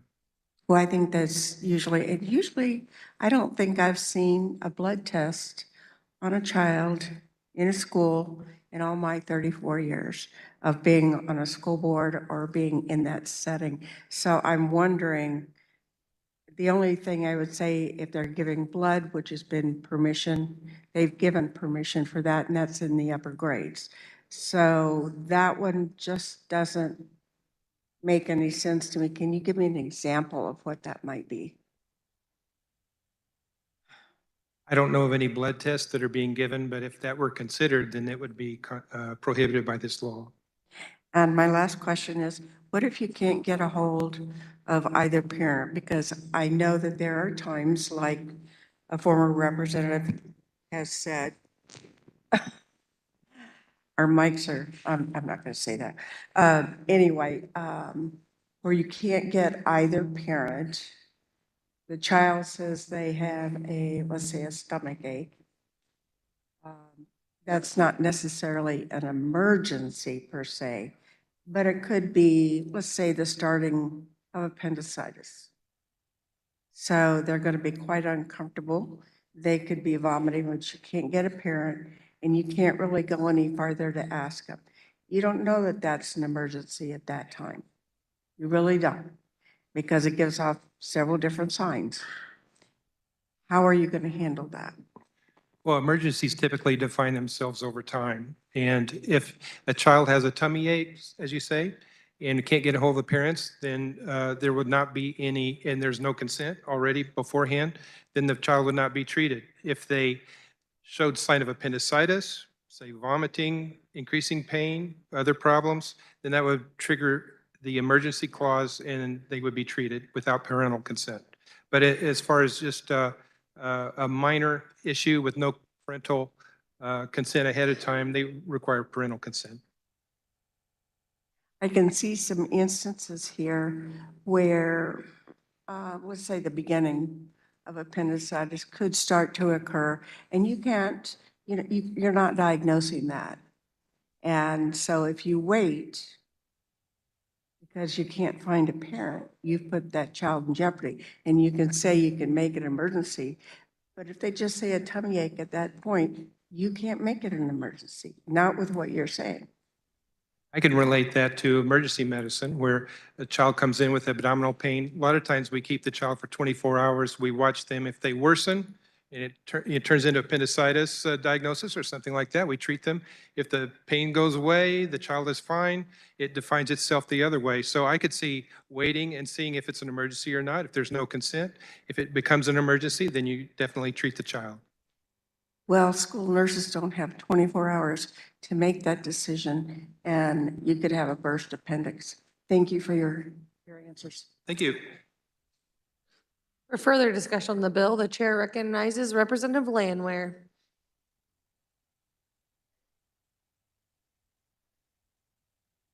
Thank you, Madam Chair.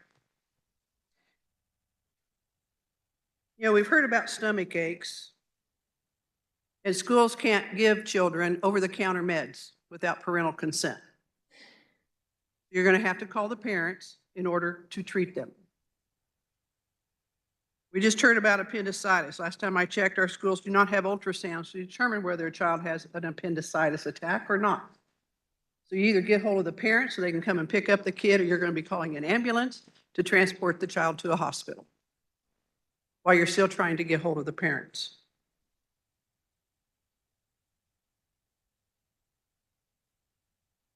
We didn't think we'd ever see the day that a school would recommend a birth control injection to a child and then administer it. But that's exactly what happened, and that's why this bill came about. I asked someone the other day, I said, how would you feel if as a school personnel, that I baptized your child without telling you? How would you feel about that? And I was told, oh, that'll never happen.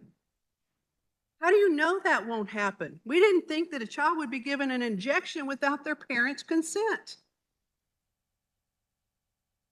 These kids' bodies do not belong to the schools. The schools are there to educate. The parents' job is to see to their welfare. It's the parents that need to know what's going on with their kids and to deal with their health. Some schools do better at their consent forms. Some schools don't do really good with their consent forms. Maybe KSDE needs to come in with a standardized consent form and require that every single kid has a consent form signed before they can even enter school. Oh, wait a minute, that won't work, because guess what? We have a lot of kids that enter school that don't have their vaccines either. But they're allowed to continue to attend school.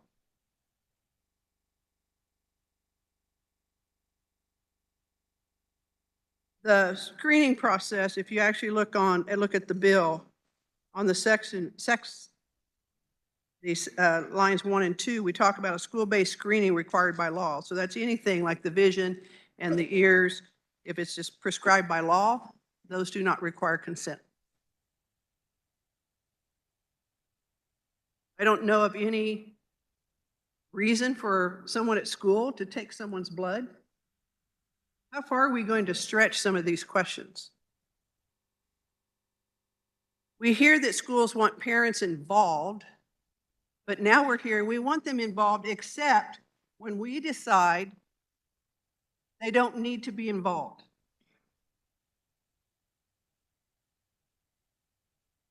Parents need to be responsible for their children. They have the right to know whether their child's being given an over-the-counter medication, because what's going to happen if that child takes an over-the-counter and has a reaction? And the parents had no idea. Today, by law, they cannot give that over-the-counter medication without consent. So this doesn't change it, but what it does stop is for prescribing and injecting chemicals unbeknownst to the parents into the kids. Schools just need to get the consent form and then they're fine. So I would ask that you support House Sub for Senate Bill 287. For further discussion, the chair recognizes Representative Oropeza.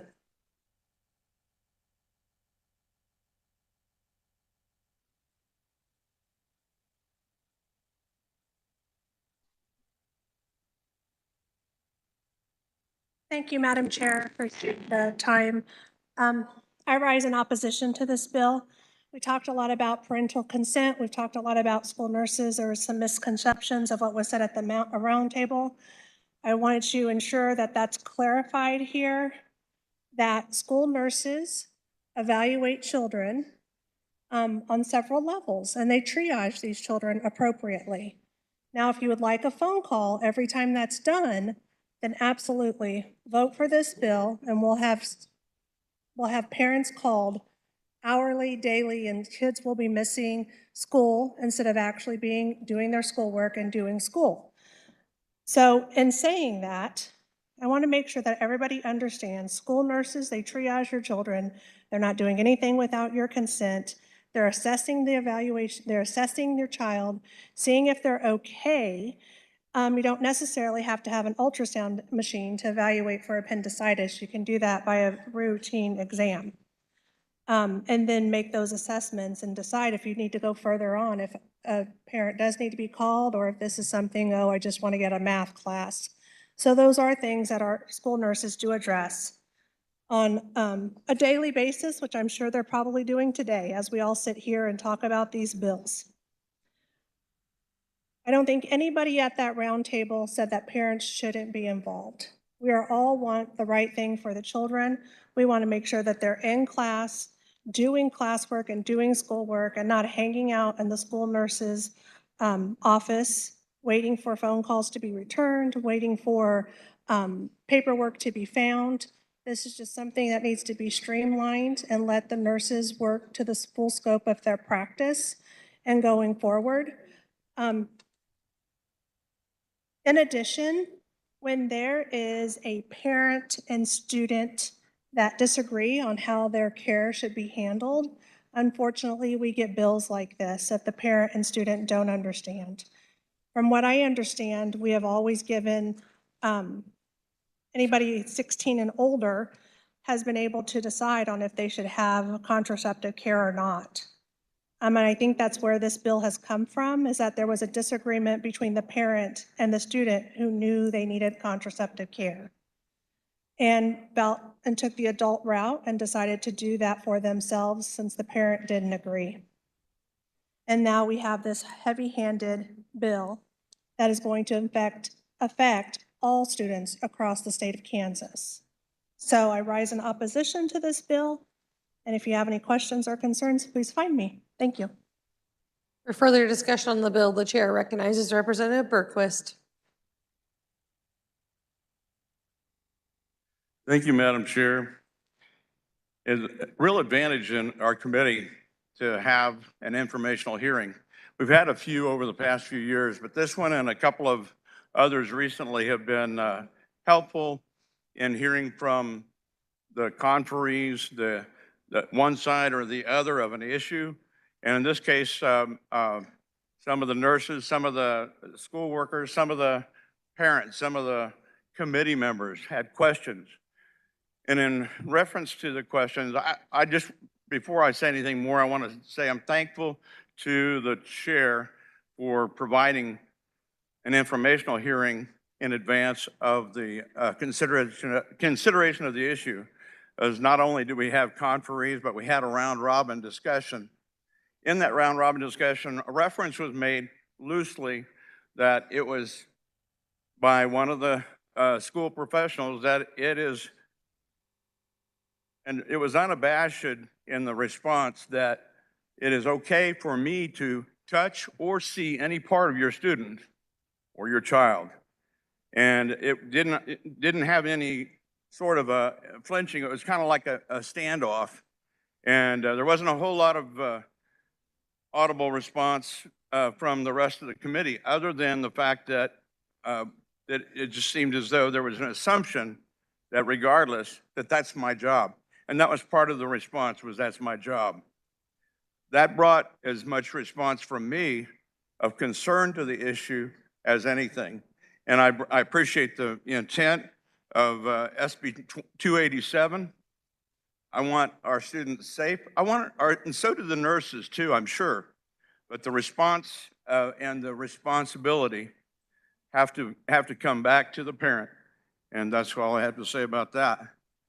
Please support SB 287. For further discussion on the bill, the chair recognizes Representative Epley.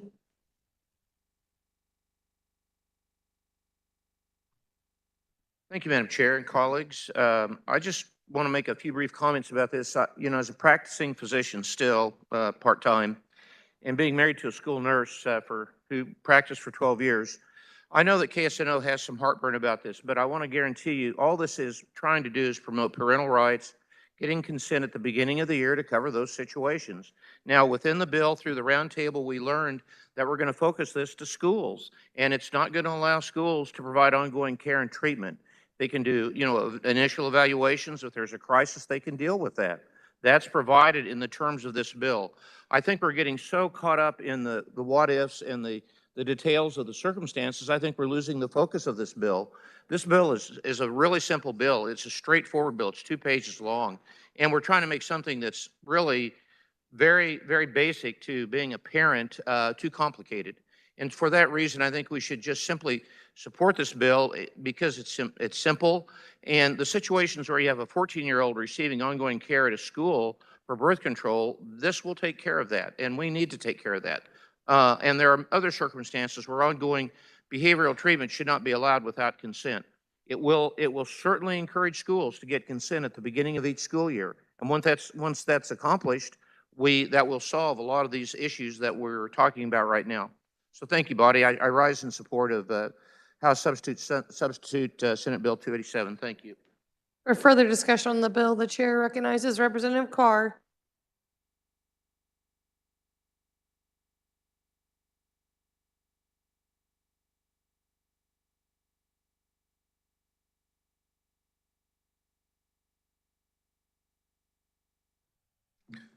Thank you, Madam Speaker. This bill, as with many bills that we listen to here in this body, all of us don't always have all of the relevant and/or correct information. I would just like to say to the body that if there's information that you have that is correct and/or incorrect, please do a service to the body and don't misrepresent. And if you do misrepresent and someone knows that you're misrepresenting, then let that person please come to the well and speak also. I'm not saying that there has been information that's been misrepresented, but I'm here to make the best choice and the best vote for my constituency. And I can't do that if I don't get all of the relevant information. So please, if we have information that's relevant and pertinent, please come to the well and speak on that. And if your information is correct or incorrect and somebody knows, please come let us know that as well. Thank you, Madam Speaker. For further discussion on the bill, the chair recognizes Representative Susan Ruiz.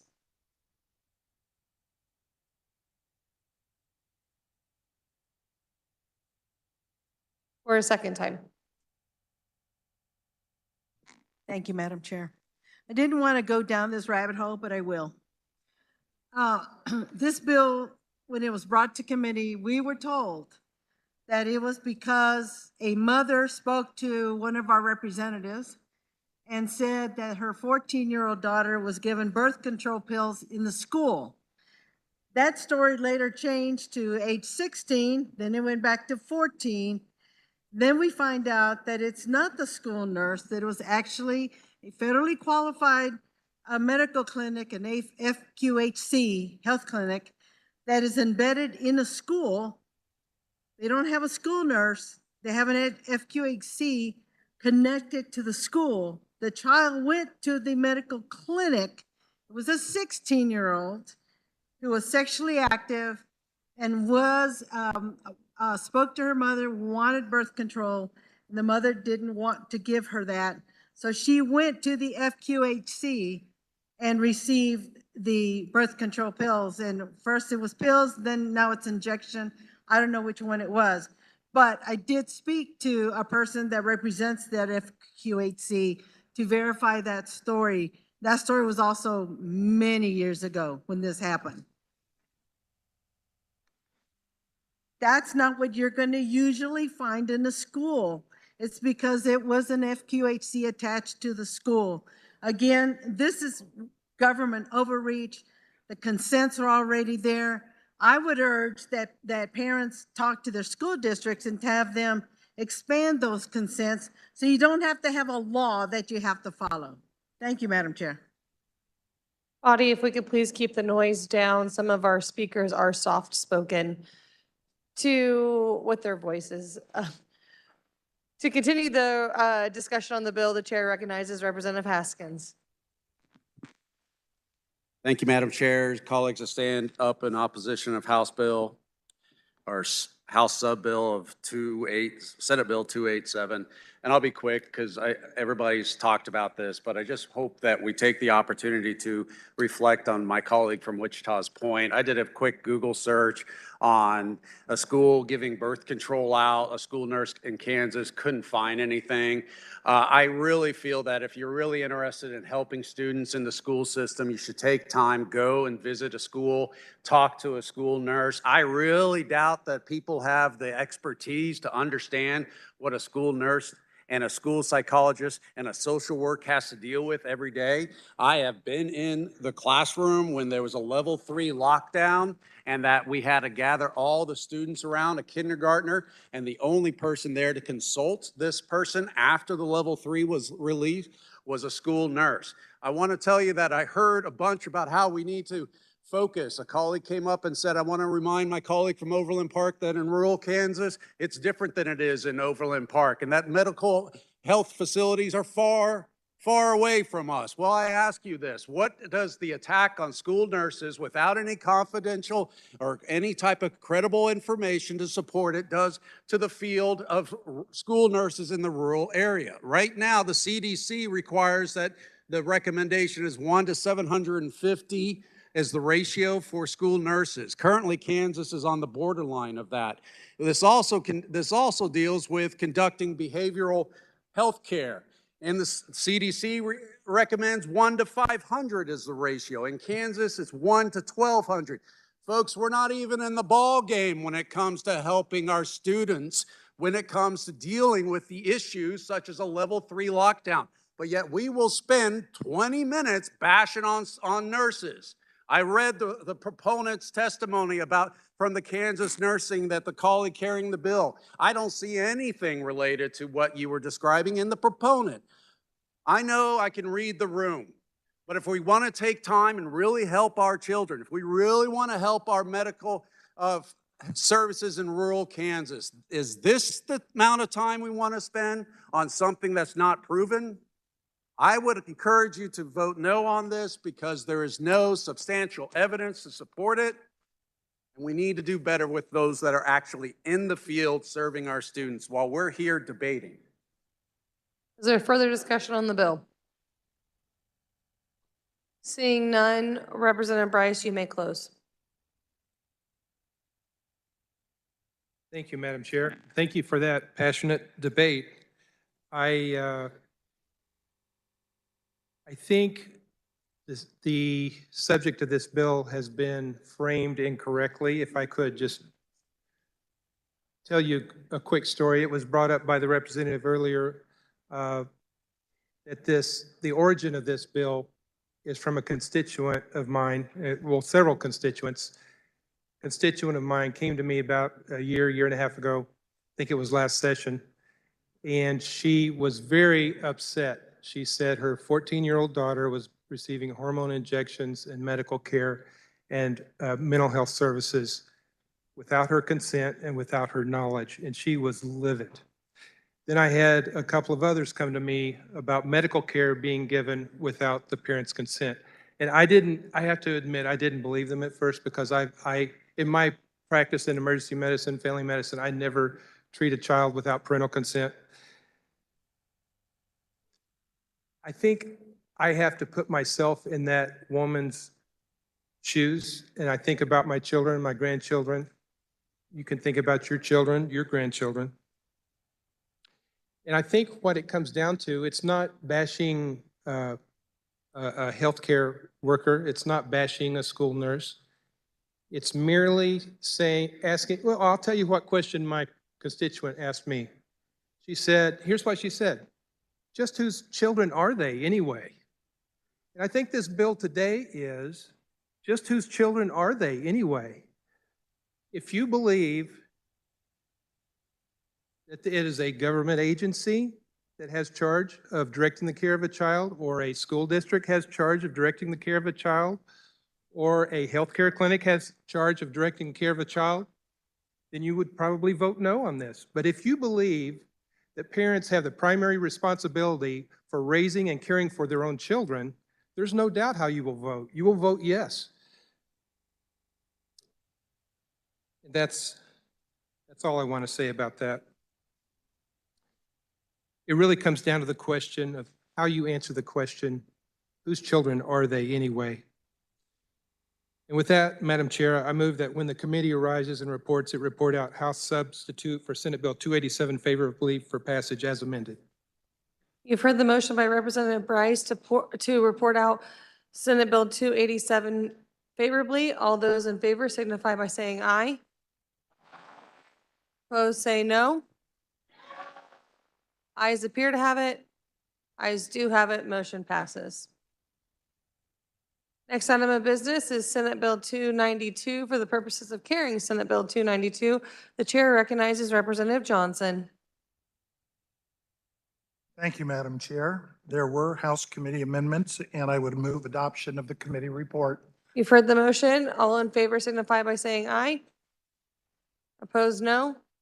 The motion passes. The committee report is adopted. You may continue. Thank you. This afternoon, we're hearing Senate Bill 292, and it is actually a near mirror bill to one that we first started working on over a year ago in the Veterans Committee. It did pass again this year. However, we met that fate and was stricken. And so we worked today with 292. Senate Bill 292 was amended, would create law to authorize the appointment of a state judge advocate by the Adjutant General. It would create and amend law related to death and disability benefits provided to Kansas Air and Army National Guard staff, and it would amend law throughout Chapter 48 of our Kansas statutes to modernize statutory language, remove some outdated statutes, and remove references to trials by court martials. Now, it is a longer bill, and I'll just going to review some of the sections quickly. Now, the bill in Section 1 would direct our Adjutant General, with the approval of our governor, to appoint an officer of the state military forces as state judge advocate with the rank of colonel. The Adjutant General would also be authorized to appoint as many assistants to the state judge advocate as are necessary. And if the governor approves, our Adjutant General would be authorized to promote a state judge advocate to the rank of Brigadier General, provided that the state judge advocate meets certain circumstances. New Section 2 in our bill, and that's sections 15 through 17, deal with death and disability benefits. The bill would add provisions requiring our Military Disability Board, beginning July 1st in 25, to adjust the statutory amount of death and disability benefits provided to Guard members every subsequent July 1st. And that's based on the Consumer's Price Index. It's a fair COLA. Why is that important? Because we know that there haven't been changes made for years, and a fair COLA increase is critical. Our bill would also amend law governing the board to clarify it is required to meet at least annually to determine percentages for death and disability compensations. It must be done regularly. Monthly benefit increases. The bill would increase our monthly benefit awarded to Guard members with 100% disability who are on state active duty to $850 plus a 12.5% of their monthly basic pay. It's going to also increase the monthly benefits for a surviving spouse of an eligible deceased member in the same manner.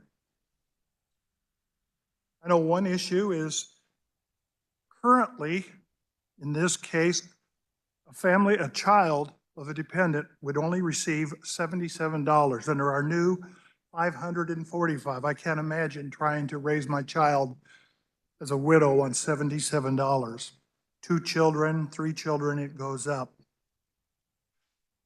It also, in section 6, deals with the authority to appoint assistant adjutant generals, would amend provisions concerning the assistant adjutant generals to permit to assign a number. The bill would also remove language pertaining to the adjutant general's authority over state, federal, and public property, and that includes our state arsenal. Section 7 deals with property and disbursement. We replace provisions outlining the duties of the finance and disbursing officer to instead provide for a U.S. property and disbursing officer, whose position would then be appointed or assigned pursuant to a federal National Guard regulation.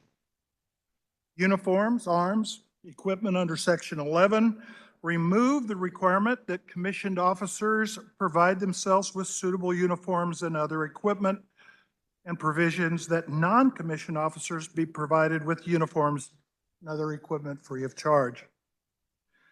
One of the amendments that came through the committee was failure to obey lawful orders, and that was what dealt with the committee amendment. That is lawful, and we were concerned over the issue, what about an unlawful order? And we gave protections in this bill to those soldiers. Now, my favorite part of this entire bill comes in section 18. Folks, we had some antique items in our bills all across. Did you know the Grand Army of the Republic had certain provisions still written? As a history teacher, the Grand Army of the Republic goes back to Civil War.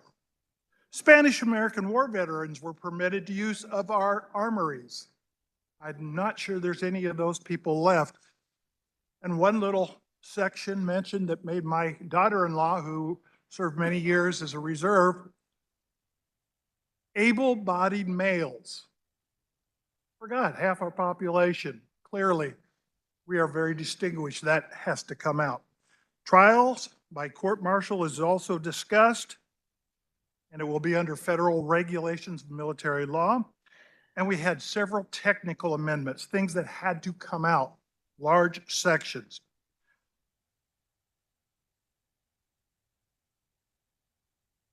So our House Committee amends lawful to the type of order that officers and enlisted men must obey.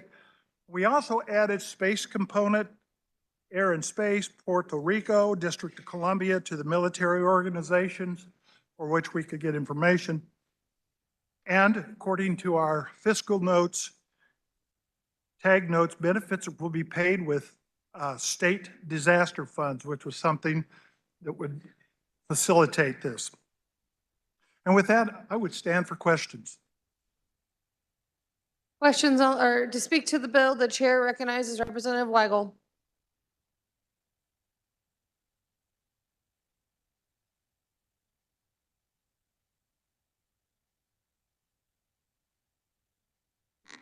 Thank you, Madam Chair.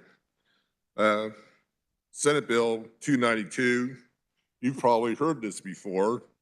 We passed it out of Veterans and Military last year as House Bill 2230. Most of the language that was in that bill is in this bill as well.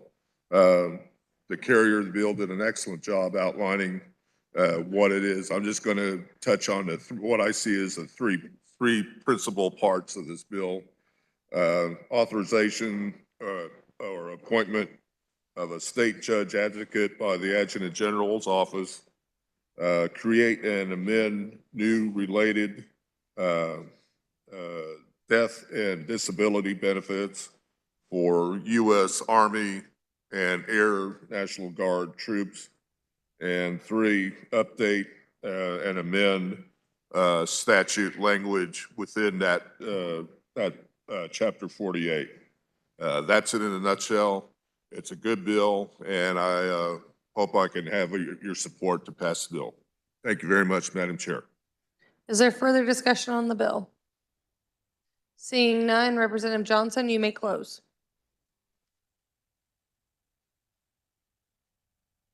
Just some quick notes. We must support recruitment and retention in our National Guard component, our Air National Guard, our Army National Guard. They're watching to see what we have to offer. They're struggling to get those wonderful people that dedicate themselves to our communities. We also have a moral responsibility to these soldiers, because we know that when our National Guard or Air National Guard is called to duty for state disasters, whether it's a flood, a tornado, or as in the case of another state where there was a helicopter crash while on training and they lost officers, we must provide the same financial considerations for our Guard component as if they were on full-time federal duty. I'd like to thank our Adjutant General and his staff, the gentleman that's waited patiently for 2 years for this bill.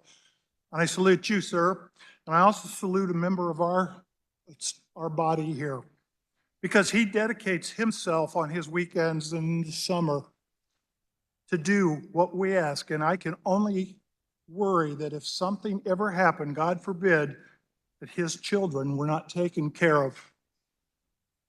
I respect that so much. And with that, Madam Chair, I would ask that when the House rises and reports, it reports Senate Bill 292 favorable for passage.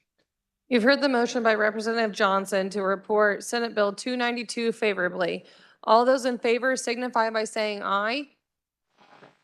Opposed, say no. Ayes appear to have it. Ayes do have it. Motion passes. Next item of business is Senate Bill 143. For the purpose of carrying Senate Bill 143, the chair recognizes Representative Tarwater.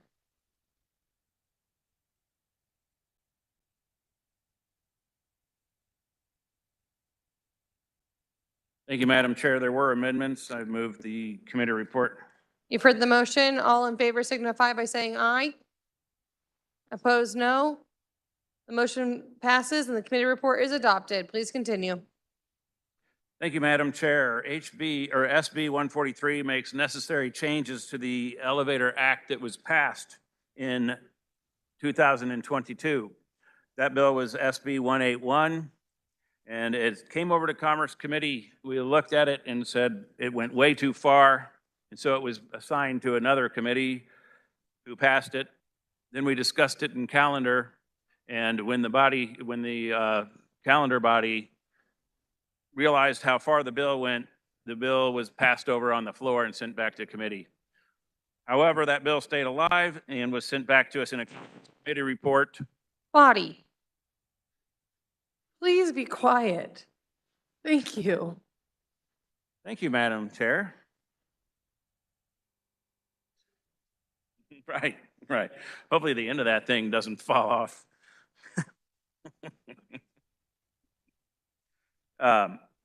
Since that bill was passed, there's been nothing but problems with it. One of the issues is Kansas has never required state inspections before, and there are over 25,000 elevators in Kansas that we know of, and that list is growing every day because they have to register them. There's only 20 licensed inspectors. There's also a $1,000 per day fine that you don't have your elevator inspected or that you don't report it. The fire marshal's been really good with working with businesses on that. There have been no fines assessed yet. However, it still is there, and the problem is still 25,000 elevators and 20 licensed inspectors. Previously, Kansas has never licensed mechanics. They were just contractors, and they worked under contractors' licenses. This bill, the bill that passed, called for new license, and it's a 5-year apprenticeship program. And so now there's a 5-year pipeline to get to be a mechanic. We were also told that the inspection would be a few $100s when we originally passed this. Now, we have been getting complaints that in some cases inspectors are charging $2,500 to $5,000 simply to look at an elevator, and that is because of a supply and demand issue. Inspectors are requiring businesses, the last thing is inspectors are requiring businesses to bring their elevators up to today's code, and that is not right. We have a statute that says they can't do that. However, the elevator inspection bill had some language in there that misconstrued it, and a lot of mechanics are thinking that they're trying to make new businesses or businesses come up to today's code. And it's not unlike the ADA Act, for example, back when the ADA Act passed. You couldn't go to every business and have them upgrade all of their facilities. But you did when you built a new building or when you built an addition, you do have to comply. And that's what we should be doing, but we're not doing. And regarding codes, the Elevator Advisory Board consists of several members that either sell elevators, sell things for elevators, work on elevators. And so there's a lot of conflict of interest in every single meeting that we've had. I'm on that board too, and I do not sell elevators. I do ride them. But every meeting we have, it's always being brought up that we need to sell them more and more items. And we've basically created a license to print money for the industry. Some of the solutions that this bill did when we first introduced it, in order to lessen, to help with the shortage of mechanics and lessen the demand, the bill made it so you no longer have to have an inspection if you have an elevator maintenance agreement. Elevator maintenance agreements is a mechanic looking at your elevator on a regular basis. And so we felt that if you had somebody actually looking at the workings of an elevator on a regular basis, you didn't also have to pay for an inspection. In fact, most of the elevator maintenance agreements include inspections. But the underlying bill that we're addressing here did not allow those. The bill allows for an employee that's working under the direction of a licensee to work on elevators. This is not unlike what we used to do. So if a contractor has a contractor's license, all their employees can work on all the things that the contractor has a license for. This goes back to how we were doing it. If you have an elevator license and you have an employee, as long as they're working under your direction and you're responsible for their work, then they can work on an elevator.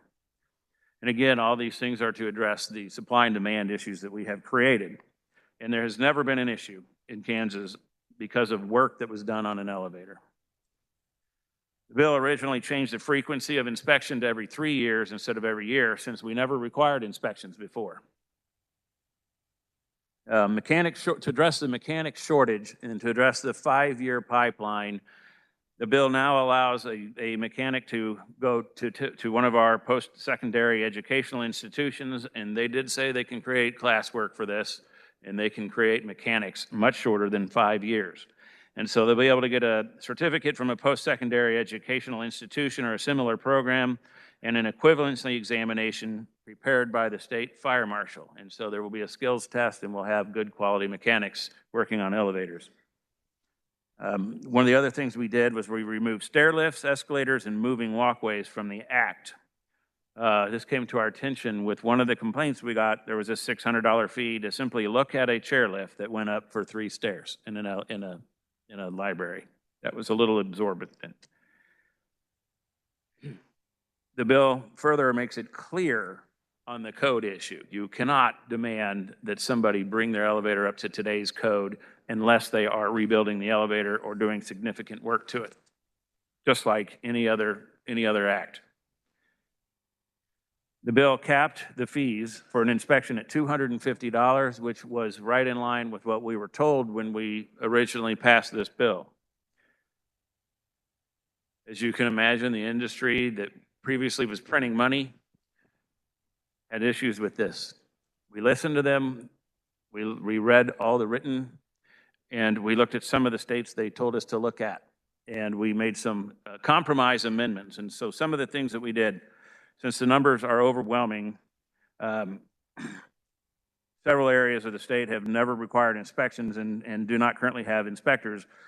We set the initial inspection for 3 years. So that way everybody has an opportunity to get their inspection done within the first 3 years. Once they have an inspection, then there's a three-tiered inspection timeline based on the population of your county and the use of your elevators. So in a large population, you would imagine that elevators are used more frequently than they would be in a very rural area where the elevator is rarely used. And so if you're in a large county of 100,000 or more, you inspect it every single year, like the underlying bill wants. If you're 50 to 100,000 miles, every 2 years. And if you're under 50,000 people, then you would inspect it every 3 years, as our original bill stated.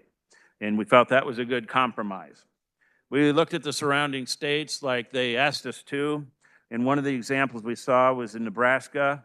They allow reputable insurance companies to inspect elevators. And so when an insurance company is insuring a business, they're liable for any payments for bodily injury and especially if somebody gets hurt on an elevator, the lawsuits could be pretty big. So they have their own inspectors that go out and inspect these elevators. And so this bill will now make it so that an inspection done by a reputable insurance company defined as B-rated or better on AM Best, and those of you that sell insurance or are familiar with insurance know that that is a very reputable insurance carrier.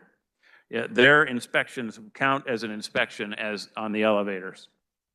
It also follows some examples of surrounding states that do not have inspectors, they just have mechanics that inspect. So we removed the inspectors, so we only have 20 of them anyway. Rather than have a mechanic pay another fee to be an inspector, a mechanic will have the right to inspect an elevator. And since that amendment went on, it was pointed out that there might be an occasion where there's work done on an elevator that requires inspection. We wanted, that person that brought the amendment wanted to make sure that it had a second set of eyes rather than having the same mechanic that just did the work also inspect it. And so that amendment went on. The fire marshal requested 2 amendments. One is for a safety measure. If there is an injury on an elevator, you are to notify the fire marshal immediately, and he'll come out and do an inspection. There was some discussion in committee about that, whether or not there'll be time-consuming. Fire marshal assured us that they would get there immediately since it was an emergency situation. They don't want anyone else to get hurt. And so that went on. And then he wants to be able to make a readable label for elevators that are shut down for maintenance. And so those 2 amendments went on, along with we changed the cap on $250. There was some pushback on the cap of $250 because some of these inspections, not all of them, but some of them could last up to 8 hours, and that would be a major inspection. So we moved the $250 to $500, and that is up to $500. We really want them to stick to what they originally promised, which was $200, a couple of $100, whatever that means. There was an elevator. There was an amendment to add escalators back in the bill, and so that was successful. We have a lot of people getting stuck on escalators, evidently. There was an amendment to shorten the time experience from 8,000 hours to become a mechanic in 6 years to 4,000 to automatically get a license. That was a little more reasonable. With that, I'll stand for questions. For further discussion, the chair recognizes Representative Probst.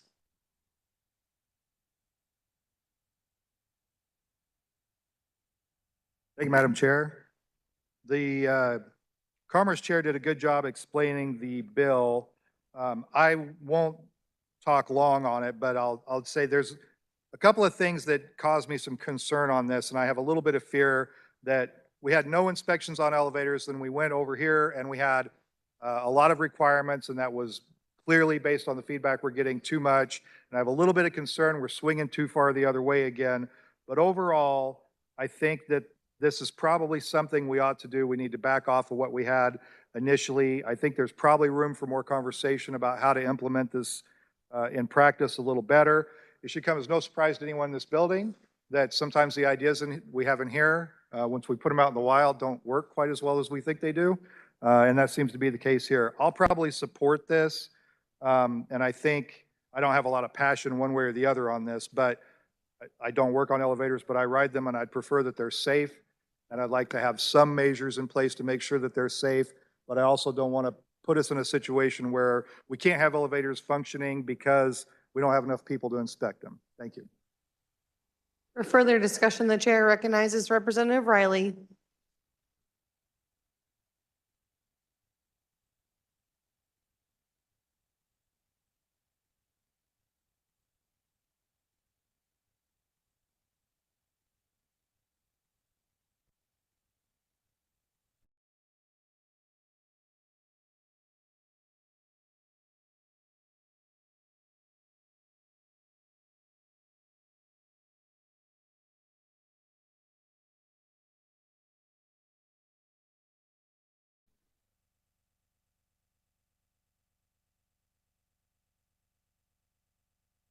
Bonnie, we are waiting for an amendment. We'll stand at ease.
We're back in order. The chair recognizes Representative Riley. Thank you, Madam Chair. As I was going through this bill, I remembered back a couple years ago when we started this amendment. When we started this whole thing, it was some of this was discussed in committee as far as, you know, what kind of things should be exempted, what things should not. I know the chair did a really good job of discussing some of the information about putting some, you know, some guidelines as far as what kind of sizes of counties that we should have, you know, of certain size counties, they should be covered so many times a year, certain and larger counties should be covered so many times a year. As we were working through all that kind of stuff, I remembered back a couple of years how we had actually in committee, and then later on we had it on the floor, we had a discussion. And my discussion, which I'm kind of waiting for an amendment, had to do with exempting churches. Very rarely, like our church, our elevator gets used maybe once, maybe twice in a weekend. There's a lot of churches that are like that. And so I was looking at something to this effect. And again, I'm waiting for a revisor to come up with some information, but basically it would say that elevators located in a building that is used exclusively as a place of public religious worship and that is owned or leased by a nonprofit religious organization that means such place of worship and has a regular schedule of worship or worship services at such buildings shall be exempt from routine, regular elevator inspection requirements. So if that, Madam Chair, if I would like the chair to take a look at that, and when this goes to conference, we don't have a amendment coming up that I can propose on this, then I would leave it to the chair to make that decision. The amendment is. Chair recognizes Representative Tarwater. Thank you, Madam Chair, and I apologize. The amendment is still a ways away, and so we could talk about it in conference committee. Thank you, Mr. Chair and Madam Chair. I agree with that. I mean, we might as well keep on working bills, and then in conference committee, they can work this out. So for right now, I'll hold on to my amendment. Thank you. Is there further discussion on the bill? Seeing none, Representative Tarwater, you may close.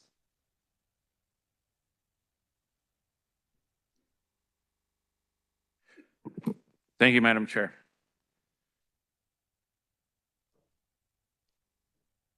So if it were up to me, we would completely undo that bill from 2 years ago because it was that ridiculous. But we don't really have that option now because we're down the road. And we think that this is a good step in the right direction. There may be more we need to do eventually, depending on what this elevator board comes up with. With that, Madam Chair, I would ask that when we rise and report SB 143 or House Sub for SB 143 favorably.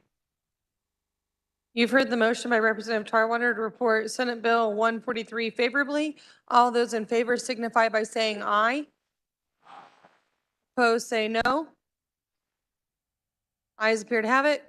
Ayes do have it. Motion passes.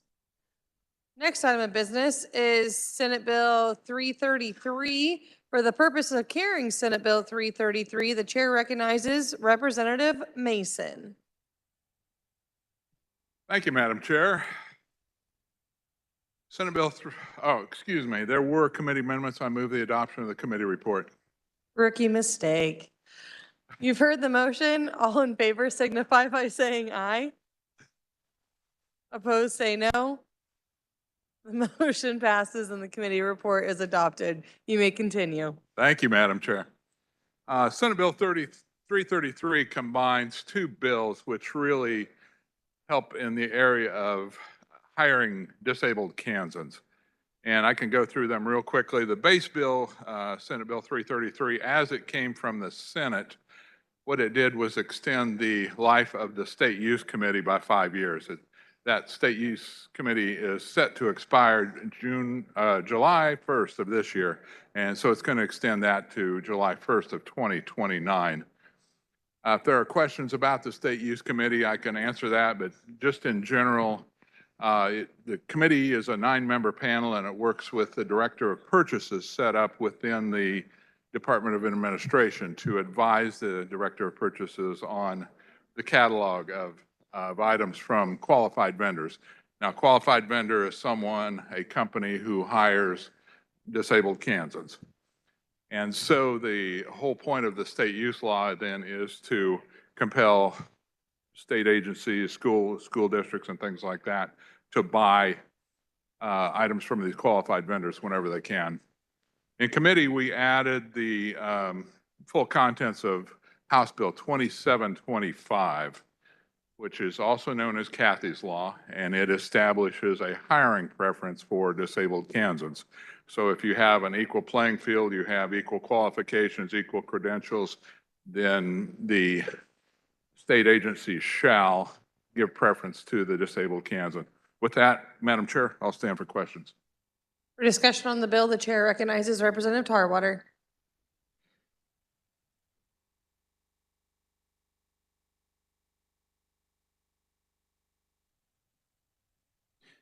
Thank you, Madam Chair. As you just heard, this bill is named after Kathy Lobb. I first met Kathy 8 years ago when she came to testify on the disability tax credit that we passed a couple of years later and that we just redid this last year, if you recall, and we expanded it last year. Kathy Lobb is a self-advocate who works at the Self-Advocate Coalition of Kansas, SAC, S-A-C-K. For over 20 years, she worked tirelessly to support employment opportunities for Kansans with disabilities. And those of you that have been around her, she has coined the phrase, when are you going to hire a person with a disability? Her leadership on the issue of hiring individuals with disabilities to work in state government led to the introduction of this bill. She received Advocate of the Year award at the most recent Kansas Disability Caucus. She spent many years as the legislative liaison for SAC, making many friends at the Capitol, and I consider myself one of those friends, and doing a fabulous job of making sure the voices of those with intellectual and/or developmental disabilities are included in policy discussions, and she does an excellent job at it. On November 18th, 2022, she was presented a proclamation from our governor proclaiming that date as Kathy Lobb Day. Since I have been chair of the Commerce Committee, we have passed out Kathy's bill several times, and those of you that are on the committee know this. Each time the bill is scratched from calendar at turnaround, or we run into the end of the year and it just never gets done. So happy for Kathy that we're finally passing her law. Body, Kathy is with us today on the floor on the south side of the chamber. Congratulations, Kathy.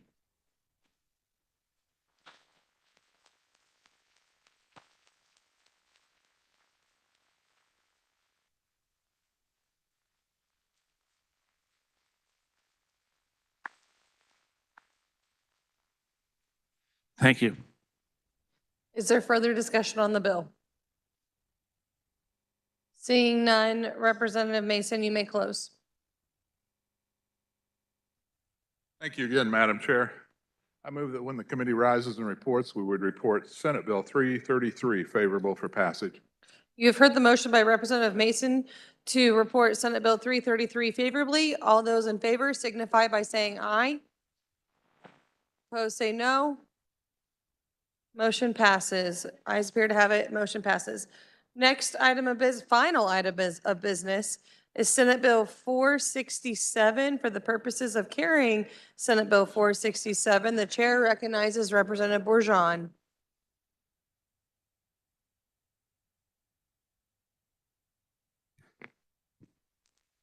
Thank you, Madam Chair. I believe there were committee amendments. I would move the adoption of the committee report.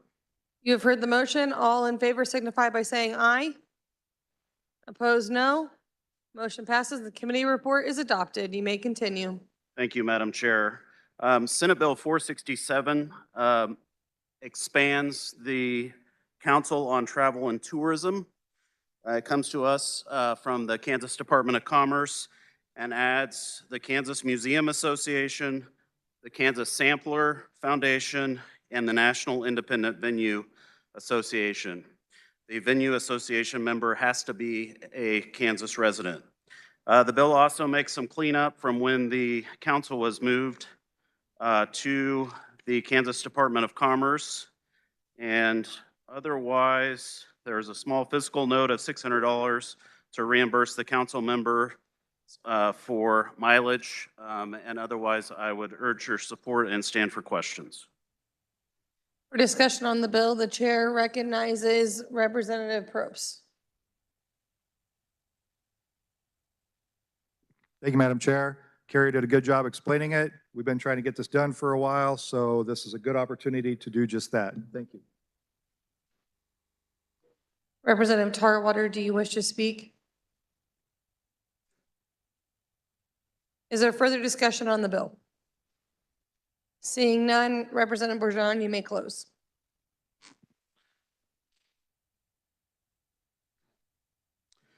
Thank you, Madam Chair. I move that when the committee rises and report Senate Bill 467 favorably for passage. You have heard the motion by Representative Bourgeon to report Senate Bill 467 favorably. All those in favor signify by saying aye. Opposed, no. Ayes appear to have it. Ayes do have it. Motion passes. This concludes our general orders. The chair recognizes the majority leader. Madam Chair, I move we rise and report. You've heard the motion to rise and report. All in favor signify by saying aye. Opposed, no. Motion passes.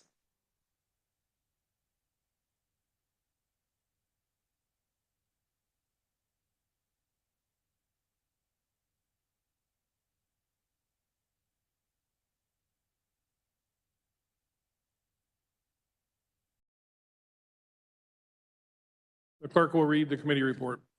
Mr. Speaker, your Committee of the Whole recommends that Senate Bills 331, 434, and 433 be passed. Senate Bills 384, 423, 287, 292, 143, 333, and 467 be passed as amended. Speaker recognizes Representative Blue to adopt the Committee of the Whole report. Thank you, Mr. Speaker. I move the adoption of the Committee of the Whole report. You've heard the motion to adopt the committee report. All those in favor signify by saying aye. Opposed, no. The ayes have it. The committee report is adopted. Speaker recognizes Representative Adam Smith for a motion to non-concur on House Bill 2036.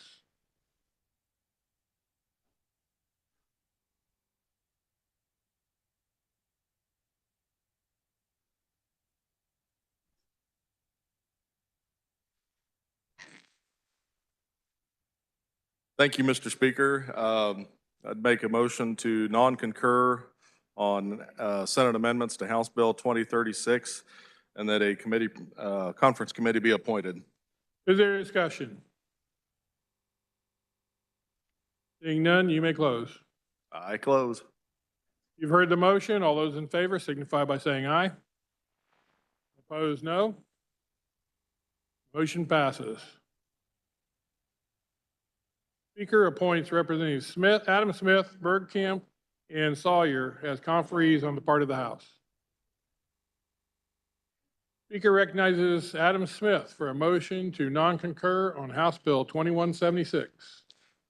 Thank you, Mr. Speaker. House Bill 2176 was an act concerning library districts. Senate made some changes to that we'd like to take a look at. So I make a motion to non-concur on Senate amendments to House Bill 2176 and that a conference committee be appointed. Is there discussion? Seeing none, you can close. Thank you. I close. You've heard the motion. All those in favor signify by saying aye. Opposed, nay.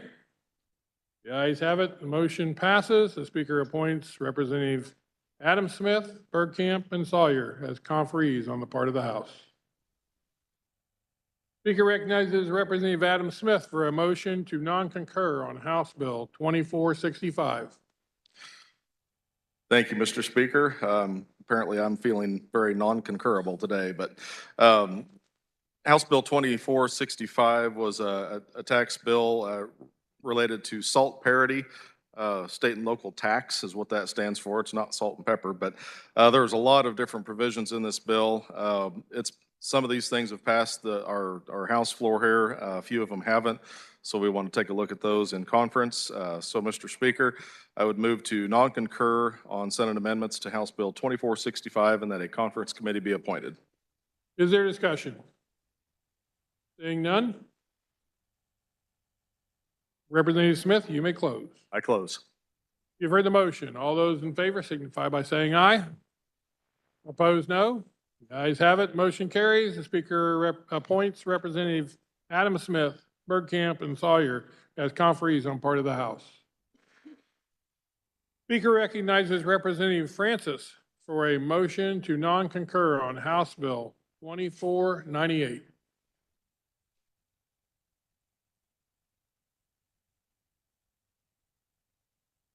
Thank you, Mr. Speaker.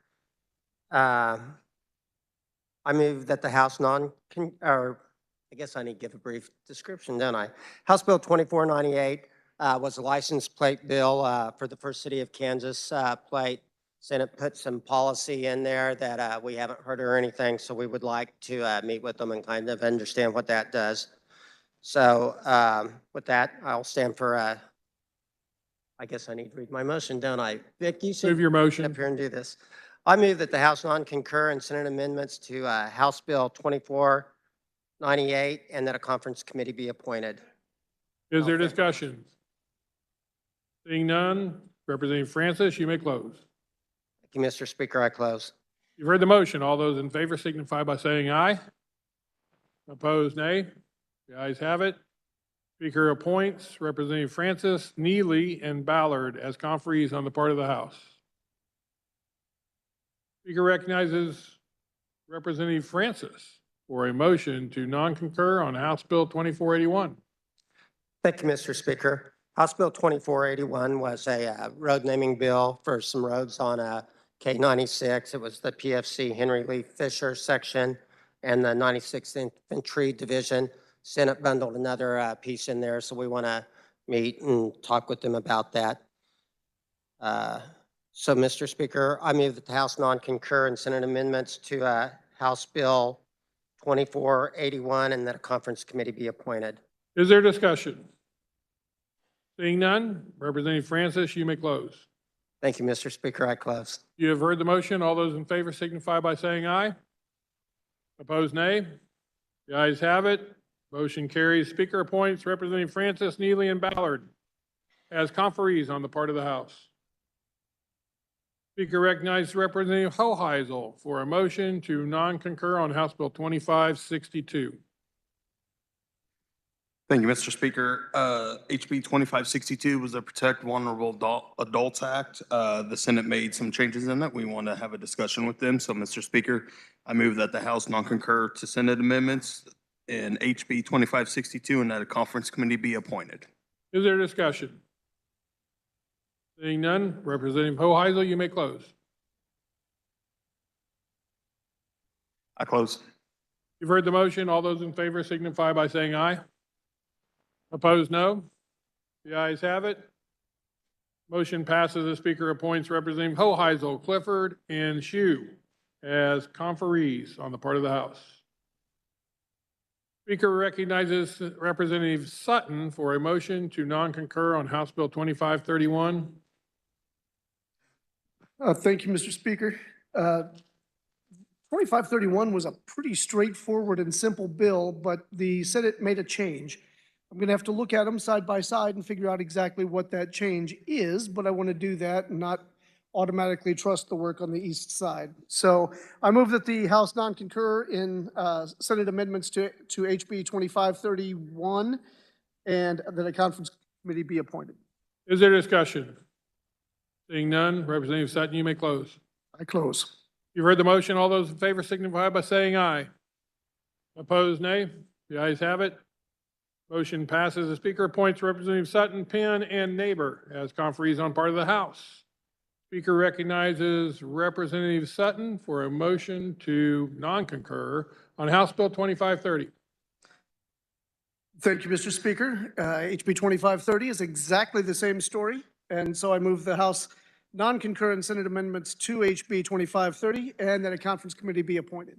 Is there discussion? Seeing none, Representative Sutton, you may close. I do close. You've heard the motion. All those in favor signify by saying aye. Opposed, nay. The ayes have it. Motion passes. The Speaker appoints Representative Sutton, Penn, and Neighbor as conferees on the part of the House. Speaker recognizes Representative Sutton for a motion to non-concur on. Thank you, Mr. Speaker. Bill This is my last 2532. one. This is my last one. Thank you, Mr. Speaker. HB 2532, it's exactly the same story again. I move that the House non-concur in Senate amendments to HB 2532 and that a conference committee be appointed. Is there discussion? Seeing none, Representative Sutton, you may close. I do close. You've heard the motion. All those in favor signify by saying aye. Opposed, nay. The ayes have it. Motion passes. The Speaker appoints Representative Sutton, Penn, and Neighbor as conferees on part of the House. Reports of standing committees, the clerk will read. Committee on Commerce, Labor, and Economic Development recommends Senate Bill 96 be amended by substituting with a new bill to be designated as House Substitute to House Substitute for Senate Bill 96 as follows. An act concerning child care relating to licensure of child care facilities, daycare homes, and child care centers, establishing license capacity and staff-to-child ratios, reducing license fees and training requirements, creating a process for daycare facility licenses to apply for a temporary waiver of certain statutory requirements, authorizing the Secretary of Health and Environment to develop and operate pilot programs to increase child care facility availability and capacity, placing the Children's Cabinet in the Department of Commerce, establishing the Kansas Office of Early Childhood, transferring administration of daycare licensing, parent education program, and child care subsidy to the Kansas Office of Early Childhood, defining youth out-of-school time programs, applying certain fire codes for daycare facilities, increasing the tax credit amount for household independent care expenses. The Committee on Corrections and Juvenile Justice recommends Senate Bill 414 be amended and the bill be passed as amended. The Committee on Judiciary recommends Senate Bill 349 be amended by substituting with the new bill be designated as House Substitute for Senate Bill number 349 as follows. An act concerning the Open Records Act relating to public records, continuing certain exceptions to the disclosure thereof. The Committee on Child Welfare and Foster Care recommends House Bill 2189 be amended by substituting with the new bill be designated as substitute for House Bill 2189 as follows. An act concerning children and minors relating to children in the custody of the Secretary for Children and Families, providing for an extension or reentry of custody for persons up to 21 years of age, allowing the Secretary to provide reentry services to certain young adults, setting an expiration date for the programs thereof. The Committee on Judiciary recommends Senate Bill 379 be passed. The Committee on Judiciary recommends House Bill 2300 be passed.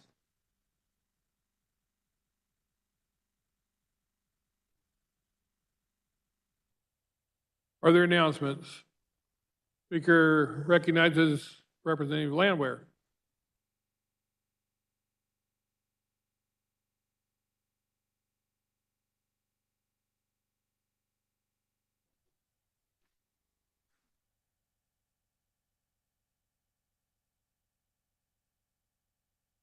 Thank you, Mr. Speaker. Conference Committee for Senate Bill 233 will meet at 9 a.m. in the morning at 142 South. Speaker recognizes Representative Sawyer Clayton. Thank you, Mr. Speaker. House Democrats, we will have agenda tomorrow at 8 a.m. in our normal room. Yeah, I know, this isn't my decision. Thanks. Speaker recognizes Representative Ballard.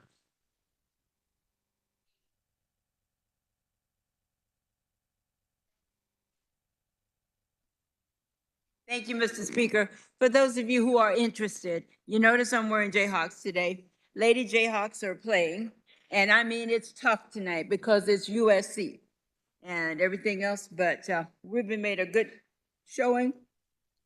They did, and let's hope they continue to all. But congratulations to everyone who participated already. Thank you. Are there any further announcements? Seeing none, Speaker recognizes the Majority Leader for a motion to adjourn. And some other things. After you finish the rest of that stuff. Fair enough, Mr. Speaker. Mr. Speaker, in accordance with House Rule 1502, posting of sequence for succeeding day. The following bills will appear on the calendar under the heading of General Orders. for March 26, 2024. Here they are. HCR 5026. Senate Bill 387. House Bill 2825. House Bill 2834. Senate Bill 96. Senate Bill 172. Senate Bill 271. Senate Bill 37. House Bill 2653. Senate Bill 300. House Bill 2609. House Bill 2757. And Senate Bill 360. So Republicans, we will calendar at 8 a.m. in the old Supreme Court, and we'll be on the floor at 9:30. Mr. Speaker, I move the House adjourn until Tuesday, March 26 at 9:30 a.m. You've heard the motion. All those in favor signify by saying aye. Opposed,